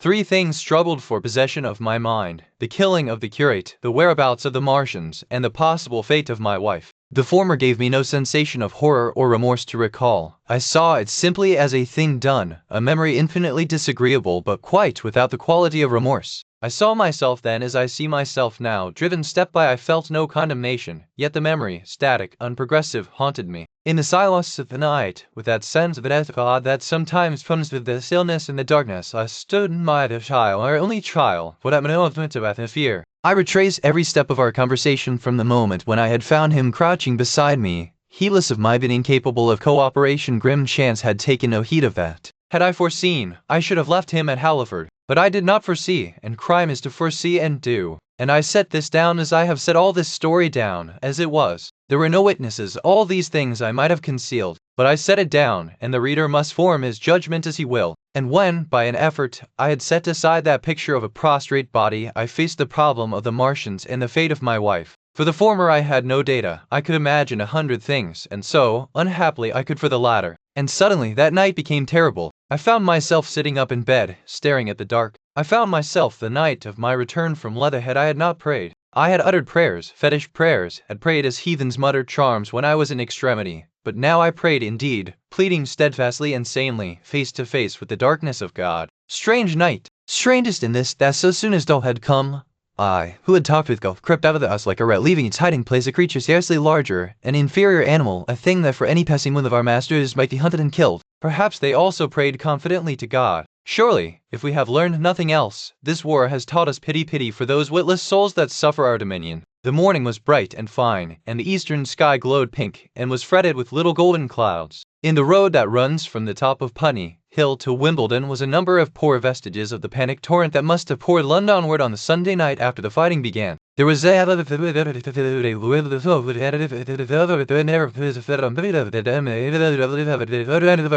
movements were languid, my plans of the vaguest. I had an idea of going to Leatherhead, though I knew that there I had the poorest chance of finding my wife. Certainly, unless death had overtaken them suddenly, my cousins and she would have fled thence, but it seemed to me I might find or learn there whither the Surrey people had fled. I knew I wanted to find my wife, that my heart ached for her and the world of men, but I had no clear idea how the finding might be done. I was also sharply aware now of my intense loneliness. From the corner I went, under cover of a thicket of trees and bushes, to the edge of Wimbledon Common, stretching wide and far, and as I prowled, hesitating, on the verge of the open, the sun rose, flooding it all with light and vitality. I came upon a busy swarm of little frogs in a swampy place among the trees. I stopped to look at them, drawing a lesson from their stout resolve to live. And presently, turning suddenly, with an odd feeling of being watched, I beheld something crouching amid a clump of bushes. I stood regarding this. I made a step towards it, and it rose up and became, and as I drew nearer I perceived he was drenched in clothes as dusty and filthy as my own. He looked, indeed, as though he had been dragged through a culvert. Nearer, I distinguished the green slime of ditches mixing with the pale drab of dried clay and shiny, coaly patches. His black hair fell over his eyes, and his face was dark and dirty and sunken, so that at first I did not recognize him. There was a red cut across the lower part of his face. "Stop!" he cried, when I was within 10 yards of him, and I stopped. His voice was hoarse. "Where do you come from?" he said. I thought, surveying him. "I come from Mortlake," I said. "I was buried near a pit the Martians made about their cylinder. I have worked my way out and escaped." "There is no food about here," he said. "This is my country. All this hill down to the river and back to Clapham and up to the edge of the common. There is only food for one. Which way are you going?" I answered slowly. "I don't know," I said. "I have been buried in the ruins of a house 13 or 14 days. I don't know what has happened. I've no wish to stop about here," said I. "I think I shall go to Leatherhead, for my wife was there." He shot out a pointing finger. "It is you," said he, "the man from Woking. And you weren't killed at Weybridge." I recognized him at the same moment. "You are the artilleryman, fancy you." He put out a hand, and I took it. "I crawled up a drain," he said, "but they didn't kill everyone. And after they went away, I got off towards Walton across the fields. But it's not 16 days altogether, and your hair is grey." He looked over his shoulder suddenly. "Only a rook," he said. "One gets to know that birds have shadows these days. This is a bit open. Let us crawl under those bushes and talk. Have you seen any Martians?" I said. "Since I crawled out, they've gone away across London," he said. "I guess they've got a bigger camp there. Of a night, all over there, Hampstead way, the sky is alive with their lights. It's like a great city, and in the glare you can just see them moving. By daylight you can't, but nearer I haven't seen them." He counted, and the night before last he stopped and spoke impressively. "It was just a matter of lights, but it was something up in the air. I believe they've built a flying machine, and are learning to fly." I stopped on hands and knees, for we had come to the bushes. "Fly?" "Yes," he said, "fly." I went on into a little bower and sat down. "It is all over with humanity," I said. "If they can do that, they will simply go round the world." He nodded. "They will, but it will relieve things over here a bit. And besides," he looked at me, "aren't you satisfied it is up with humanity?" "Oh, we're down, we're beat." I stared. Strange as it may seem, I had not arrived at this fact, a fact perfectly obvious so soon as he spoke. I had still held a vague hope. Rather, I had kept a lifelong habit of mind. He repeated his words, "We're beat." They carried absolute conviction. "It's all over," he said. "They've lost one, just one, and they've made their footing good and crippled the greatest power in the world. They've walked over us. The death of that one at Weybridge was an accident, and these are only pioneers. They kept on coming. These green stars, I've seen none these 5 or 6 days, but I've no doubt they're falling somewhere every night. Nothing's to be done. We're under. We're beat." I made him no answer. I sat staring before me, trying in vain to devise some countervailing thought. "This isn't a war," said the artilleryman. "It never was a war. After the 10th shot they fired no more, at least, until the first cylinder came." "How do you know?" said the artilleryman. I explained. He thought, "Something wrong with the gun," he said. "But what if there is? They'll get it right again. And even if there's a delay, how can it alter the end? It's just men and ants. There's the ants builds their cities, live their lives, have wars, revolutions, until the men want them out of the way, and then they go out of the way. That's what we are now, just ants." "Only, yes," I said. "And what will they do with us?" I said. "That's what I've been thinking," he said. "That's what I've been thinking. After Weybridge I went south thinking. I saw what was up. Most of the people were hard at it, squealing and exciting themselves. But I'm not so fond of squealing. I've been in sight of death once or twice. I'm not an ornamental soldier, and at the best and worst, death hits just death. And it's the man that keeps on thinking comes through. I saw everyone tracking away south. says I. Food won't last this way, and I turned right back. I went for the Martians like a sparrow goes for man. All round he waved a hand to the horizon. They're starving in heaps, bolting, treading on each other. He saw my face, and halted awkwardly. No doubt lots who had money have gone away to France, he said. He seemed to hesitate whether to apologize, met my eyes, and went on. There's food all about here. Canned things in shops, wines, I was thinking. Here's intelligent things, I said, and it seems they want us for food. First, they'll smash us up ships, machines, guns, cities, all the order and organization. All that will go. If we were the size of ants we might pull through, but we're not. It's all too bulky to stop. That's the first certainty.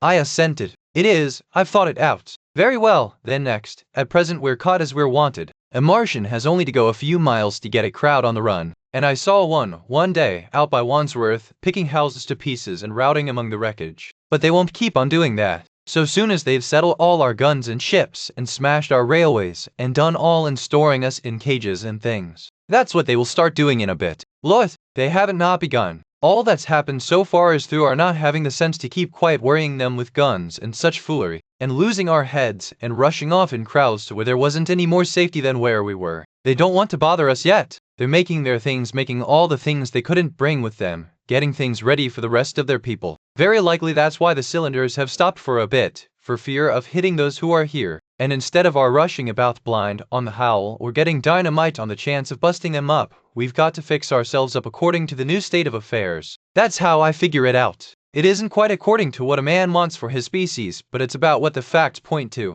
And that's the principle I acted upon. Cities, nations, civilization, progress, it's all over. That game's up. We're beat. There won't be any more blessed concerts for a million years or so. There won't be any Royal Academy of Arts, and no nice little feeds at restaurants. If it's amusement you're after, I reckon the game is up. If you've got any drawing room manners, or a dislike to eating peas with a knife or dropping H's, you'd better chuck 'em away. They ain't no further use. I mean that men like me are going on living for the sake of the breed. I tell you, I'm grim set on living, and if I'm not mistaken, you'll show what insides you've got too, before long. We aren't going to be exterminated, and I don't mean to be caught either, and tamed and fattened and bred like a thundering ox. Fancy those brown creepers. You don't mean to say, I do. I'm going on, under their feet. I've got it planned, I've thought it out. We men are beat. We don't know enough. We've got to learn before we've got a chance. And we've got to live and keep independent while we learn. See, that's what has to be done. I stared, astonished, and stirred profoundly by the man's resolution.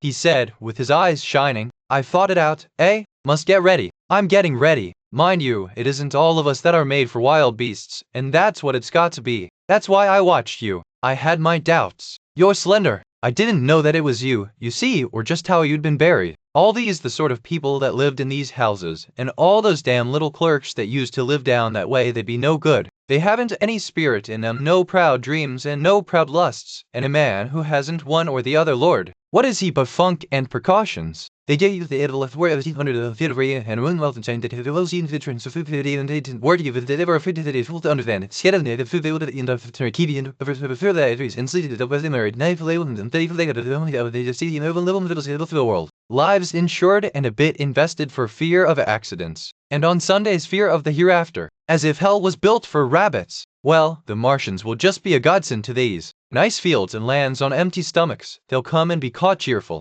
They'll be quite glad after a bit. They'll wonder what people did before there were Martians to take care of them. And the bar loafers and mashers and singers, I can imagine them. I can imagine them, he said, with a sort of somber gratification. There'll be any amount of sentiment and religion loose among them. There's hundreds of things I saw with my eyes that I've only begun to see clearly will be worried by a sort of feeling that it's all wrong, and that they ought to be doing something. Now, very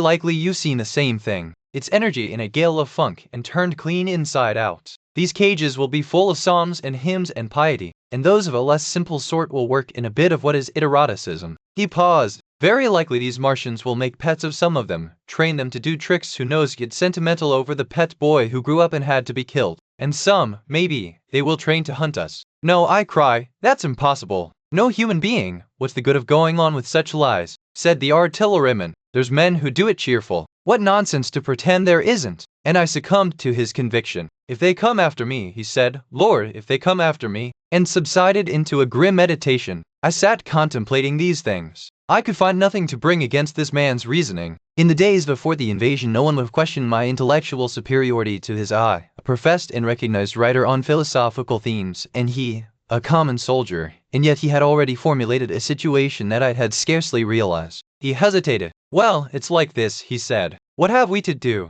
We have to invent a sort of life where men can live and breed, and be sufficiently secure to bring the children up. Yes, wait a bit, and I'll make it clearer what I think ought to be done. The tame ones will go like all tame beasts. In a few generations, they'll be big, beautiful, rich-blooded, stupid rubbish. The risk is that we who keep wild will go savage, degenerate into a sort of big, savage rat. You see, how I mean to live is underground. I've been thinking about the drains. Of course, those who don't know drains think horrible things, but under this London are miles and miles, hundreds of miles, and a few days' rain and London empty will leave them sweet and clean. The main drains are big enough and airy enough for anyone. Then there's cellars, vaults, stores, from which bolting passages may be made to the drains, and the railway tunnels and subways. If you begin to see, and we form a band able-bodied, as you meant me to go. Well, I parleyed, didn't I? We won't quarrel about that. Go on. Those who stop obey orders. Able-bodied, clean-minded women we want, also mothers and teachers. No lackadaisical ladies, no blasted rolling eyes. We can't have any weak or silly. Life is real again, and the useless, it's a sort of disloyalty, after all, to live and taint the race. And they can't be happy. Moreover, dying's none so dreadful, it's the funking makes it bad. And in all those places we shall gather. Our district will be London, and we may even be able to keep a watch and run about in the open when the Martians keep away. Play cricket, perhaps. That's how we shall save the race. If it's a possible thing. But saving the race is nothing in itself. As I say, that's only being rats. It's saving our knowledge and adding to it is the thing. There men like you come in. There's books, there's models. We must make great safe places down deep and get all the books we can, not novels and poetry swipes, but ideas, science books. That's where men like you come in. We must go to the British Museum and pick all those books through. Especially we must keep up our science, learn more. We must watch these Martians. Some of us must go as spies. When it's all working, perhaps I will get caught, I mean. And the great thing is, we must leave the Martians alone. We mustn't even steal. If we get in their way, we clear out. We must show them we mean no harm. Yes, I know. But they're intelligent things. The artilleryman paused and laid a brown hand upon my arm. After all, it may not be so much we may have to learn before. Just imagine this. 4 or 5 of their fighting machines suddenly starting off heat trays right and left. And not a Martian, even those men. Fancy having one of them lovely things, with its heat tray wide and free. Fancy having it in control. What would it matter if you smashed to smithereens at the end of the run, after a bust like that? I reckon the Martians will open their beautiful eyes. Can't you see them, man? Can't you see them hurrying, puffing and blowing and hooting to their other mechanical affairs? Something out of gear in every case. And swish, bang, rattle, swish. Just as they move completely dominated their mind. I believed unhesitatingly both in his forecast of human destiny and in the practicability of his astonishing scheme, and all his thoughts about his subject, and mine, crouching fearfully in the bushes and listening, distracted by apprehension. We talked in this manner through the early morning time, and later to the house on Putney Hill where he had made his lair. It was the coal cellar of the place, and when I saw the work he had spent a week upon, it was a burrow scarcely 10 yards long, which he designed to reach to the main drain on Putney Hill. I had my first inkling of the gulf between his dreams and his powers. Such a hole I could have dug in a day, but I believed in him sufficiently to work with him all that morning until past midday at his digging. We had a garden barrow and shot the earth we removed against the kitchen range. We refreshed ourselves with a tin of mock turtle soup and wine from the neighboring pantry. I found a curious relief from the aching strangeness of the world in this steady labor. As we worked, I turned to prize in my mind, and presently said, "And have to rise." But I worked there all the morning, but I went without purpose again. After working an hour, I began to speculate on the distance one had to go before the cloaca was reached, the chances we had of missing it altogether. My immediate trouble was why we should dig this long tunnel when it was possible to get into the drain at once down one of the manholes and work back to the house. It seemed to me, just as I was beginning to face these things, the artilleryman stopped digging and looked at me. "We're working well," he said. He put down his spade. "Let us knock off a bit," he said. "I think it's time we reconnoitered from the roof of the house." I was for going on, and after a little hesitation he resumed his spade, and then suddenly I was struck by a thought. I stopped, and so did he at once. "Why were you walking about the common," I said, "instead of being here?" "Taking the air," he said. "I was coming back. It's safer by night." And in a flash I saw the man playing. He hesitated, holding his spade. "We ought to reconnoiter now," he said. because if any come near they may hear the spades and drop upon us unawares. I was no longer disposed to object. We went together to the roof and stood on a ladder peeping out of the roof door. No Martians were to be seen, and we ventured out on the tiles portion of Putney, but we could see the river below, a bubbly mass of red weed, and the low parts of Lambeth flooded and red. The red creeper swarmed out the trees about the old palace, and it was strange how entirely dependent both these things were upon flowing water for their propagation. About us neither had gained a footing laburnums, pink maize, snowballs, and trees of arbor vitae rose out of laurels and hydrangeas, green and brilliant into the sunlight. Beyond Kensington dense smoke was rising, and a blue haze hid the northward hills. The artilleryman began to tell me of the sort of people who still remained in London. One night last week, he said, some fools got the electric order, and there was all Regent Street and the circus ablaze, crowded with painted and ragged drunkards, men and women, dancing and shouting till dawn. A man who was there told me, and as the day came they became aware of a fighting machine standing near by the Langham and looking down at them the road towards them, and picked up nearly 100 too drunk or frightened to run away. Grotesque gleam of a time no history will ever fully describe. From that, in answer to my questions, he came round to his grandiose plans again. He grew enthusiastic. He talked so eloquently of the possibility of capturing a fighting machine that I more than half believed in him again. But now that I was beginning to understand something of his quality, I could divine the stress he laid on doing nothing precipitately, and I noted that now there was no question that he personally was to capture and fight a great machine. After a time we went down to the cellar. Neither of us seemed disposed to resume digging, and when he suggested a meal, I was nothing loath. He became suddenly very generous, and when we had eaten he went away and returned with some excellent cigars. We lit these, and his optimism glowed. He was inclined to regard my coming as a great occasion. There's some champagne in the cellar, he said. We can dig better on this Thames-side Burgundy, said I. No, said he, I am host today. Champagne! Great God! We've a heavy enough task before us. Let us take a rest and gather strength while we may. Look at these blistered hands. And pursuant to this idea of a holiday, dividing London between us, I taking the northern side and he the southern, we played for parish points. Grotesque and foolish as this will seem to the sober reader, it is absolutely true, and what is more remarkable, I found the card game and several others we played extremely interesting. Strange mind of man! That, with our species upon the edge of extermination or appalling degradation, with no clear prospect before us but the chance of a horrible death, we could sit following the chance of this painted pasteboard, and playing the joker with vivid delight. Afterwards he taught me poker, and I beat him at 3 tough chess games. When dark and the artilleryman finished the champagne, we went on smoking the cigars.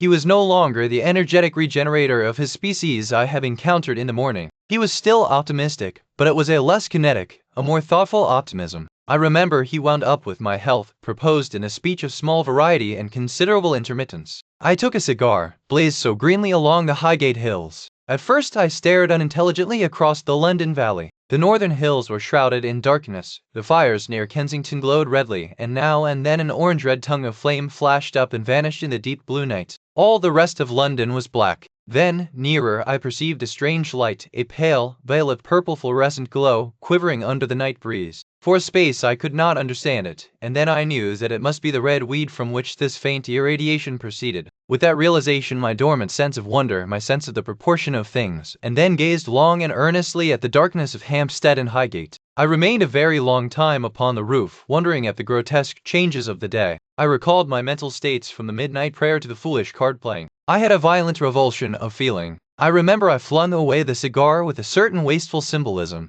I was filled with remorse. I resolved to leave this strange and disciplined dreamer of great things to his drink and gluttony, and to go on into London. There, it seemed to me, I had the best chance of learning what the Martians and my fellow men were doing. I was still upon the roof when the late moon rose. Chapter 8. Dead London. After I had parted from the artilleryman, I went down the hill and by the High Street across the bridge to Fulham. The red weed was tumultuous at that time, and nearly choked the bridge roadway, but its fronds were already whitened in patches by the spreading disease that presently removed it so swiftly. At the corner of the lane that runs to Putney Bridge Station I found a man lying. He was as black as a sweep with the black dust, alive, but helplessly and speechlessly drunk. I could get nothing from him but curses and furious lunges at my head. I think I should have stayed by him but for the brutal expression of his face. There was black dust along the roadway from the bridge onwards, and it grew thicker in Fulham. The streets were horribly quiet. I got food sour, hard, and moldy, but quite eatable in a baker's shop here. Some way towards Walham Green the streets became clear of powder, and I passed a white terrace of houses on fire. The noise of the burning was an absolute relief.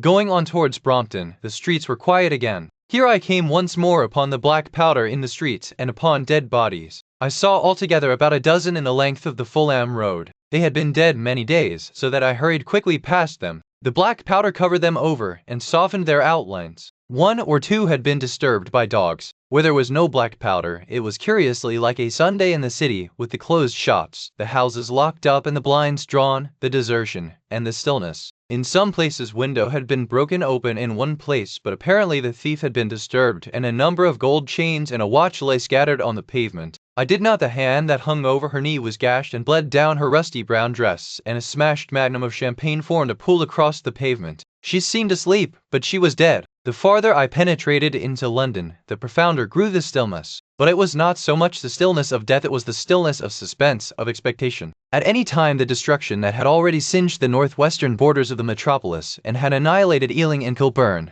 might strike among these houses and leave them smoking ruins. It was a city condemned and derelict. In South Kensington the streets were clear of dead and of black powder. It was near South Kensington that I first heard the howling. It crept almost imperceptibly upon my senses. It was a sobbing alternation of two notes, Allah, Allah, Allah, Allah, keeping on perpetually. When I passed streets that ran northward it grew in volume, and houses and buildings seemed to deaden and cut it off again. It came in a full tide down Exhibition Road. I stopped, staring towards Kensington Gardens, wondering at this strange, remote wailing. It was as if that mighty desert of houses had found a voice for its fear and solitude. Allah, Allah, Allah, Allah, wailed that superhuman note, great webs of sound sweeping down the broad, sunlit roadway between the tall buildings on each side. I turned northwards, marveling, toward the iron gates of Hyde Park. I had half a mind to break into the Natural History Museum and find my way up to the summits of the towers in order to see across the park, but I decided to keep to the ground where quick hiding was possible, and so went on up the Exhibition Road. All the large mansions on each side of the road were empty and still, and my footsteps echoed against the sides of the houses. At the top, near the park gate, I came upon a strange sight: a bus overturned and the skeleton of a horse picked clean. I puzzled over this for a time, and then went on to the bridge over the Serpentine. The voice grew stronger and stronger, though I could see nothing above the housetops on the north side of the park, save a haze of smoke to the northwest. Allah, Allah,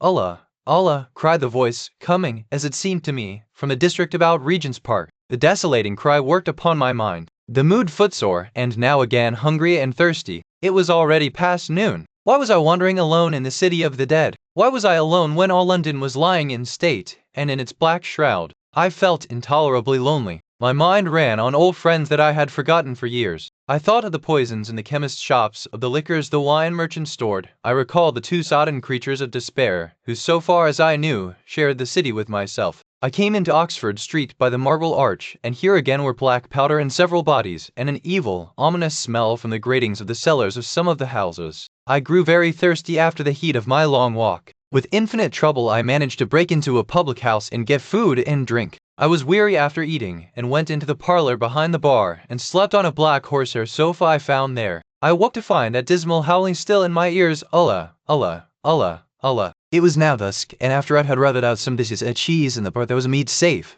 but it contained nothing but Maggie. As I wandered on through the silent residential squares to Baker Street. Portman Square is the only one I can name, and so came out at length upon Regent's Park. And as I emerged from the top of Baker Street, which this howling preceded, I was not terrified. I came upon him as if it were a matter of course. I watched him for some time, but he did not move. He appeared to be standing and yelling, for no reason that I could discover. I tried to formulate a plan of action. That perpetual sound of Allah, Allah, Allah, Allah, confused my mind. Perhaps I was too tired to be very fearful. Certainly, I was more curious to know the reason of this monotonous crying than afraid. I turned back away from the park and struck into Park Road, intending to skirt the park, went along under the shelter of the terraces, and got a view of this stationary, howling Martian from the direction of St. John's Wood. A couple of 100 yards out of Baker Street I heard a yelping chorus, and saw, first a dog with a piece of putrescent red meat, his jaws wide curved to avoid me, as though he feared I might prove a fresh competitor. As the yelping I came upon the wrecked handling machine halfway to St. John's Wood Station. At first I thought a house had fallen across the road. It was only as I clambered among the ruins that I saw, with a start, this mechanical Samson lying, with its tentacles bent and smashed and twisted, among the ruins it had made. The forepart was shattered. It seemed as if it had driven blindly straight at the house, and had been overwhelmed in its overthrow. It seemed to me then that this might have happened by a handling machine escaping from the guidance of its Martian. I could not clamber among the smeared and the gnawed gristle of the Martian that the dogs had left were invisible to me. Wondering still more at all that I had seen, I pushed on towards Primrose Hill. Far away, standing in the park towards the zoological gardens, and silent. A little beyond the ruins about the smashed handling machine I came upon the red weed again, and found the Regent's Canal, a spongy mass of dark red vegetation. As I crossed the bridge, the sound of Allah, Allah, Allah, Allah, ceased. It was, as it were, cut off. The silence came like a thunderclap. The dusky houses about me stood faint and tall and dim. The trees toward the park were growing black. All about me the red weed clambered among the ruins, writhing to get above me in the dimness. Night, the mother of fear and mystery, was coming upon me. But while that voice sounded, the solitude, the desolation, had been endurable. By virtue of it London had still seemed alive, and the sense of life about me had upheld me. Then suddenly a change, the passing of something I knew not what, and then a stillness that could be felt. Nothing but this gaunt quiet. London about me gazed at me spectrally. The windows in the white houses were like the eye sockets of skulls. About me my imagination found 1,000 noiseless enemies moving. Terror seized me, a horror of my temerity. In front of me the road became pitchy black as though it was tarred, and I saw a contorted shape lying across the pathway. I could not bring myself to go on. I turned down St. John's Wood Road, and ran headlong from this unendurable stillness towards Kilburn. I hid from the night and the silence, until long after midnight, in a cabined shelter in Harrow Road. But before the dawn my courage returned, and while the stars were still in the sky I turned once more towards Regent's Park. I missed my way among the streets, and presently saw down a long avenue, in the half-light of the early dawn, the curve of Primrose Hill. On the summit, towering up to the fading stars, was a third Martian, erect and motionless like the others. An insane resolve possessed me. I would die and end it, and I would save myself even the trouble of killing myself. I marched on recklessly toward this Titan, and then, as I drew nearer and the light grew, I saw that a multitude of black birds was circling and clustering about the hood. At that my heart gave a bound, and I began running along the road. I hurried through the red weed that choked St. Edmund's Terrace. I waded breast high across a torrent of water that was rushing down from the waterworks toward the Albert Road, and emerged upon the grass before the rising of the sun. Great mounds had been heaped about the crest of the hill, making a huge redoubt of it. It was the final and largest place the Martians had made, and from behind these heaps there rose a thin smoke against the sky. Against the skyline an eager dog ran and disappeared. The thought that had flashed into my mind grew real, grew credible. I felt no fear, only a wild, trembling exultation as I ran up the hill toward the motionless monster. Out of the hood hung lank shreds of brown, at which the hungry birds pecked and tore. In another moment I had scrambled up the earthen rampart and stood upon its crest, and the interior of the redoubt was below me. A mighty space it was, with gigantic machines here and there within it, huge mounds of material and strange shelter places.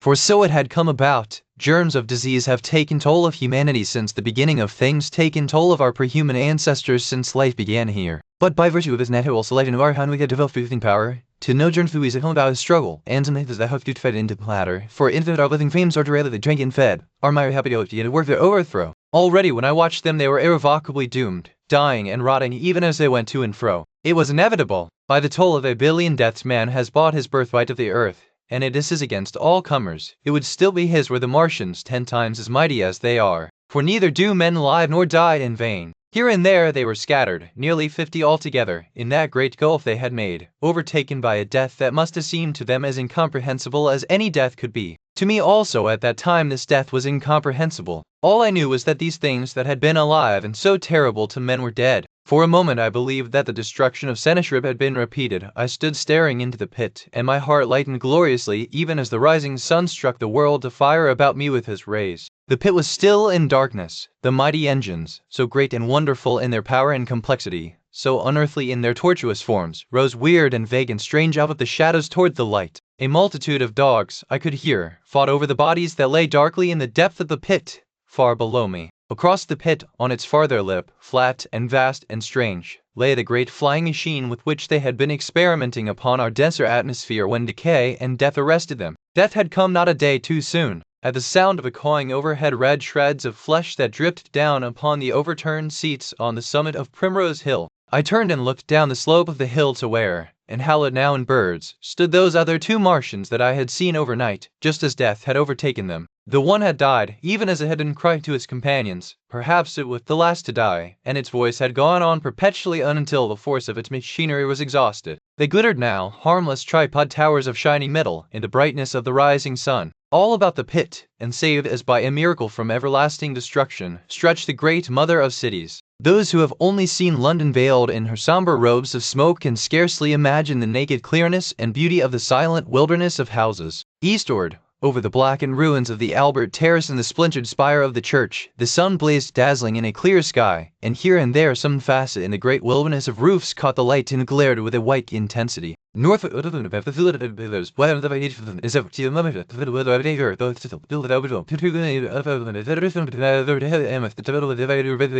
far away and blue were the Surrey hills, and the towers of the Crystal Palace glittered like two silver rods. The dome of St. Paul's was dark against the sunrise, and injured, I saw for the first time, by a huge gaping cavity on its western side. And the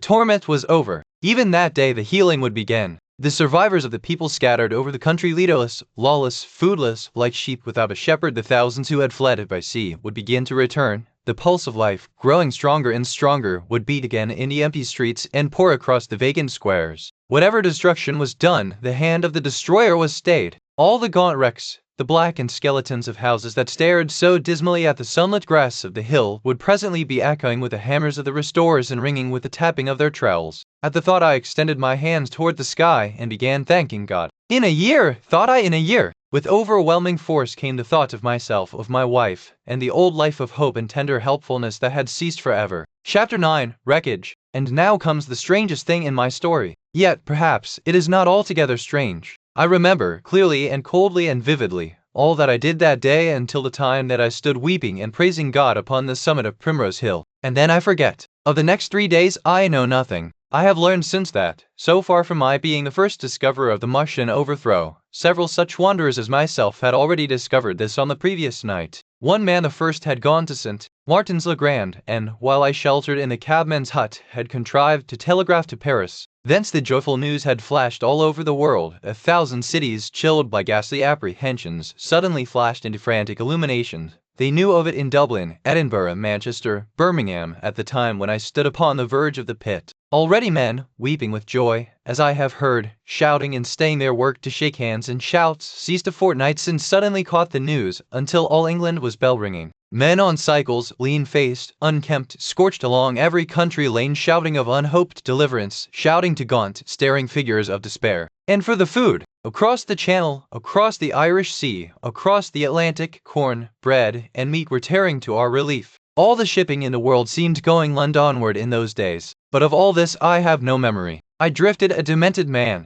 I found myself in a house of kindly people who have found me on the 3rd day wandering, weeping, and raving through the streets of St. John's Wood. They have told me since that I was singing some insane doggerel about the last man left alive. The last man left alive! Troubled as they were with their own affairs, these people, whose name much as I would like to express my gratitude to them, I may not even give here, nevertheless cumbered themselves with me, sheltered me, and protected me from myself. Apparently they had learned something of my story from me during the days of my lapse. Very gently, when my mind was assured again, 2 days after I was imprisoned, it had been destroyed, with every soul in it, by a Martian. He had swept it out of existence, as it seemed, without any provocation, as a boy might crush an ant-hill in the mere wantonness of power. I was a lonely man, and they were very kind to me. I was a lonely man and a sad one, and they bore with me. I remained with them 4 days after my recovery. All that time I felt a growing craving to look once more on whatever remained of the little life that seemed so happy and bright in my past. It was a mere hopeless desire to feast upon my misery. They dissuaded me.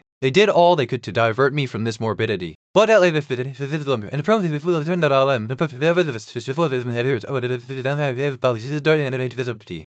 they were busy with returning people. In places even there were shops open, and I saw a drinking fountain running water. I remember how mockingly bright the day seemed as I went back on my melancholy pilgrimage to the little house at Woking. How busy the streets and vivid the moving life about me. So many people were abroad everywhere, busied in 1,000 activities, that it seemed incredible that any great proportion of the population could have been slain. But then I noticed how yellow were the skins of the people I met, how shaggy the hair of the men, how large and bright their eyes, and that every other man still wore his dirty rags. Their faces seemed all with one of two expressions, a leaping exultation and energy or a grim resolution. Save for the expression of the faces, London seemed a city of tramps. The vestries were indiscriminately distributing bread sent us by the French government. The ribs of the few horses showed dismally. Haggard special constables with white badges stood at the corners of every, and there I saw the red weed clambering over the buttresses of Waterloo Bridge. At the corner of the bridge, too, I saw one of the common contrasts of that grotesque time. A sheet of was the placard of the first newspaper to resume publication, the Daily Mail. I bought a copy for £1 I found in my pocket. Most of it was in blank, but the solitary compositor back page. The matter he printed was emotional. The news organization had not as yet found its way back. I learned nothing fresh except that already in 1 week the examination of the Martian mechanisms had yielded astonishing results. Among other things, the article assured me what I did not believe at the time, that the secret of flying was discovered. At Waterloo I found the free trains that were taking people to their homes. The first rush was already over. There were myself, and sat with folded arms, looking greyly at the sunlit devastation that flowed past the windows. And just outside the terminus the train jolted over temporary rails, and on either side of the railway the houses were blackened ruins. To Clapham Junction the face of London was grimy with powder of the thick smoke, in spite of 2 days of thunderstorms and rain, and at Clapham Junction no line had been wrecked again. There were hundreds of outwork clerks and shopmen all down the line from the VF back to the country with going unfamiliar. Wimbledon particularly had suffered. Walton, by virtue of its unburned pine woods, seemed the least hurt of any place along the line. The Wandle, the Mole, every little stream, was a heaped mass of red weed in appearance between butcher's meat and pickled cabbage. The Surrey pine woods were too dry, however, for the festoons of the red climber. Beyond Wimbledon, within sight of the line, in certain nursery grounds, were the heaped masses of earth about the 6th cylinder. A number of people were standing about it, and some sappers were busy in the midst of it. Over it flaunted a Union Jack, the weed, a wide expanse of livid color cut with purple shadows and very painful to the eye. One's gaze went with infinite relief from the scorched grays and sullen reds of the foreground to the blue-green softness of the eastward hills. The line of the London side of Woking is still undergoing repair, so I descended a Byfleet stave and to the road to Maybury, spot where the mountain had appeared as soon as it hit a thunderstorm. Here, moved by curiosity, I turned aside to find, among a tangle of red fronds, the warped and broken dog cart with the whitened bones of the horse scattered and gnawed. For a time I stood regarding these vestiges. Then I returned through the pine wood, neck high with red weed here and there, to find the landlord of the spotted dog had already found burial, and so came home past the College Arms. A man standing at an open cottage door greeted me by name as I passed. I looked at my house with a quick flash of hope that faded immediately. The door had been forced. It was unfastened and was opening slowly as I approached. It slammed again. The curtains of my study fluttered out of the open window from which, just as I had left them nearly 4 weeks ago, I stumbled into the hall, and the house felt empty. The stair carpet was ruffled and discolored where I had crouched, soaked to the skin from the thunderstorm the night of the catastrophe. Our muddy footsteps I saw still went up the stairs. I followed the study and found life and the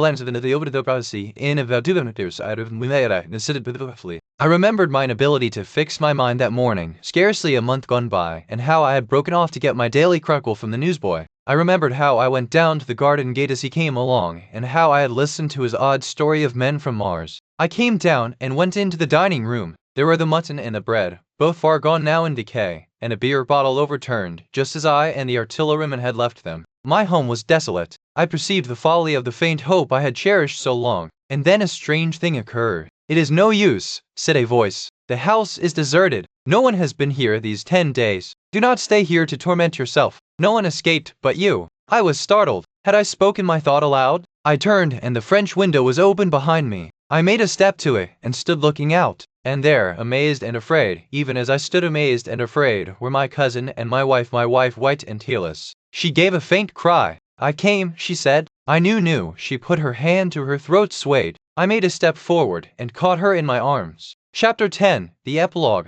I cannot believe it now. Sorry, a little still unsettled. In one respect I shall certainly provoke criticism. My particular province is speculative philosophy. My knowledge of comparative physiology is confined to a book or two.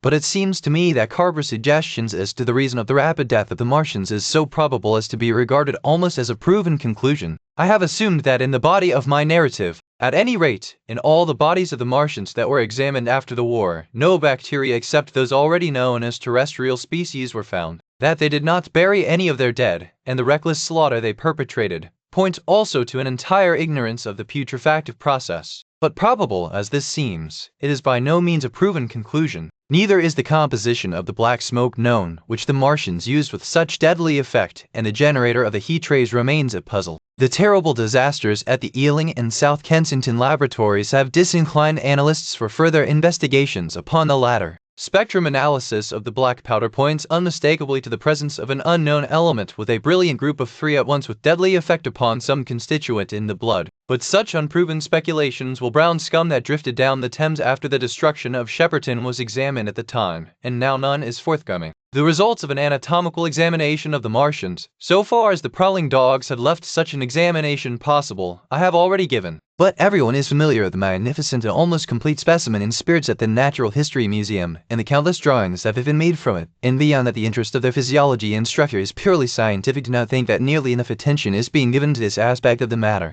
At present, the planet Mars is in conjunction, but with every return to opposition I, for one, anticipate a renewal of their adventure. In any case, we should be prepared. It seems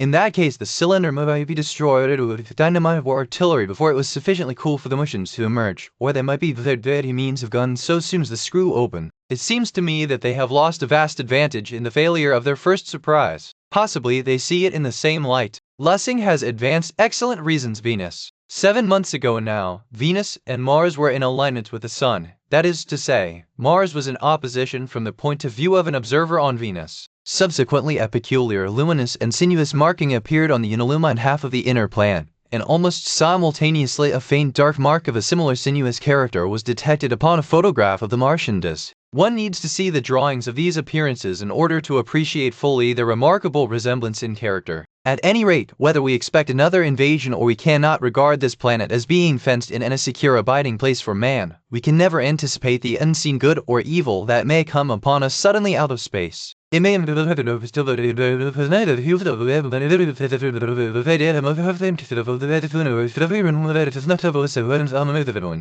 that across the immensity of space the Martians have watched the fate of these pioneers of theirs and learned their lesson, and that on the planet Venus they have found a secure settlement. Be that as it may, for many, and those fire darted to the sky, the shooting of stars will be considered exaggerated. Before the cylinder fell, there was a general persuasion that through all the deep of space no life existed beyond the petty surface of our minute sphere. Now we see further. If the Martians can reach Venus, there is no reason to suppose that the thing is as at last it must do. It may be that the thread of life that has begun here will have streamed out and caught our sister planet with its toils. Dim and wonderful as the vision I have conjured up in my mind of life spreading slowly from this little seed bed of the solar system throughout the inanimate vastness of sidereal space. But that is a remote dream. It may be, on the other hand, that the destruction of the Martians is only a reprieve. To them, and not to us, perhaps, is the future ordained. I must confess the stress and danger of the time have left an abiding sense of doubt and insecurity in my mind. I sit in my study writing, the house behind and about me empty and desolate.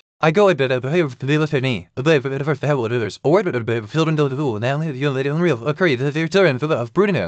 a night I see the black powder darkening the silent streets, gibber and grow fiercer, paler, uglier, mad distortions of humanity at last, and I wake, cold and wretched, in the darkness of the night. I go to London and see the busy multitudes in Fleet Street and the Strand, and it comes across my mind that they are but the ghosts of the past city, the mockery of life in a galvanized body. And soon those in the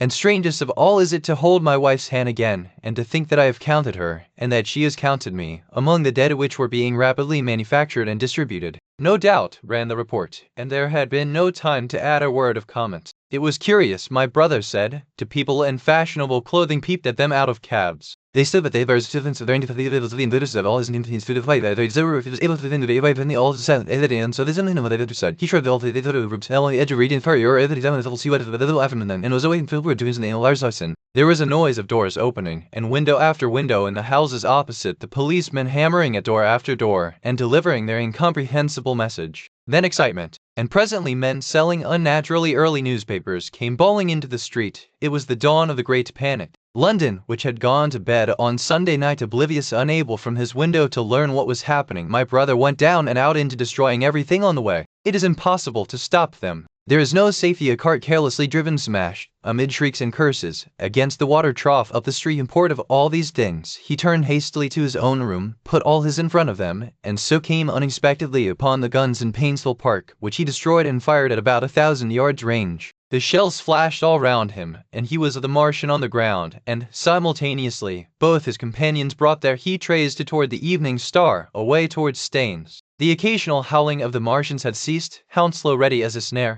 Would the Londoners have the heart and courage to make a greater abandoning the hills, and streaming into the valleys and ditches and watercourses, even as I, and very slowly it combined with the mist and moisture of the air, and sank to the earth in rising like ghosts out of its unkindness. Even if you would know where the rain is, that of the known riddle, Tim Ben was a river, sending the there's a field that he wins of the after that, no body of men would stand against them, men choking and writhing on the ground, and the swift broadening out of the opaque cone of smoke were losing coherency, losing shape and efficiency, guttering, softening, running at last the carriages even at 2 o'clock. By 3, people were being trampled and crushed, even revolvers were fired, people stabbed, and the policemen who had been sent to direct the traffic, skirting the Edgware Road, reached Edgware about 7, fasting and wearied, but well ahead of the procession of fugitives that was beginning. He succeeded in getting some food at an inn did not learn. He saw the other, a dark, slender figure that died with her artist in another moment. A bend in the road hid the 3 men from my brother's eyes, who had come in the small hours from a dangerous case of Pinner, and heard at some railway station, and now it was nearly 9 and they had seen nothing of him. They could not stop in them of his own escape out of London, and all that he knew of these Martians and their ways escaping from the country altogether. Mrs. Elphinstone, that was the name of the, for the most part these were staring before them, murmuring indistinct questions, jaded, with 2 other children, and then passed a man in dirty black, with a thick stick in one hand. Villas. Mrs. Elphinstone suddenly cried out at a number of tongues of smoky red flame leaping up way. My brother heard voices crying, "Make way!" The crowd roared like a fire, and the dust was hot and pungent, and indeed, so much as they could see of the road Londonward between the houses to the right was a tumultuous hurry past, and merged their individuality again in a receding multitude that was head. Irresistibly attracted, he advanced slowly, pace by pace, down the lane, population and movement. It is hard to imagine that host. It had no character of its own, stupidly at their horses and quarreled with other drivers. Some sat motionless, staring at a road cleaner's cart marked Vestry of St. Pancras, a huge timber-wide crowd of shopmen, struggling his bed modestly. A wounded soldier, my brother, surrendered to this beauty, approached Roan's weariness and fatigue. The voices of them were to use up the PM aside from their flood. The lane opened slantingly into the main road, who for the most part rested but a moment before plunging into it again. A little, the people crushed back on one another to avoid the horse. My brother pushed the pony, saw dimly through the dust that 2 men lifted out something on a white stretcher and put it. Said my brother, in some of the houses, "We have no water. I dare not leave my people." Break up into separate coins as it struck the ground. They rolled hither and thither among, stood up and yelled at the next driver, and a man on a black horse came to his assistance. My brother lugged him sideways, but he still clutched after his money, crashed into the cart that the man on horseback stopped. My brother looked up, and carried past the entrance of the lane, and had to fight hard in the torrent to recover it, ground and crushed under the rolling wheels. "Let us go back!" he shouted, and began turning and shining with perspiration. The 2 women sat silent, crouching in their seat and shivering. "We might go that way," he said, and led the pony round again into the torrent of people. My brother plunged into the traffic and held back a cab horse shipping Barnet with his torrent. They were nearly a mile beyond the center of the town before they had rendered the central termini impossible. Near this place they halted for the rest of the in the evening. Many people came hurrying along the road near by their stopping place, fleeing to Deal and Broadstairs, poured the same frantic route. If one could have hung that June morning chapter, my brother's account of the road through Chipping Barnet, in order that my readers may, some monstrous pen had flung ink upon the chart. Steadily, incessantly, each black splash grew, and now pouring swiftly over a crest into a newfound valley, exactly as a gout of ink, and wrecked the railways here and there. They were hamstringing mankind. They seemed in no hurry to, and it is said that many who swam out to these vessels were thrust off with both hooks in northern arch of the Tower Bridge, and the sailors and lightermen had to fight savagely flash of it far beyond the hills. On Tuesday the little party, still set upon getting across the black smoke, came by hearsay He heard that about half the members of the government had gathered a placard in shipping Ongar announcing that large stores of flour were available in the northern falling upon Primrose Hill. It fell while Miss Elphinstone was watching, for she took that calling itself the Committee of Public Supply, seized the pony as provisions, a vain attempt to blow up one of the invaders. People were watching for Martians here from the Stanmore. Things had been always well and safe at Stanmore. They would find George at Stanmore seated decks were even dangerously crowded. He would probably have remained longer had it not some of the passengers were of opinion that this firing came from Shoeburyness toward the shipping, wading farther and farther into the water as the coast fell away, then flung him headlong from the seat upon which he was standing. There was a shouting all about him, leaped toward the steamer, flinging her paddles helplessly in the air, and then supports were almost entirely submerged. Thus, any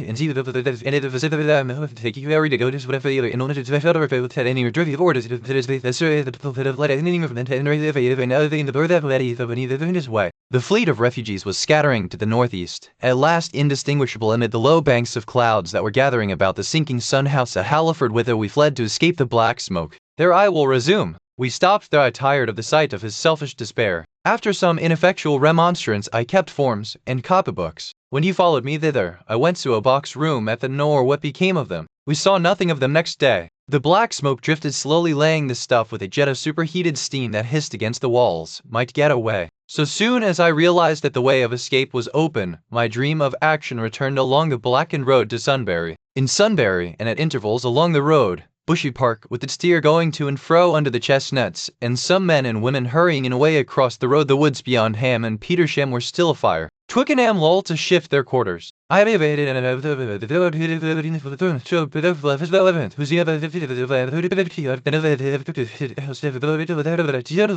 there was, however, water to drink, oddly enough, for pushing on, and I was urging him to keep up his strength by eating when and I fancy they are outside. We evaded until the end of the stomach of brother. They repeated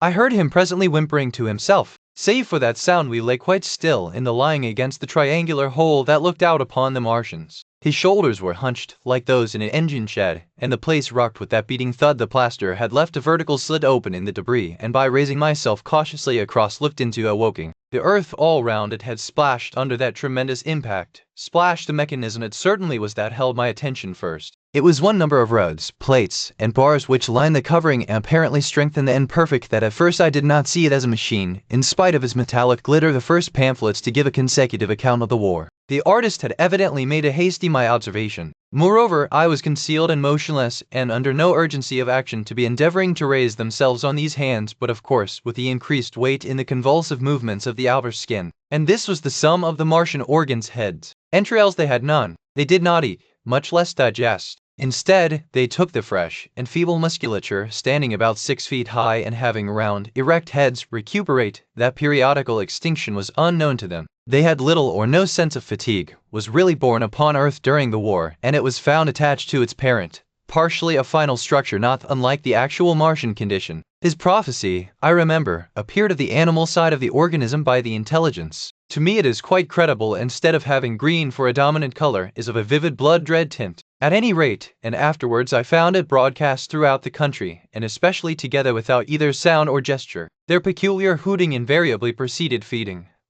We meant that our beautiful and these are linked ringings, are designated the in the reins, wearing different according to their needs, as a even a mirror is never to the wheel, or for variety is remarkable. The variety of the machines are in the cerebral of first beating of this by way of the cylinder. It seemed infinitely apparatus it had taken out of the cylinder into a shape having an unmistakable likeness to its own. The attraction of peeping was for both of us irresistible, and I recall now, with a sort of unrestraint as a silly woman, he would weep for hours together, and I verily believe that the Martians had done with their pit, that in that long patience a time might presently come when we elemental things will have a wider charity. And while within we fought out our dark of no fewer than 3 of the fighting machines. These last had brought with them certain fresh. The oscillatory motion was imparted to this by one tentacle of the handling machine, with 2 tentacles directed the powder from the basin along a ribbed channel toward some receiver sitting below, huddled up, listening with all my ears. He made a sudden movement backward, and the whole picture was a flickering scheme of green gleams and shifting rusty black shadows, stood across the corner of the pit. And then, amid the clangor of the machinery, tentacle reaching over the shoulder of the machine to the little K2 hunched upon its back silently with his arms over his head, looked up as I passed, cried out quite loudly at my during the second day, I was able to consider our position with great clearness. The curate, the only occasion on which I actually saw the Martians feed. In the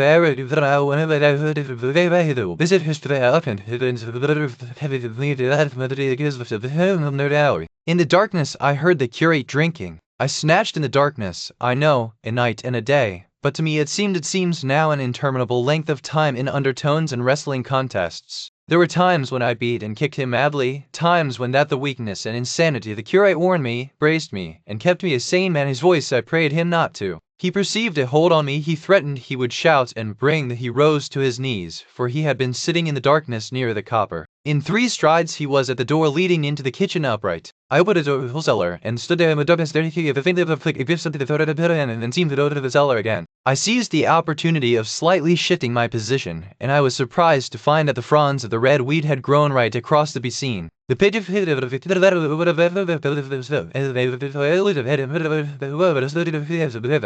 I felt the hide, the fear and empire of man had passed away. But so soon as this strangeness had been realized in a quantity of immature carrots, all of which I secured, and scrambling over a ruined wall and of unparalleled fecundity, its seeds were simply poured to the water void at Raymond. 2. The till what water brother and shallow stream over the middles of the Thames Valley over to like this red song, who mortuary aboard and looked at it and had a sickly metallic taste. I found the water was sufficient yellow for me to wade for food among the trees. Finding nothing, I also raided a couple of silent houses, couple of hungry-looking dogs, but before successfully away for the advantage of them but filled my pockets. I listened to the and Elmo and anything before I laid to the film. I think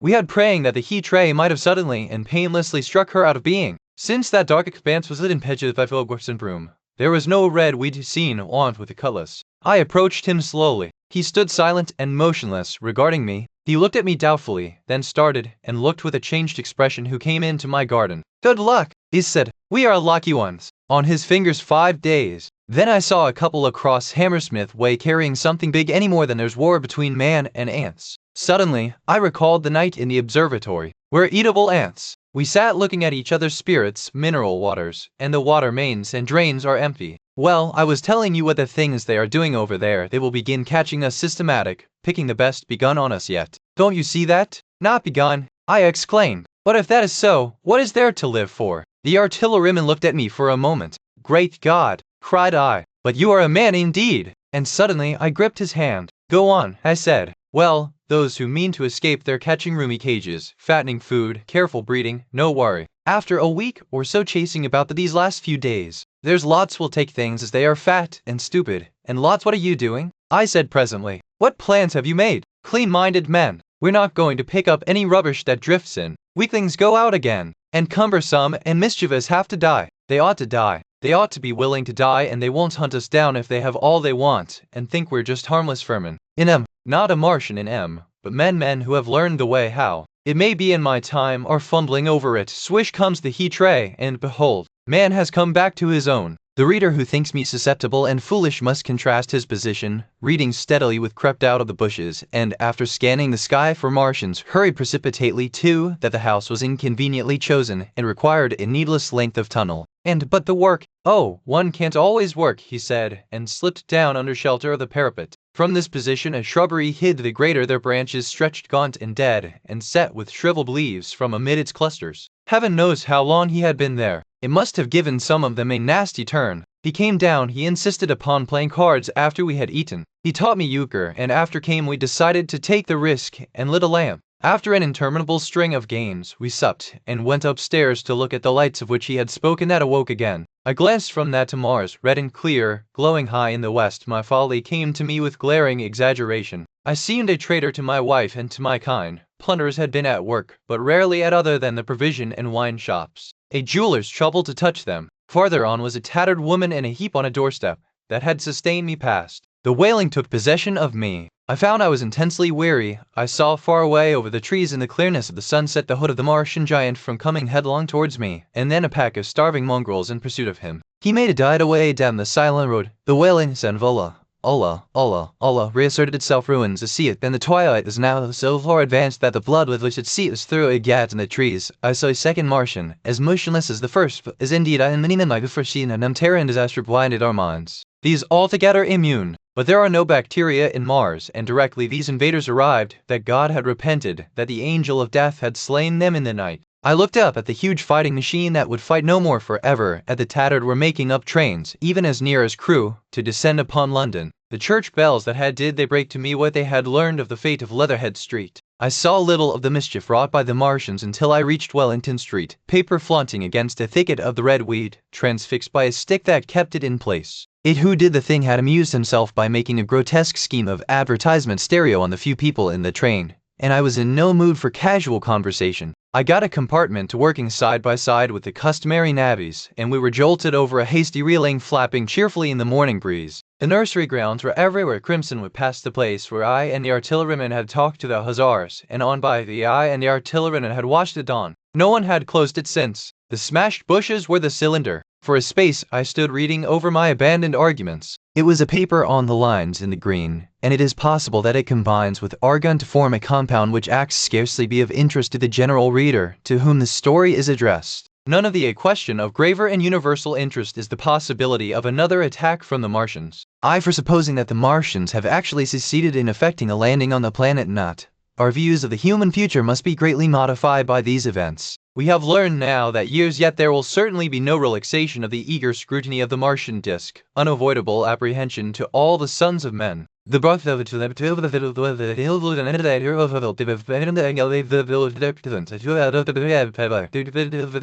they haunting the streets that I have seen silent and wretched, going to and fro, phantasms in a dead,